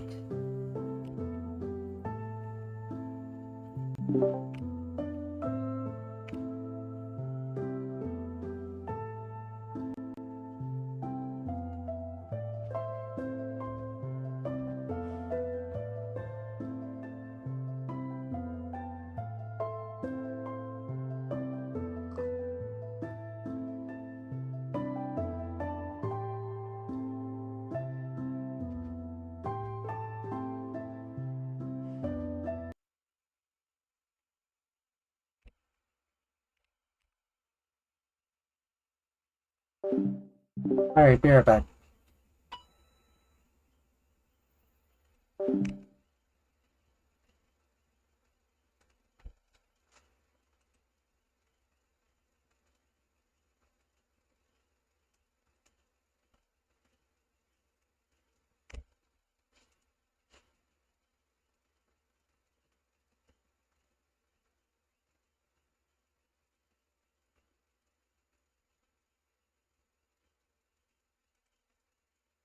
Weeks is counting launch weekend, so it would be third place if you don't include that. Now 152 is good in a vacuum, but when you consider the fact that they had a massive drop off last week, likely because they're withholding units to push more sales this week, plus you have the launch of a game that you're expecting to move units. You're expecting this to be a flagship, right? This is the Odyssey Reincarnate. This is supposed to be the Switch 2's Breath of the Wild. So you'd expect much higher sales numbers. People are supposed to be going to the stores to buy a Switch 2 to buy this game. That's what we're being sold on with this whole idea that Bonanza is Game of the Year material. And whether or not is Game of the Year is kind of irrelevant, I still think this is probably a really fun game. But the discussion around this thing is just how this is going to be the thing that makes more people buy a Switch 2. And despite all of that, you have a massive dip, barely brought it back up, and if you average out the 2 weeks, you're at like 111,000 units. Per week, of course. Which would be the 2 least performing weeks of the Switch 2's life already. So no, there was no massive bump because of Bonanza. It's not Mario, it's not Zelda. They've been trying.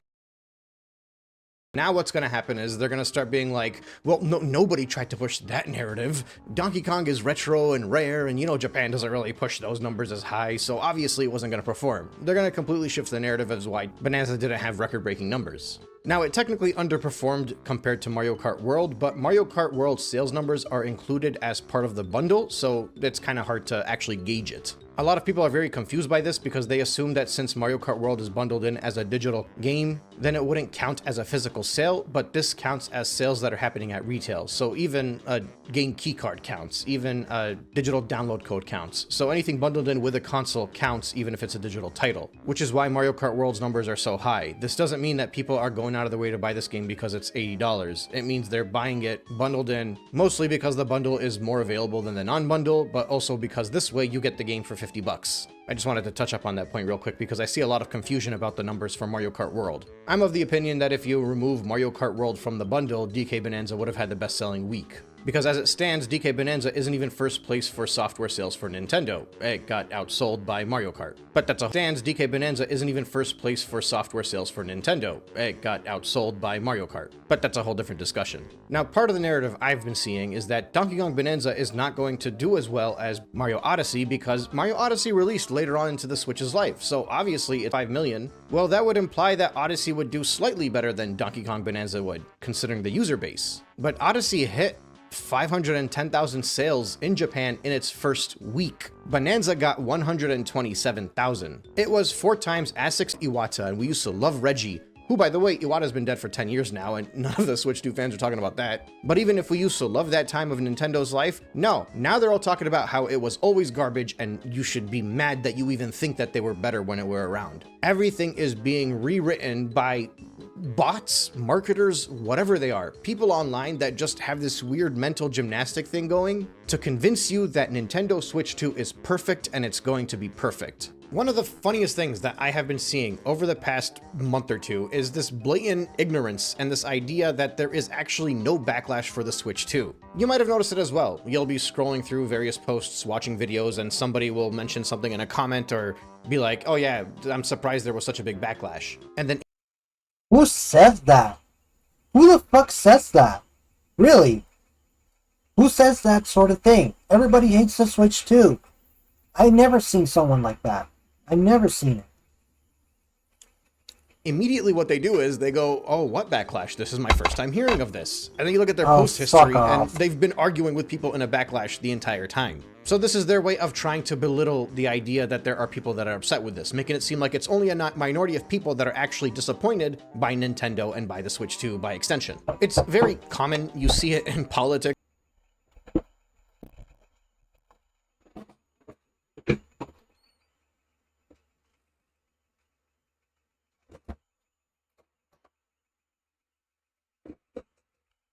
Idea that there are people that are upset with this, making it seem like it's only a minority of people that are actually disappointed by Nintendo and by the Switch 2 by extension. It's very common. You see it in politics, you see it in discussions about wars even, protests, real-life situations. I'm just very surprised I'm seeing it happening with video game stuff, because there is very clearly a giant backlash online from the Switch 2. Even if you just look at the $80 talk for the video games, there has been a backlash since the day of the Direct. But no, now they're using these psychological tools and fighting against people and making it seem like there was actually nobody was upset. There was like 4 people online who were upset about the Switch 2, and that's what it is. Well, now, I don't know if you guys have noticed or not, but there are people who are starting to call out a lot more YouTubers. I myself was wondering why I got...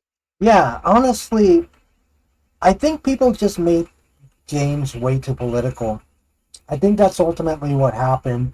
They just made it way too political to the point of being just nonsense. It's just politics generally does not belong in games unless it's like, you know, like in-universe politics within the game itself. I don't know. I think the problem is most games are just being too preachy about it. So many viewers on my channel over the past week, because obviously after the Switch 2 launch, my channel and my views have been dying down, which I'm okay with because now I know that I'm getting my target audience. Turns out there's some YouTuber out there or Twitter guy, I don't know, but I searched up my name and I found myself on Twitter and some forums, and everybody's like calling out Dean anytime there's some new numbers or updates about records that are being set, anything. And most of these records are still top heavy. They're from the first weekend and it's just carrying forward. I was like, oh, apparently I've ruffled some feathers out there. Turns out I was getting a lot of hate on Twitter, I was getting a lot of hate on Reddit, I've been getting a lot of hate on forums. And then I noticed between all of the hate, there are a lot of people who are actually backing me up as well, which surprised me because it's just a chain of just Dean is this and Dean is this and Dean is this. And of course you look at their profile pictures and it's a dude wearing a Mario hat with his fingers doing a peace sign. But it turns out that I got a lot of people who were defending me, a lot of people who were agreeing with me, and actually I gained a lot of followers who completely agree with me, which is what's more important to me. I actually hate that my videos are being picked up by haters. But if every 10 haters yields me 2 viewers that are commenters as well who will be part of the discussion and understand where I'm coming from, whatever, I'll take it. But the biggest thing now is that all of these people have been going out there talking about how I have been going against the Switch 2 from the beginning, and how I have this whole following of puppets, apparently, because I'm hypnotizing my listeners, and it's all based off lies. Now they're all calling me a liar. Fuck off. Cope harder. You're just coping and seething at this point that the Switch 2 is the most anti-consumer console in history. That is really what these things are. Jesus Christ. Same time as all of this is going on, there is no backlash. Remember, that's what they're trying to push. So somehow there's no backlash, but at the same time, they're just waiting for me to upload or say anything so they can talk about how I'm a grifter. They're losing the plot, dude. Like, they're seeing it. What, a week ago, less than a week ago, they were talking about how we'd be lucky if we can even buy a Switch 2 before the end of the year, how it's going to be sold out consistently until 2026. And now that it is readily available on pretty much every major retailer's website in the United States of America, and it's already been readily available in Canada and in Europe, now the biggest thing that they're telling me is, oh, you shouldn't talk now, wait until the holidays, that's going to be when it takes off. Again, my goalposts have been in the same spot from the beginning. I've said that realistically speaking, this thing is going to succeed, because at worst, it's going to do a little poorly, Nintendo's going to be a little bit nice, and it's going to do as good as the 3DS. That's the worst case scenario. But they've shifted it from this thing is going to sell 15 million in the first month to now being happy that it hit 5 million and doing the Fortnite loser dance at me because it hit 5 million in the first month. I am very satisfied that this thing is only at 5 million. Because if I had to show up and be like, yo, this thing sucks, it sold 8 million in the first month, I'd look like I was dumb. I wouldn't do it. If it sold 6 to 8 million in the first month, in the first weekend, I would have just gladly been like, you know what? Fine. There's clearly a big audience for this. It managed to immediately sell half of the same numbers that the Switch 1 sold in its opening weekend. It's time for me to move on. But what I'm actually seeing instead is that there are very clear patterns that this console is on a downward spiral. There are very clear patterns to me that this thing just might not be the second coming of Miyamoto himself coming to bring Nintendo to the promised land and having triple the sales of what the Switch 1 did. And I'm saying might because I still am realistic. I understand there are a lot of people out there that might actually be wanting the Switch 2. Maybe now that they've opened up all the stock, we come back next month and it turns out this thing sold 15 million. I don't know, it might be that case. But I just have a lot of reasons to doubt it. Dude, Zelda Breath of the Wild on its launch sold 186,000 units. At a time when the Nintendo Switch 2 only had 329,000 units sold. Heck, in the United States, in this past month alone, every single week the gap between the sales of the Switch 2 and the PS5 have shrunken to the point where in the most recent week the difference was like 16,000 units. That's nothing for a console that just launched in its opening month. But up until this point, the only thing I have seen from Nintendo that has impressed me is the fact that they stockpiled so many units to have them available at launch. That's it. And all of the patterns following the launch are reflecting that. The console is doing much better in Japan than anywhere else in the world, and in Japan, the console is cheaper. Now you can argue people are poor in Japan, and I guess you guys think the rest of us around the world are just billionaires here who can spend anything on whatever we want. Yeah, we're not. We're not. I think that just because we're in a first world country, it doesn't mean that people aren't in financial trouble. That's not how it works. But as I've stated many times on this video, and in other videos as well, the Switch 2 was priced to expectation in Japan. Over here, nobody expected the price to be $450, and nobody expected the price to be $80. Over here, they went above expectation. In Japan, they priced it at what people expected. It is significantly cheaper than the PS5, and over here, it's the same price. That makes all of the difference, because Nintendo is not supposed to be as expensive as Sony. That's how it works. That's the unwritten rule. And then you add into it the game keycards, and of course the third parties are all doing terrible, and you add to the fact that they're banning people for farting on their Switch. Well, that's me using hyperbole, but give it a minute. I'm sure they will ban somebody for doing that. And then despite that, there are just these white knights out there who are looking at Nintendo and looking at us and being like, fuck these white knights, honestly. Just fuck them. This is the happy moment and you're ruining our happiness. Dude, be happy. Fuck off. Switch 2. Stop commenting on my videos and stop reacting Fuck to this stuff. off. Just be happy. Play your video game. Look, if you feel personally hurt by something that I've said about Nintendo for some reason, shoot me an email. I will buy you a used video game. I'd be cautious about putting in my Switch 2 if I were you because I might brick it, but I would be gladly, you know what, just to make amends and to put things right, I'll buy you a used video game.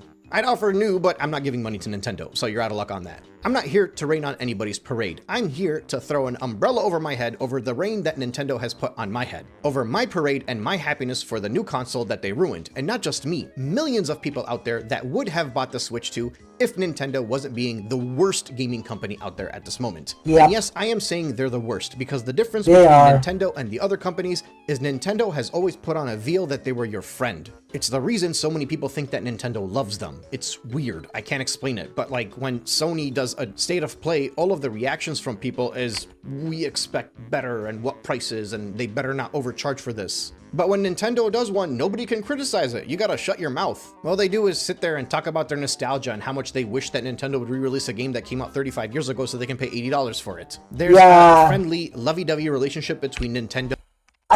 How is a person like that even exists? I think these are essentially the Disney adults of video games. They're wild, man. They're just something out there. Fuck me, man. And the fans of Nintendo that is being broken. And because I expect better from Nintendo, that's why they're the worst, because I hold them to a higher standard, and that's why I've been supporting them for most of my life. And it's not just me, this is so many other people that feel the exact same way, and you guys know this because you see the backlash online. And now you guys are gonna pop up and be like, oh, Nintendo thinks that Nintendo is worse than Microsoft and worse than Ubisoft and all those other guys. Yo. No, those other guys are trash. Yo, They're so bad, Joshua. they're not even part of the Nice to see conversation. you. But Nintendo doesn't get credit for being bad because they're not as bad as those guys. If anything, they should be setting an example in the industry as to why they should be more customer friendly, rather than setting an example for the industry of why games should go up to $80. Which, by the way, I don't know if you noticed this or not, but all of their upcoming Switch 2 edition games are only capping off at $70. Pokemon, $70. Nintendo They is a haven't announced company. the price for Metroid Prime I'm 4, pretty but sure now I have a nobody very big cares. feeling they're going to do $70. Because all around the industry, these companies that were saying they're raising their game prices have all started to pull back. Why do you think that's happening? It's happening because of this backlash. Everybody's like, well, Nintendo hasn't charged $80 for another game yet. Well, first off, Nintendo hasn't announced another game. They've been silent, even though everybody keeps saying there's going to be a direct every single week since the thing came out. And second of all, they haven't announced prices because they're wanting to see what the backlash is. So now they have to see how well is Mario Party Jamboree gonna do, how well is Kirby gonna do with these $80 Switch 2 edition games before they figure out what they can do about the $80 mark, because they still have no data about the $80. Most people that Like wanted why Mario not? Kart We World have bought it Nintendo for 50 bucks. Simpsons, but Statistically they aren't the speaking, majority. most people got Mario Kart World cheaper than that. But what they do know is that there is a Yeah, and that's the problem, though. They're not gonna pay Nintendo's bills. They're not gonna give them Nintendo simps. Yeah, no, I know. They're not gonna pay Nintendo millions and millions of dollars. They're not gonna do that. They're not. They're not gonna be able to, give them the $1 billion of money they're gonna make from sales. They're not gonna do that. Maybe if you're doing a mobile game, but you can only get away with that for so long. I mean, like, having one mobile game that is used to shaft them is one thing, but having a business where you sell consoles, and the point of that is that you sell software, and if nobody's getting on that, you're not going to make money. If you're just going to pay, I mean, I don't think fanboys are going to really be the backbone of Nintendo. They think it is, but it's not. Grifters are exaggerating.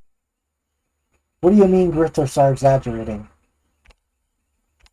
massive backlash. Just like they knew there was a massive backlash towards the game keycards. Now, all of our talk online doesn't amount to much, but when people aren't buying these things, that's when things change. And there are very clear signs to me that outside of the most enthusiastic of enthusiasts, people are not buying the Switch 2. And it could be for any number of the reasons that I just mentioned, but what it is guaranteed to not be because of is a lack of stock.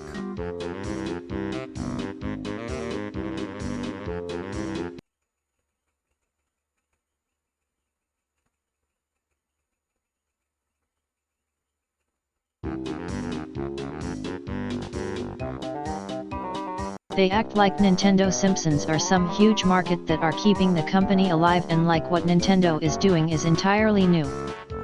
They're just being Apple. That's all they're really doing. They're just being like Apple, and they're just going ahead and they're just they're just relying on these Disney adults or these Nintendo adults, and they're just pretending that the whales are going to somehow carry them all the way to millions of dollars. They're not. Okay, if you want millions of dollars consistently, you need millions of people that are normal every day, and they're not a bunch of fucking whales, and you have to get their loyalty, right? You have to get their loyalty somehow. If you're just gonna stab them in the back in favor of these fanboys, then every Nintendo simp could not buy the Switch and it would still sell millions.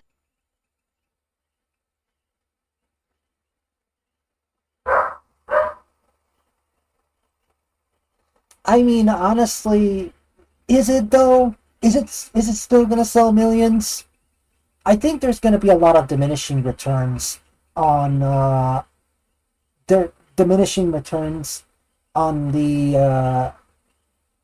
Heck, Switch 2. I know a bunch of Nintendo fans, me included, who didn't get a Switch 2.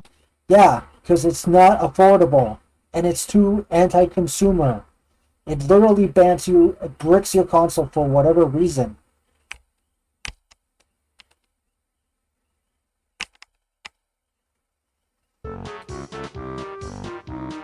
Oh, so he just has the price right there. Not, it's perfectly priced. Yeah, that's what they all say. That's what they all say. It's what I expected. Yeah. Okay, so let me go ahead and react to another video. I'm sure my viewers are not here anymore. Like a PS5 or Xbox. I don't know.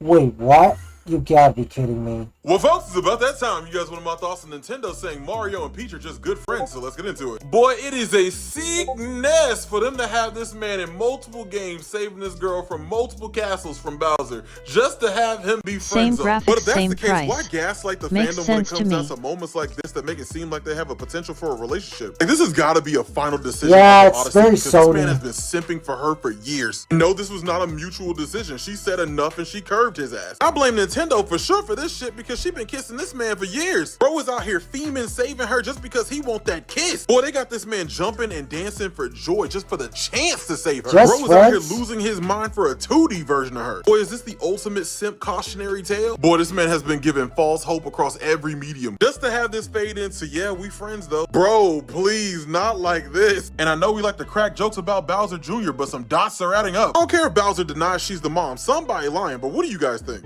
Well, folks, it's a Yeah, honestly, I think that's a load of bullshit that they just made friend zone Mario like that. Come on. I think kids can get, I mean, if they have parents that are all lovey-dovey with each other, kids can get that with Mario and Peach. It's like, oh yeah, Mario and Peach Maybe are... the Switch 3 can go back to 240p and E megabytes of memory space. Then it'll cost $5 and everyone will be happy, right? Nah. I mean, maybe. Maybe. Might be overcorrecting on the other side, but maybe.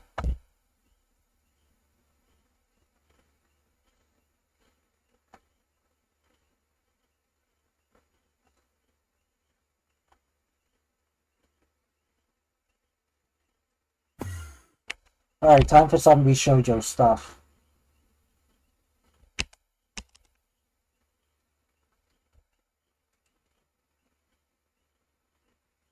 Well now, YouTube, as that Bishoujo is rightfully burned.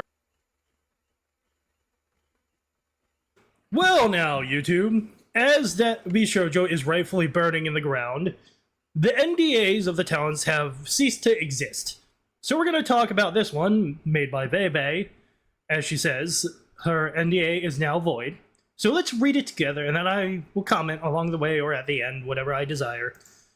Alright, why I left Bishoujo. Back in 2023, Bishoujo tried to bully me into one of the most predatory contracts that I have ever seen. Yikes. When I tried to ask more about it, their COO, Chief Operating Officer, got extremely hostile with me and refused to answer any of my questions, and so I had to hire a lawyer in order to get some clarification. During the talks, it became clear that Bishoujo would rather let me go than to take less away from me. They were ultimately wanting me to give up more than half of all my sponsor revenue and over Hey, Rexy. 60% of all merch sales. Yeah. Hey, my crew, how's it going? All I asked from them in return is to not take a cut of the sponsors that I was getting through Mythic, another agency, as that cut was already being taken. They said no, they want it all. No good. Greedy motherfuckers. And Yep. so I asked to leave after being treated like I was disposable in our talks. They basically made it seem like they were my employer and that they're the reason for my success. Ah, you're not doing gaslighting, good? That I owe them and that I should be happy to give them my money. Jesus. In order for me to leave, they demanded I See sign on an DM. NDA that prevented me from speaking to any of our other talent about it. Hey, thank you for the follow, Dave. Hey streamer, I really love the energy you positively put in your stream. It is massively inspirational. A parasitic company is toxic. I am shocked at this news. Who could have seen this coming? Connect with me on Discord so I can stay updated and support you. Date 001. Alright.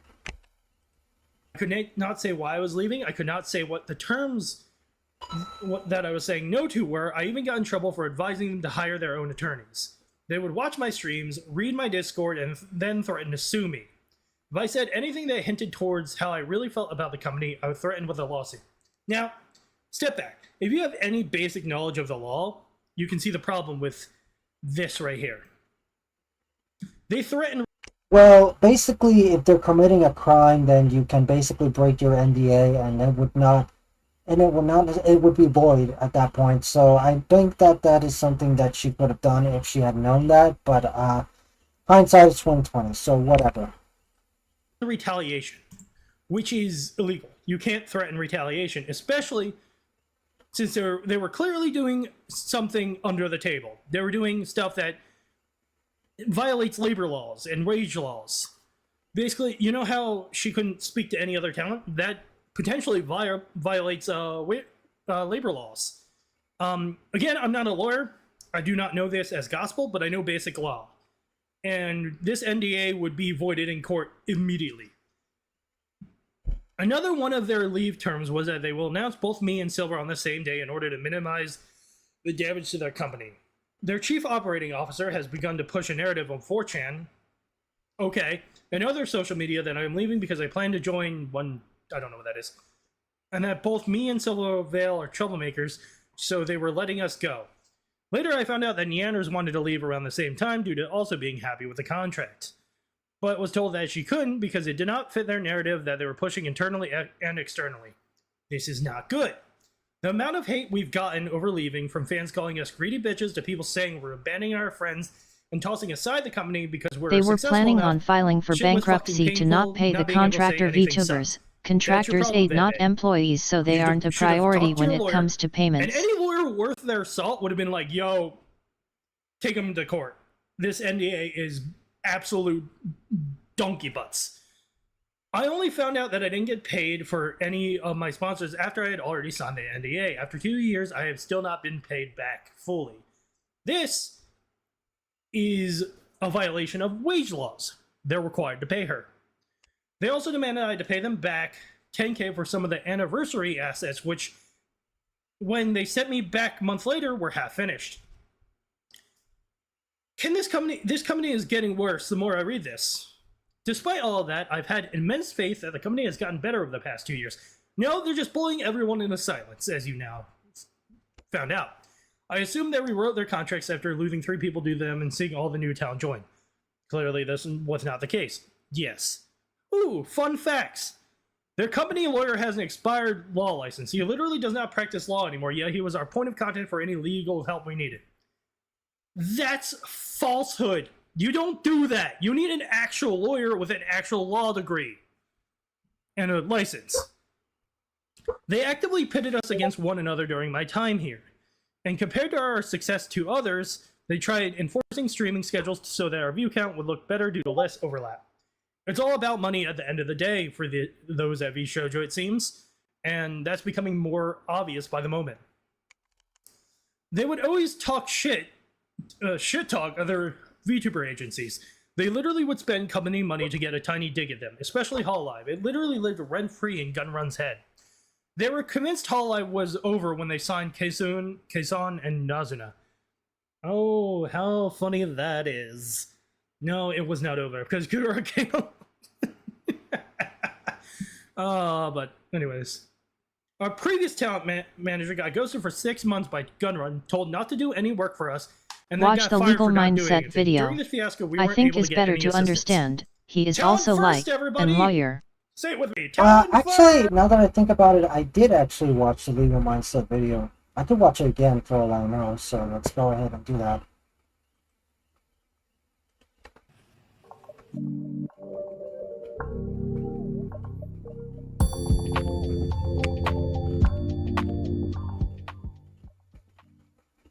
Shoujo has just confessed to a crime, specifically fraud related to the Immune Deficiency Foundation, Iron Mouse's charity that she has been championing for a very, very long time.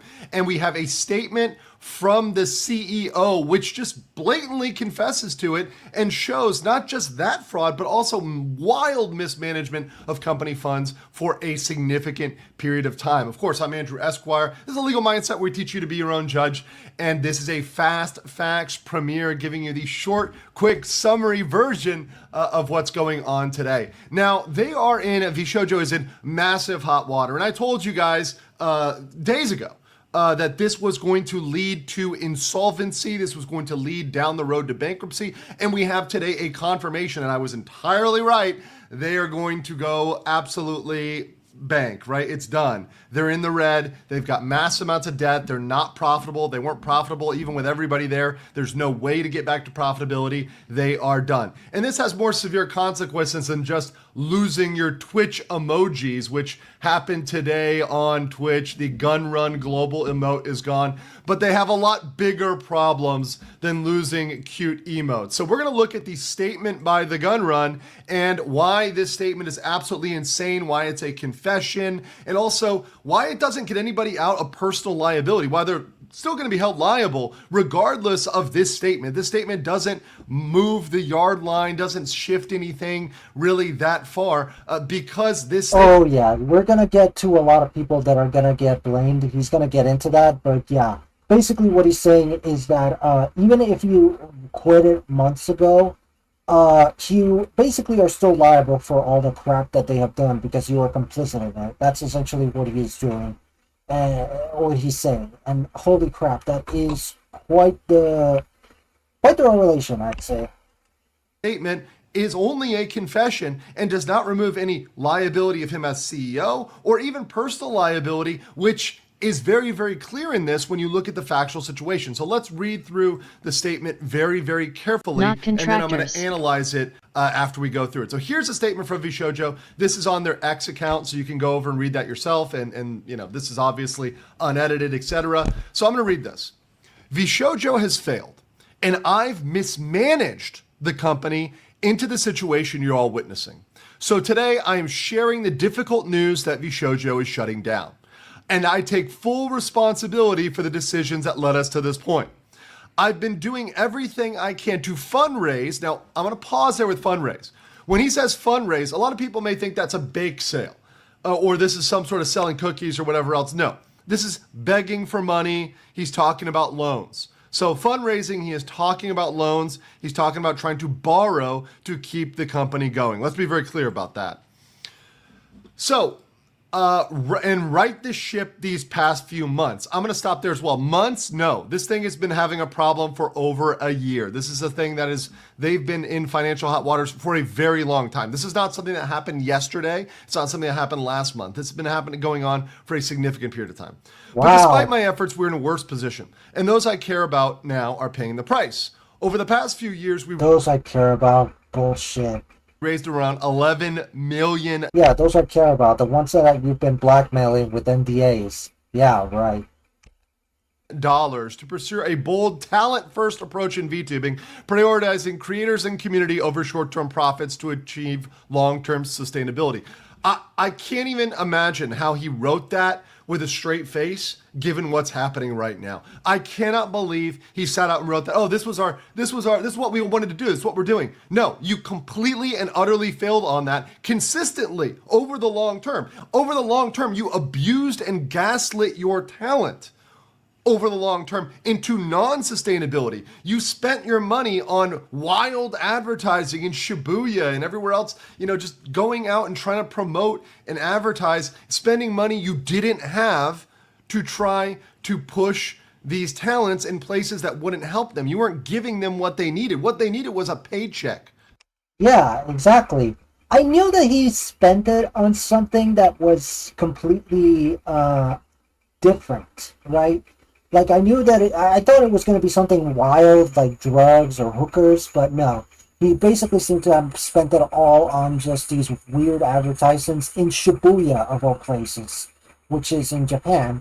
And, yeah, like, why didn't he do that? Like, what a fucking mess. The Gun Run, not some weird station advertising. Okay, let's continue here. Our funding went directly to creators through generous splits, debut investments, infrastructure, concerts, events, and staffing, all designed to support them. No, that didn't actually happen.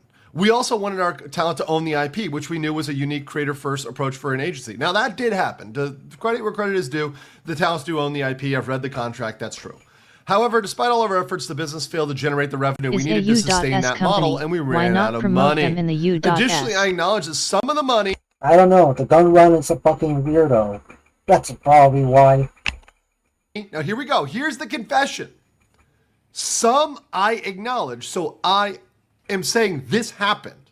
some of the money spent by the company was raised in connection with talent activity. So he is confessing to the fact that they diverted funds which were intended to pay their talents, and they're calling them talents, by the way, because if they call them employees, they'll be screwed under labor law. They're using the language specifically talent because they know that they're trying to frame talents, independent contractor. We're going to get out of that. So they owed money to the talents and they spent it. They misallocated it. And then he goes on to say, so some of the money spent by the company, so saying it was spent by the company, right?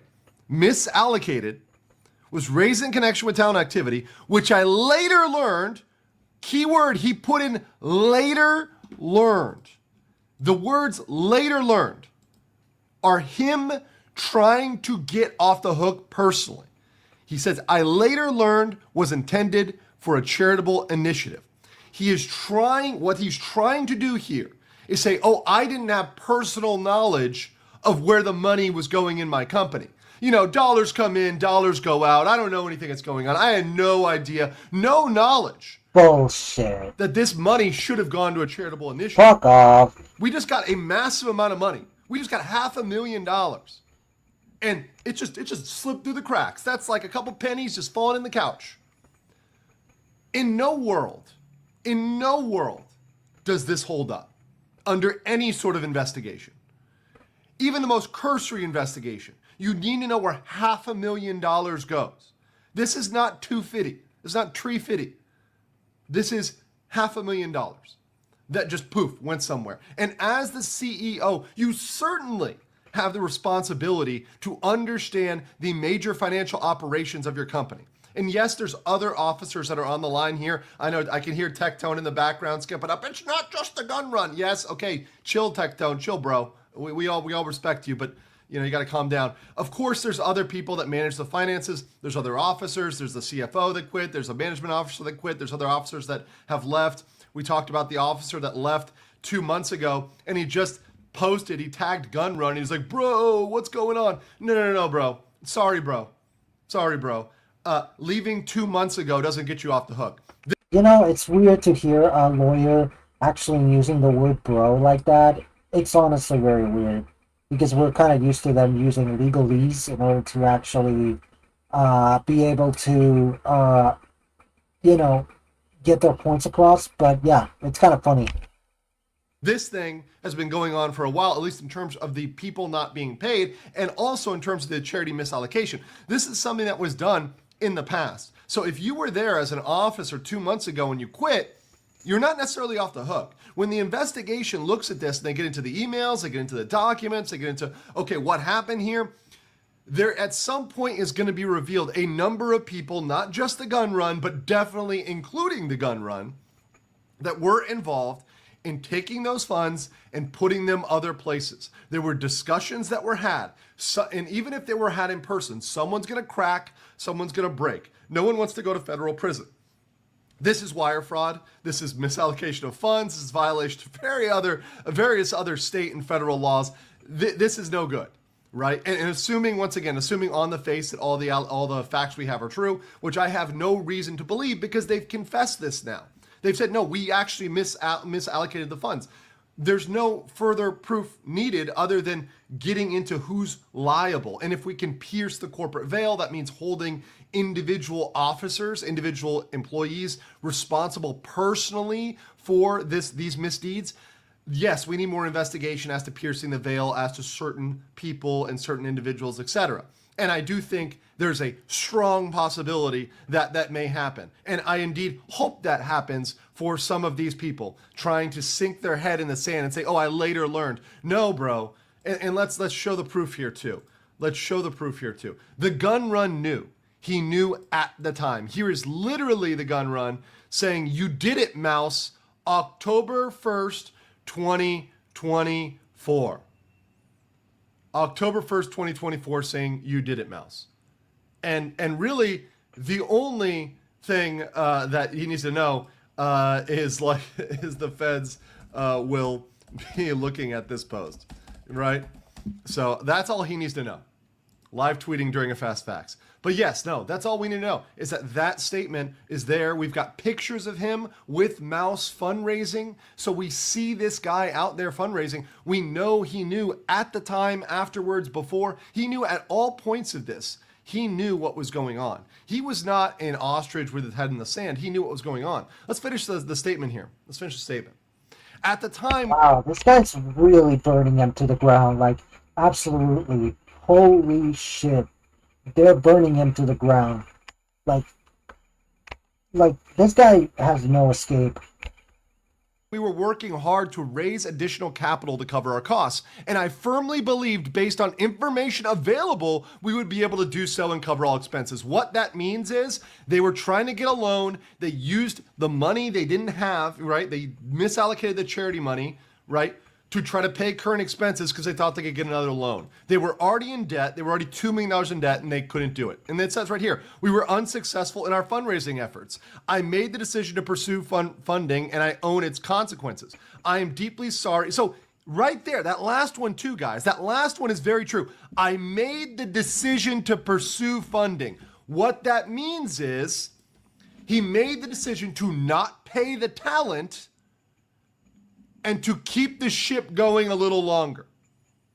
So instead of paying the talent, even if that meant they would have had to close down, instead of doing what was right and just, he decided to push it down the line. He knowingly did this, guys. He knowingly did this. This guy, and look, this is, I rarely go off, I try to stay legal and objective here, but morally, this is a horrible decision. I mean, and I think this is something that's pretty non-controversial, right? If you see that you're failing, you're in debt, you're not doing well, right? You have to, at some points, be realistic, be adults. An adult has to come in the room and say, we need to cut this and we need to do what's right. We need to pay people out. And look, I'm sure if they talked to the talent and said, hey, we're not doing well, right? We're not doing well. We need to pay the employees, right? And hey, maybe everybody across the board, including employees, we're all going to take, including the CEO, we're all going to take a haircut. Everybody at the business has to take a 25% haircut across the board because we're hurting, right? And we're all going to be in this as a team. Okay. Fun fact: Satoru Iwata actually did that when the Wii U ended up selling poorly. He did that, and Nintendo was able to do just fine. And you know, at that time, that was like the most moral thing they could have done. But honestly, the Nintendo we know and love died with Iwata along with it. So yeah. Okay, whatever. You could have had that conversation. You could have done something. But they decided not to do that. They decided to benefit certain people at the expense of others. It's absolutely deplorable behavior and potentially criminal.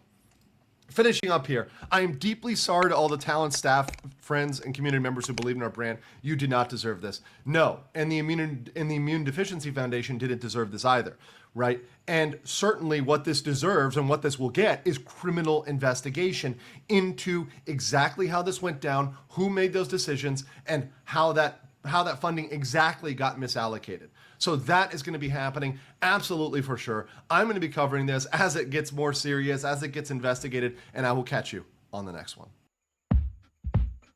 So yeah, there's going to be a criminal investigation on this, absolutely.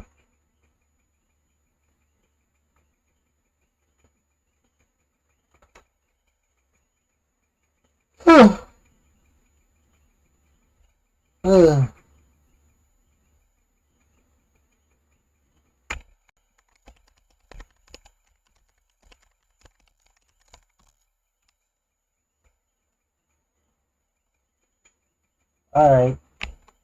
So yeah.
Hi guys, it's me again, and today we're going to talk about the parasite that is payment processors, primarily Visa and MasterCard. In between their very busy schedule of scamming random financially illiterate people into contracts with credit cards that have 30% interest, they've somehow also managed to fuck up the internet at the same time.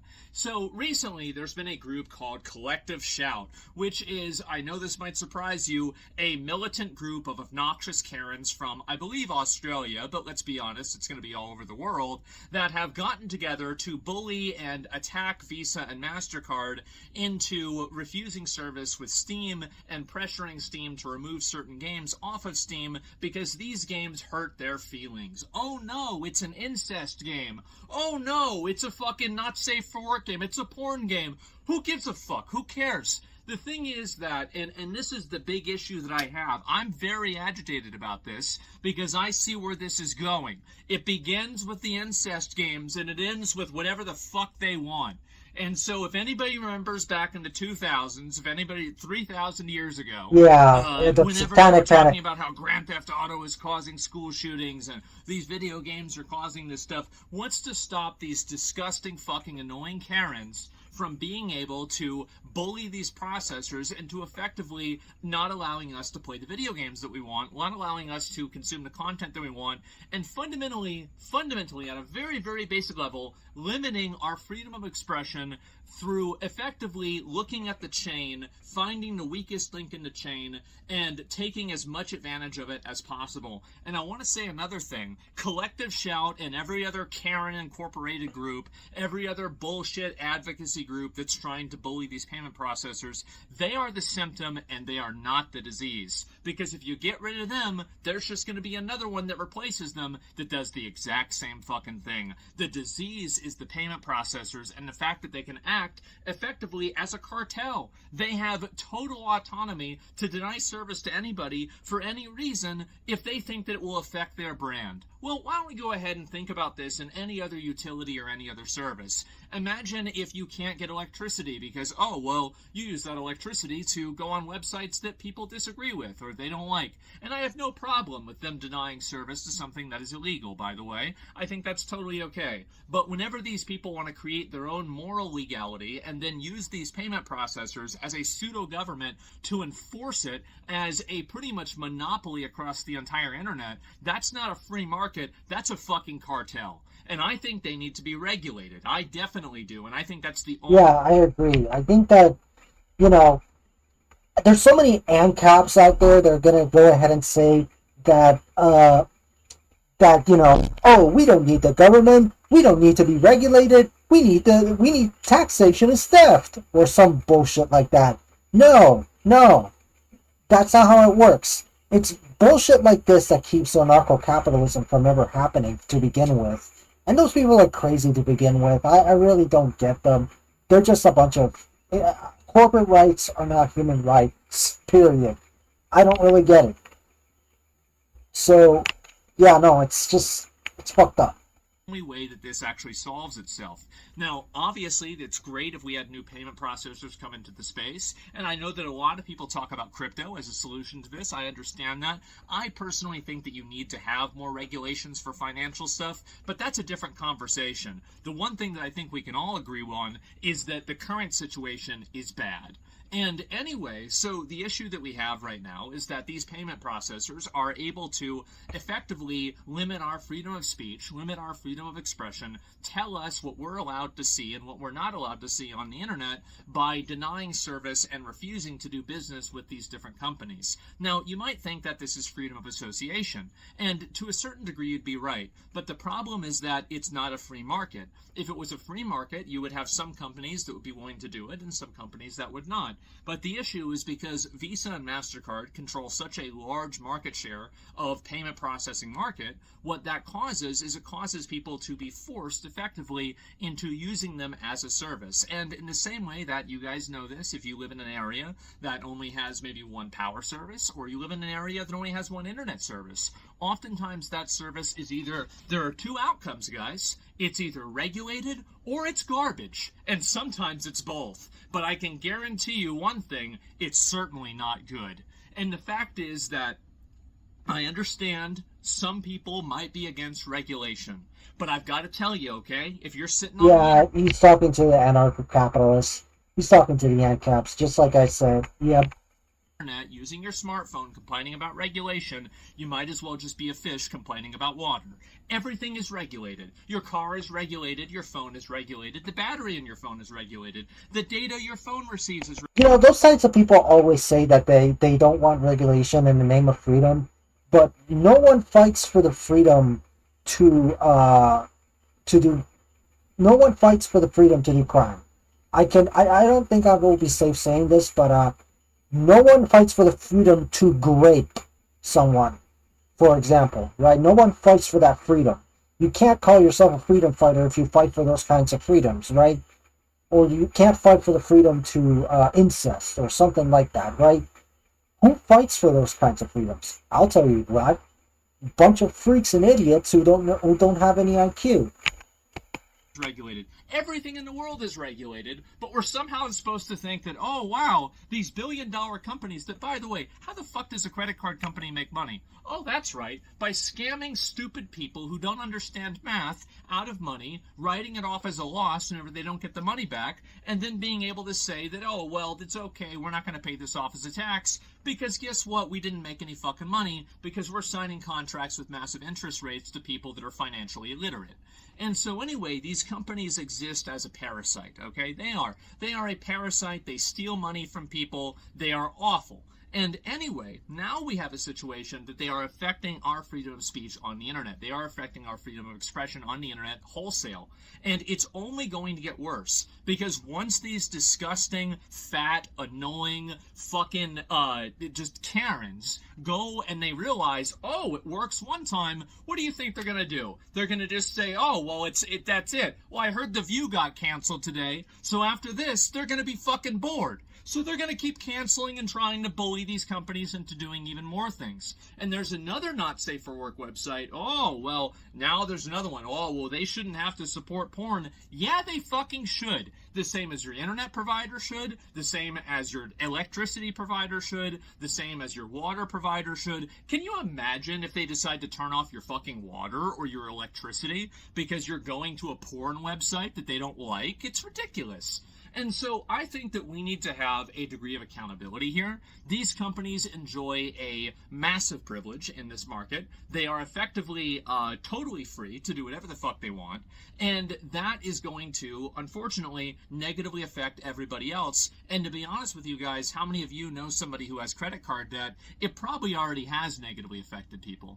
And so anyway, my video, what I'm talking about right now, is that I think we need to spread more awareness to this, more people need to know about this, because if it doesn't stop here, it's going to keep going into politics, it's going to keep going into different worldviews, it's going to go into religious stuff, it's going to go into every single aspect that you can possibly imagine, because these companies are gun shy and they're afraid of any degree of pushback. So the best thing that you can do, by the way, Te ayudamos a maximizar la eficiencia de tus operaciones. T-Mobile for Business te ofrece hacer.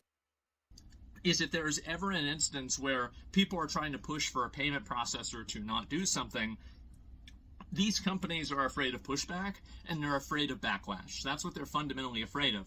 So if you want to make it to where they don't do these things and they don't make these changes, you have to be louder than these screeching, banshee, harpy, siren Karens. That's what you have to do. You have to do that, and if you don't, they're going to be a lot louder than you are, and that's what's happened for the last 10 years. And luckily, now, especially in the past 3 years, the majority of the internet has basically said, hoes mad, too bad, and we've decided to ignore them. However, they have found, as I said, that one weak link, which is the payment processors. And again, they are awful, they're terrible, but they are a symptom and not the disease. We have to look at these payment processors, how much of a monopoly and everything that they control inside of any online transaction, inside of anything that you're doing in terms of money, and are they using that position in some way that is beneficial for everybody? Is this something that subverts people's expression, or is it something that hurts it? Well, it's pretty obvious, isn't it? And so I wanted to make this video, and I wanted to talk to you guys about it, because I feel like nobody else is saying anything. A lot of people might not understand this issue, or they might think, oh, well, it's just a rape game, or something like that. Here's where they should draw the line. Is it illegal? If it's illegal, then yeah, of course they shouldn't give it service. If it is, then yes, they should absolutely have to. It should be the exact same as an electricity company, as a phone company, as a, internet company, as a water company, or anything else. The random, debanking and removal of payment processing for certain people for certain ideological means is a massive problem, and it helps no one. And so anyway, except for them, obviously, because it gives them the power to censor things and effectively tell people what they're allowed to see on the internet, and effectively subvert the will of the people by acting as a pseudo-government because they're able to control this very small link in the pipeline. And so anyway, that's why I'm talking to you guys about this. I want everybody to be aware of this. I want people to see it, and I want you to be vigilant, and I can guarantee you, this is the worst thing, I can guarantee you that it's going to get worse. Because people, I don't think that there is enough awareness about this yet. I don't think that there's enough people talking about this. And I don't think people really understand this issue because there are still people who are afraid to speak out about it because they don't want to be seen as defending incest games. I have no problem defending incest games. I think that's totally fine. You want to play a fucking anime incest game on Steam? Go ahead. That's okay. Nobody's getting hurt because guess what? It's not real. Imagine that. A video game doesn't hurt real people, and it doesn't actually exist. So why is it that it's being regulated, and why is it that people are being told what they can and can't see, especially through this third party that shouldn't even be making these decisions to begin with? You want to talk about the brand for Visa or MasterCard, the only time I fucking hear about these companies is whenever they're being called into Congress to explain why they're trying to extort some mother of four out of $250,000 because of compounding interest and debt. It's outrageous. They're disgusting parasites, and I hope more people realize it, and we can actually push and have a degree of regulation and control on these people because they exist effectively. Again, guys, this is not a free market. Please do not say it's a free market. It is absolutely not a free market. The first thing that people who have control of a free market do, or have a majority share of a free market do, is they make sure that it's not free. And that's exactly what they've been doing, and that's exactly the problem. It's the fact that there are not a lot of other competitors. They do effectively control the entire market, and they can effectively use that to force their will onto everybody else. And that's exactly what's happened. So yes, Collective Shout is an annoying bunch of obnoxious, stupid Karens that nobody likes, probably not even themselves. That's why they're spending all day doing this. But, again, if you get rid of them, this is going to happen again. The real problem is the payment processors and the lack of regulation and accountability for what they're doing. So I don't really like this. Yeah, pretty much. You can have your cake and eat it too. Where, oh, well, these people, they don't get regulated at all, but they can regulate everybody else and decide whatever, whatever they accept and whatever they don't accept. This is not something as simple as, oh, well, baking a cake or whatever. This is a categorical rule that companies that have a complete monopoly inside of a market are exercising collectively. When companies act collectively and they behave in one specific way that is not, again, in accordance with the law, they are making their own laws, and they are not behaving as in a free market. They are acting like a cartel. They're colluding, and more people need to know about it. And in my opinion, I think there needs to be laws against it. I wanted to make this video and talk to you guys about it because I think not enough people know. But now you know. Visa and MasterCard can suck a fucking dick, and anybody that supports them is already a dick sucker, so I don't need to say that. Anyway, guys, thank you all so much for watching. I really appreciate it. Go ahead and, I had to take my dad to a fucking, cancer appointment today. And so I was busy, which, by the way, oh my god. Just before I end the video, wow, no wonder they haven't cured cancer yet. This is the nicest fucking building I've ever seen in my life. Oh my god, I've been in Hilton hotels that are less classy than this cancer facility. Oh my god, they're never curing that shit. Yeah, I'm sorry guys. But anyway, that's for another video, and maybe I'll have my actual tinfoil hat on for that one, unlike this video, which is unfortunately very, very real. Anyway guys, thank you all very much for watching, I appreciate it. Let me know what you think in the comments, and I'll see you in the next one. Peace. Descubre los nuevos programas en salud animal de Nuke, certificados técnicos en asistente de veterinario, pet grooming profesional y asistente de veterinario con pet grooming. Completa tu grado en menos tiempo. Nuke University, División Técnica. The ad blocker's not working.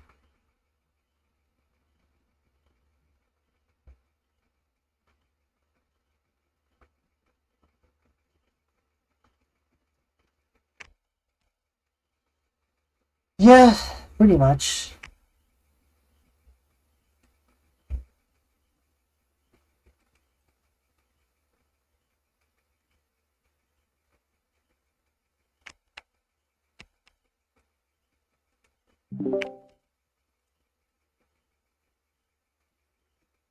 Oh, finally! Yeah. Took you long enough. Are we done? No, not yet. He's bumping up stream time and extending it again. Hmm.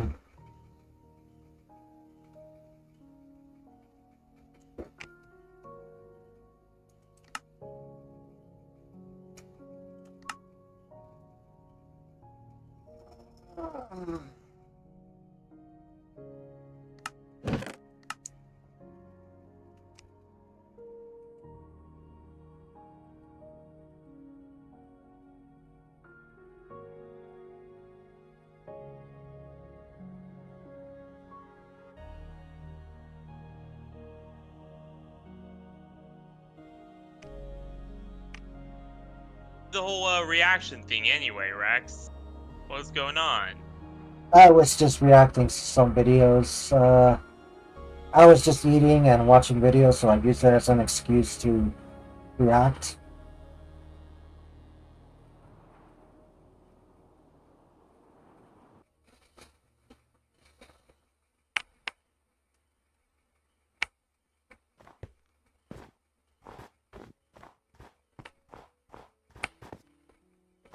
FNAF team says here.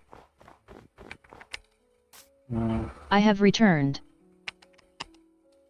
Hey, Williams. I hope I'm Williams. Nice to see you. The Federation will give the monarchy all assets formerly belonging to the Twins of Destruction, including items, bases, and FNAF team says could have property told in us that you'd be exchange gone for for the an hour. price of 100 Kreuzers. Yeah, sorry about that. Anything in chat that I should be aware of? No. Nothing. Chat's been pretty quiet lately.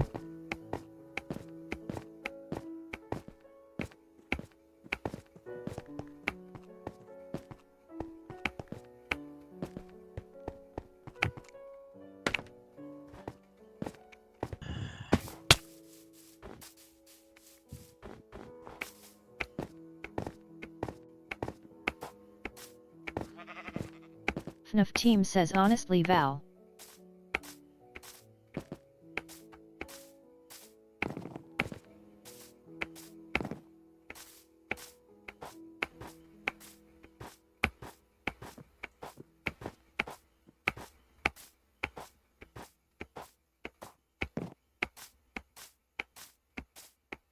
FNAF team says do we even want to do anything?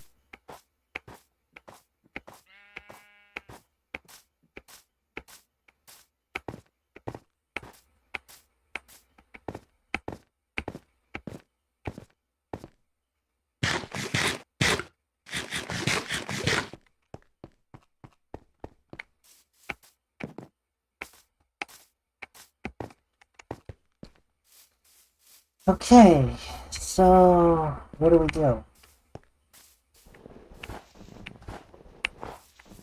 I think you should start working on your statue, to be honest. I finished it. Alright, good. In all honesty, I think I might call it a night. So this is over.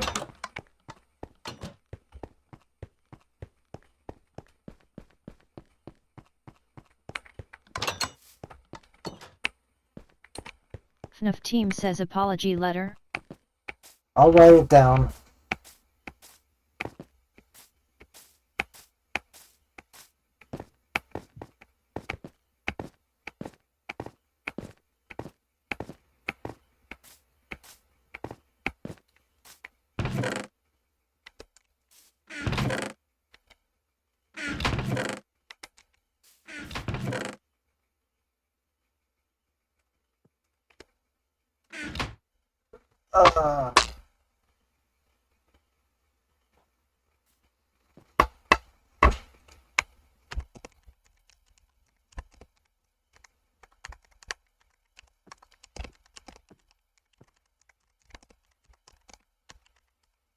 FNAF team says where's the statue? It's right next to the supermarket.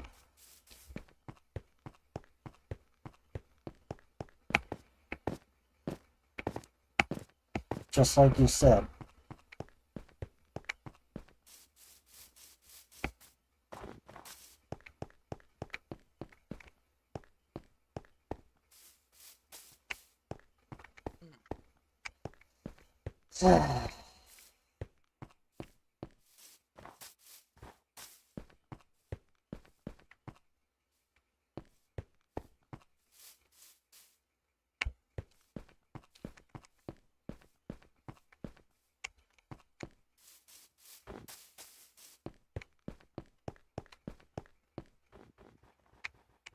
Right here.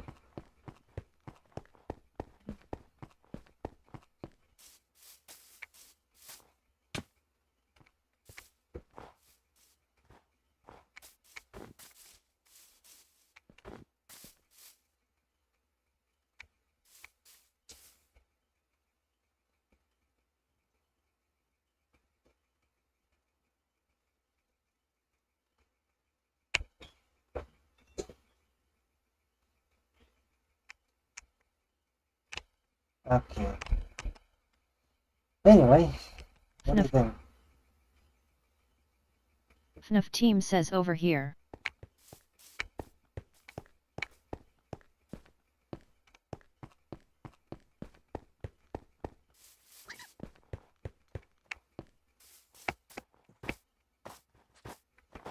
Okay. FNAF team says even got a podium at all. Okay.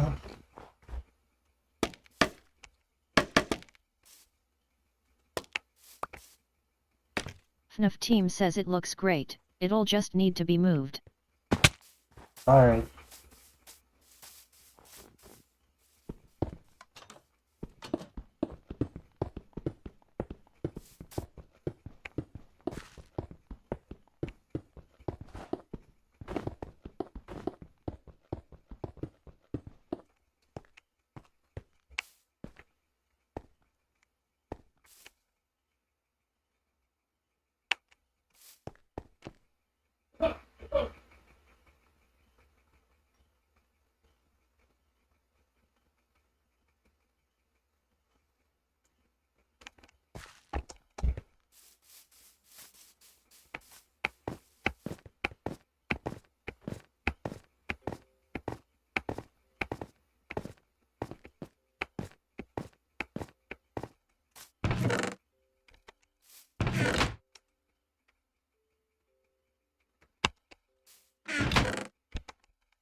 You have been given stone asterisk 50.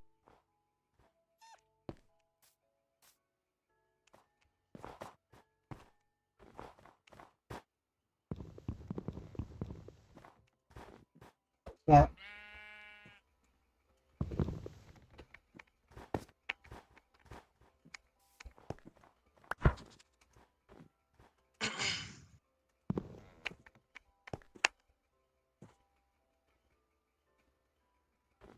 FNAF team says just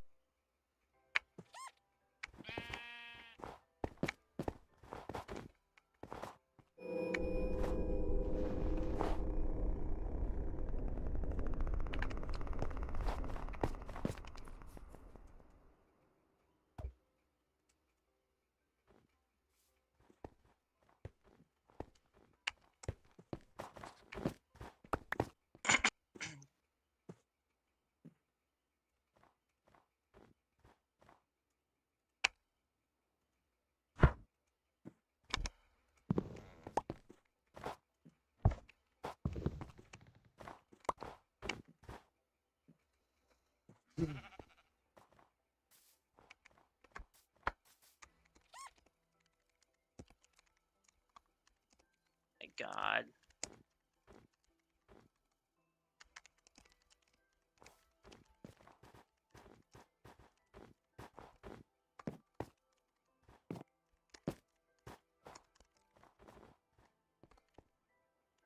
Yep, nope.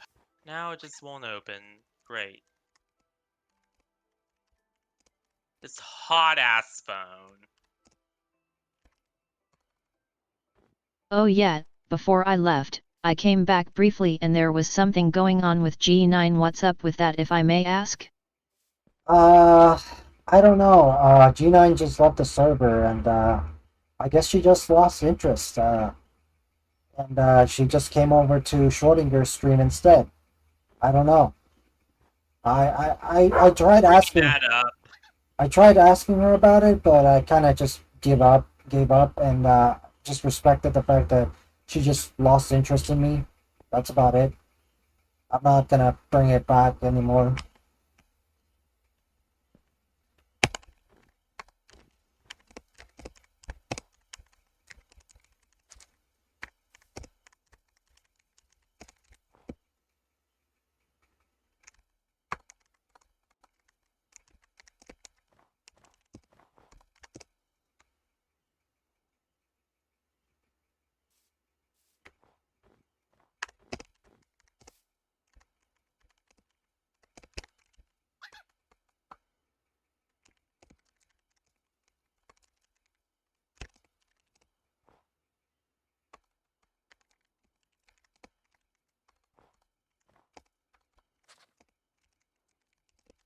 Well, luckily for you, you won't see me dipping on Ya for any reason.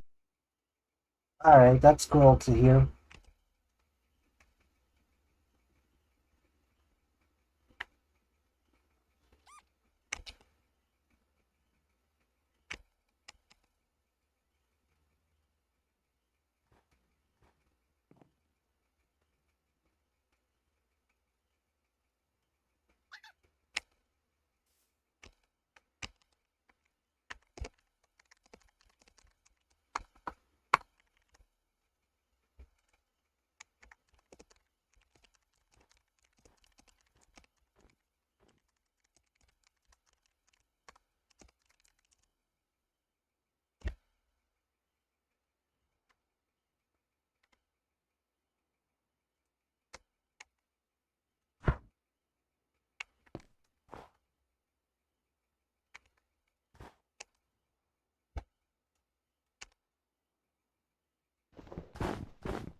FNAF team says apology accepted.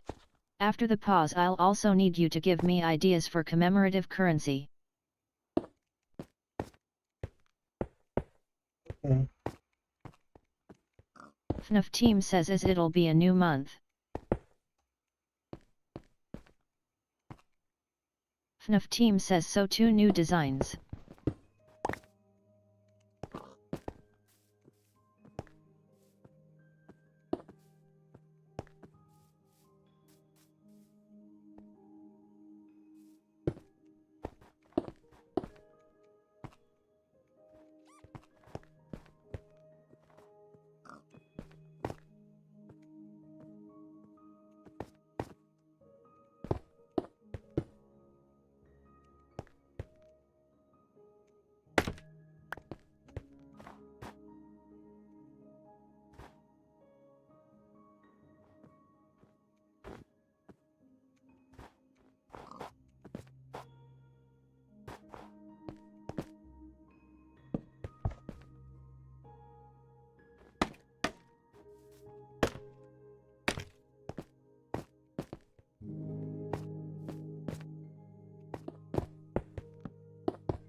Goblin a 2687 fell from a high place.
Right.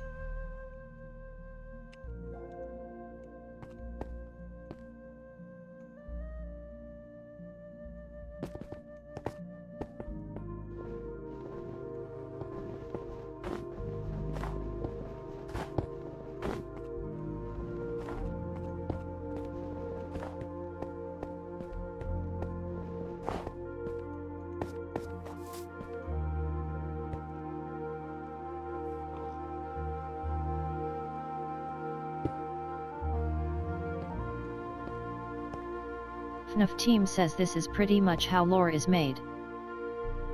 Yeah, pretty much. FNAF team says your character now officially has real lore. Yeah.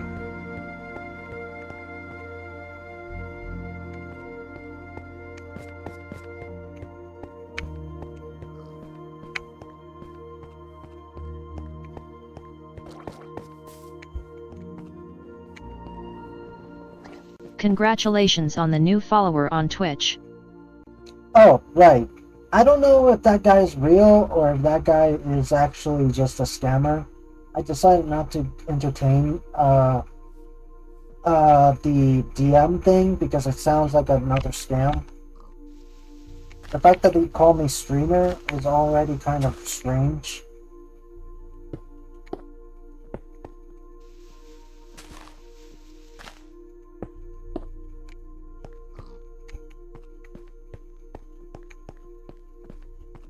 So yeah, I think that might be a small victory, but yeah, at least that's more engagement for my platform.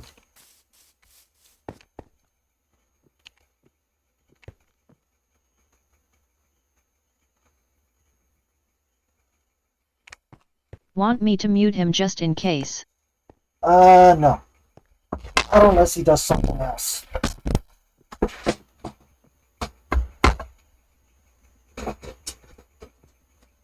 He's just suspicious, that's all. Anyway, I'll be right back, and this time I won't be out for an hour.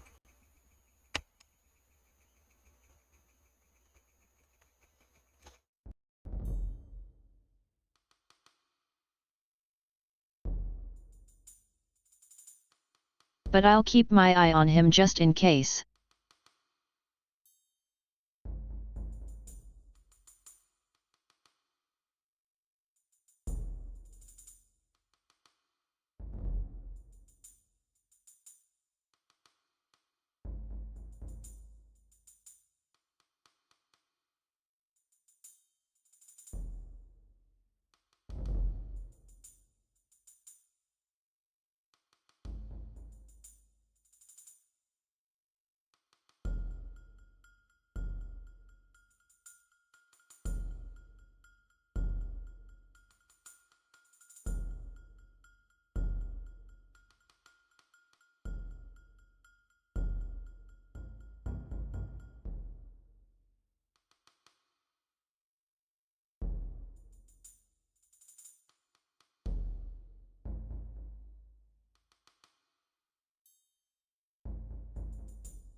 I am back.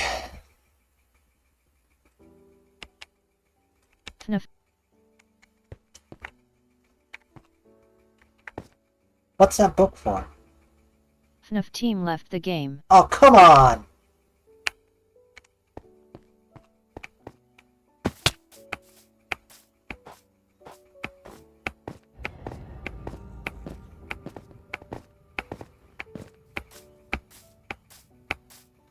So yeah. Wow, I this... finally ends off. Yeah. I found the So TikTok. that's pretty much it for this stream. Yeah, I may as well end mine as well.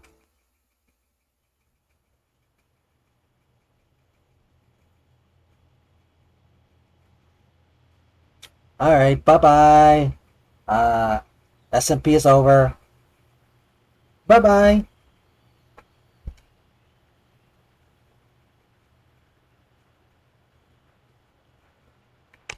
Yuck. See ya. Oh wait, no, I'm not FNAF team. Oh, whoa.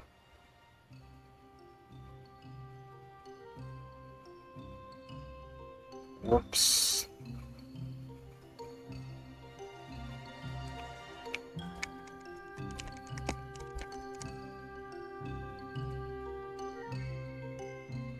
Alright. See ya.